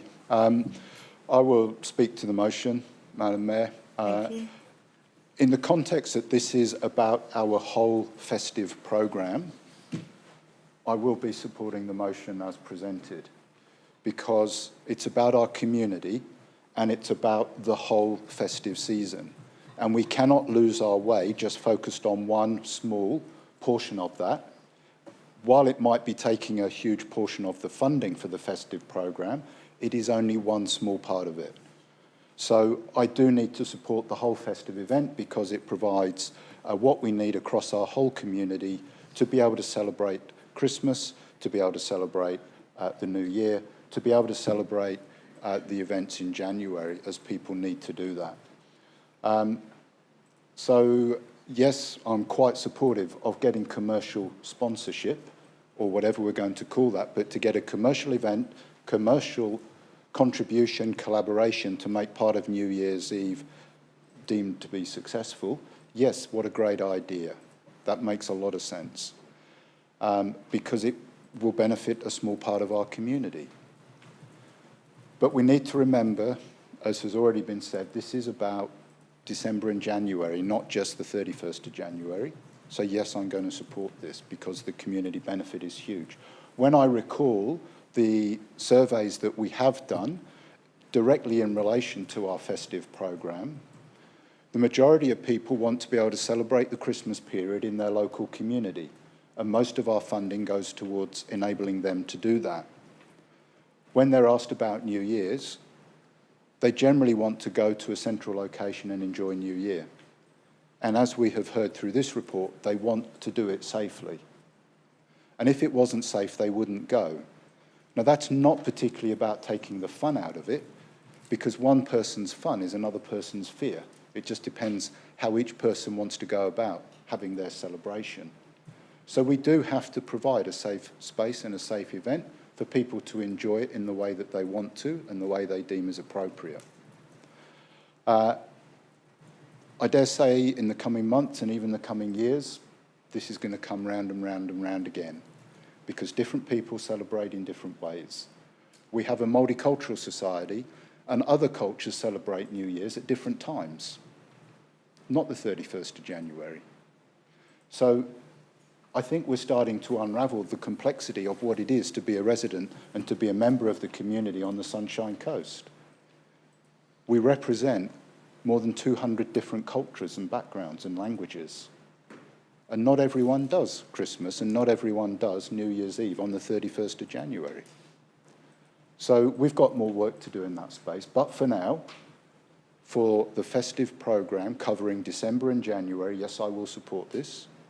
And no, I think we're signalling that we've got a bunch more work to do on how do we best support and enable our community to enjoy the summer season. And maybe that's the way we need to start looking at it. Not a festive season, but maybe it needs to be a summer season. And what does that look like? Thank you very much, Madam Mayor, and I will support Councillor Taylor's motion today. Thank you, Councillor Law. Councillor Burns. Thank you, Madam Mayor, through you. For me, I just would like to say, look, I'm supporting the motion today, mainly because of the region-wide nature of it. I really love that over the last couple of years, particularly, we've been able to see those other, like Coolum, Caloundra celebrations coming back online. And I know the Caloundra one last year was a really great success, and it was really good to see some activity back down there. I really support the broader festive season program as an intent to allow our entire community to celebrate in their local community as they see fit. I'm actually also really supportive of having a really vibrant nighttime Mooloolaba fireworks too. And just acknowledge, though, that for us to do that, as our region gets bigger, people won't all want to flock to that one space. And so how do we get those creative and innovative kind of funding capacities to support us in doing that? I'm really for that. So I'm actually for the whole program. Love that we get to support our community groups to, access their different bits of celebration through the December and January. And in this instance, I will be supporting the motion. But I would also like just to clarify for Councillor Law's sake that New Year's Eve in our traditional Australian sense is the 31st of December, not January. But notwithstanding the fact that we obviously have our Chinese New Year's and different things like that too. So thank you, Madam Mayor, and thanks Janine and the team for bringing this to us. Thank you, Councillor Burns. Councillors, this is about Christmas festivities. It is important that we celebrate Christmas festivities right across our Sunshine Coast. Having the streets and trees in our communities decorated is a symbol of joy, a reminder to all of the values of the festive season, a value that we hold, and yes, it feels like summer on the Sunshine Coast when those banners go up and those trees are lit. So providing funding for our community groups as well to hold their events is vitally important. That is our carols by candlelight events, and anyone who knows me knows that I go to a number every year because I sincerely love that our community comes together to celebrate in this way, and we should be supporting our community. When it comes to New Year's Eve, of course, we need to celebrate. It builds connection and pride. They were the outcomes we heard. We need to be able to come together and celebrate a simple ritual. Where exactly that happens on the Sunshine Coast, which location, is of less importance to me. But it is important that we celebrate at the turn of midnight. New Year's Eve is about the change of date at midnight. It is a tradition. It is something that our community values. Traditions are important.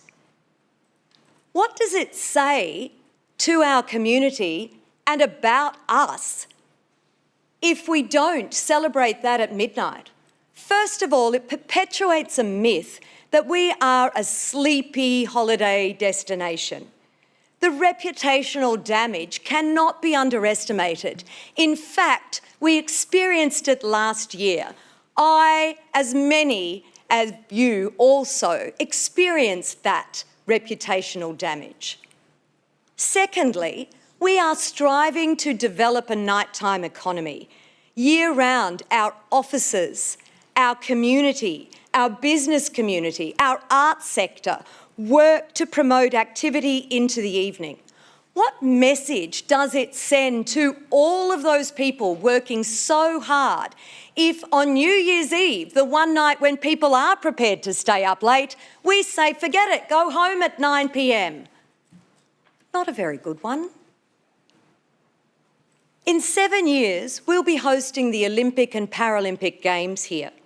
How can we even consider playing on a world stage if we suggest that after 9 p.m. on New Year's Eve, we don't support activity, entertainment across our region for our people, our residents, our tourists? To use Councillor Bunnag's words, what kind of Sunshine Coast do we want to be? Well, I suggest we don't want to be a nana state pulling up the stumps at 9 p.m. I suggest we want to be a Sunshine Coast that celebrates New Year's Eve right through to midnight. We should have fireworks at 8:30 right across the region for families. And we most definitely should have a celebration at midnight. Anything less is selling our region short. It is robbing us of an opportunity to come together as a community. Residents, visitors, all of us together celebrating a new year, a time of hope, a time when we can actually look forward as a community to the year ahead. Do we want it to be safe? Yes. Is that a responsibility of this council? Yes. So I guess what I'm saying is that as a council, I believe we should be funding midnight celebrations long term. And I agree, it should be more broad across the whole region. Councillor Suarez says she'd love to see them at Coolum. I know that Councillor Landsberg would love to see them at Caloundra. Councillor Burns said he enjoyed the celebrations at Caloundra. A lot of our communities broadly would like to celebrate. I understand we're also facing budgetary constraints. We need to consider that really importantly. So we need to balance all of that. But I think the signal we send to our community must be that we support our businesses, we support our community in celebrating, we support the Sunshine Coast of the future, one that is thriving and vibrant and has a nighttime economy that we support. So I'm signalling support of New Year's Eve festivities long term, midnight fireworks potentially across the region, or midnight celebrations. There are many other ways that we can celebrate long term into the future where it can be fair and equitable across the region.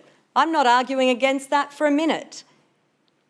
And so I think if we look at this motion, where we are looking at community festivities and our Christmas celebrations run by communities, our trees, our banners, of course that needs our support. The difficulty for me is the last bit, where I believe we should be funding the fireworks as a council, and the motion calls for us to be seeking external support. And I guess at a time where we do have these budgetary constraints, so at this time, we know that we are facing the headwinds, we are facing difficult times. So I guess I'm prepared to support the motion because we will get a celebration at midnight. But I really want to signal going forward to the organisation, to my colleagues, that I will really be supporting that council funds midnight festivities into the long term. Because what kind of a Sunshine Coast do we want to be in the future? We want to be one that celebrates beyond 9 p.m. and that celebrates together as a community right across our region.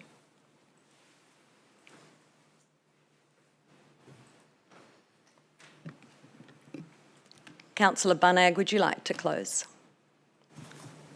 Thank you, Madam Mayor. You're right. We should have midnight fireworks. We should have footpaths in every division where people want to walk. We should have playgrounds that are safe, accessible, fun. Councillor Broderick should get her Christmas tree lit up in Behaviour. We should have Coca-Cola fountains at every 5-minute interval when I go for a walk. I guess the question is, who pays for it all? And that's the reality of the discussion that we're having today. Who pays for what?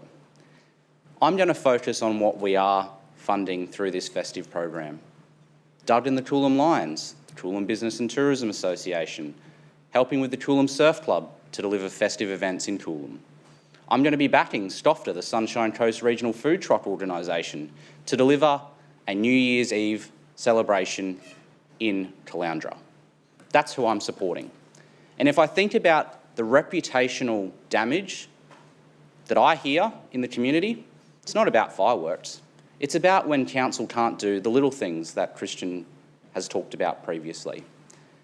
And it's all about balance and it's all about timing. This motion doesn't close the door to midnight fireworks. In fact, it actually opens the door and says, if you are willing to support the Sunshine Coast, become the vibrant, exciting, futuristic region that we all want it to be, please help us fund these fireworks. Please help us contribute 10% or less towards the overall festive season outlook that we have and we are delivering on the Sunshine Coast in 2025. This is not a debate about whether we should have fireworks in Coolum, Caloundra or Yaroomba. And I just want to make it clear, we don't want midnight fireworks at Yaroomba. The reality is this motion gives us a mechanism to A, open the door for midnight fireworks from a commercial partnership.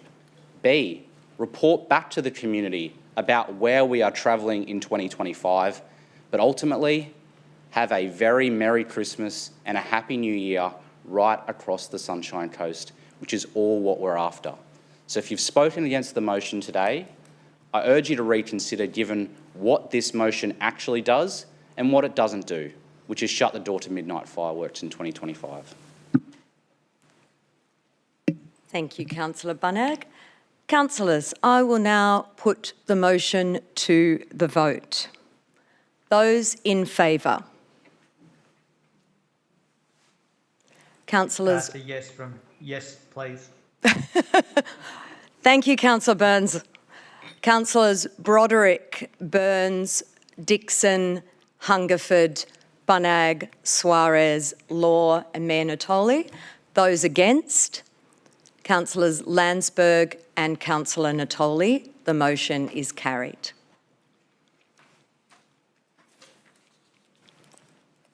Thank you, team. Thank you, councillors. We move to item 9, and we have no notices of motion today, so we'll move on to petitions. And Councillor Natoli, I understand you have a petition to put before us today. Thank you, Madam Mayor. I read that we, the undersigned, respectfully petition the Sunshine Coast Council to provide systems and or mechanisms that prevent motorists and motorcycle accessing the upper floors of the multi-storey car park at First Avenue and Smith Street, Mooloolaba, during periods of low utilisation of the car park. There is a discussion piece here. I won't go into that. I can speak to it. Thank you. Councillor Natoli has moved the petition. Can I have a seconder? Councillor Bunag.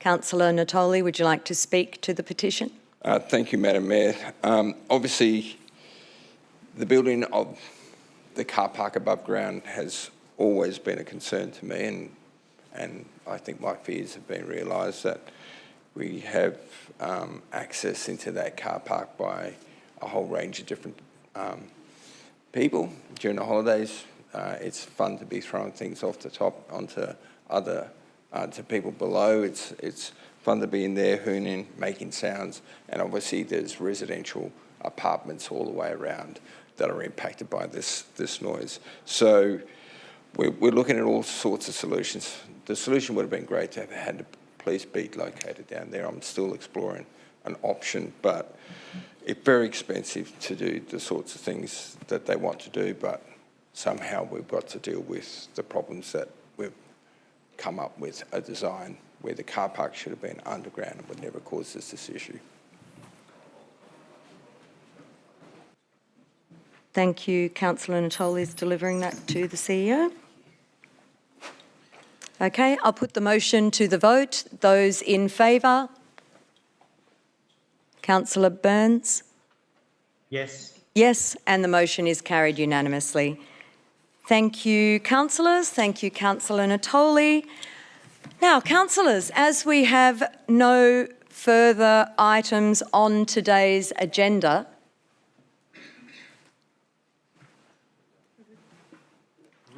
okay, I note the next extraordinary meeting, all right, the next ordinary meeting, that was very humorous, will be held on Thursday the 19th of June at 11 a.m, following the special meeting, which will be the budget adoption meeting, will be at 9 a.m.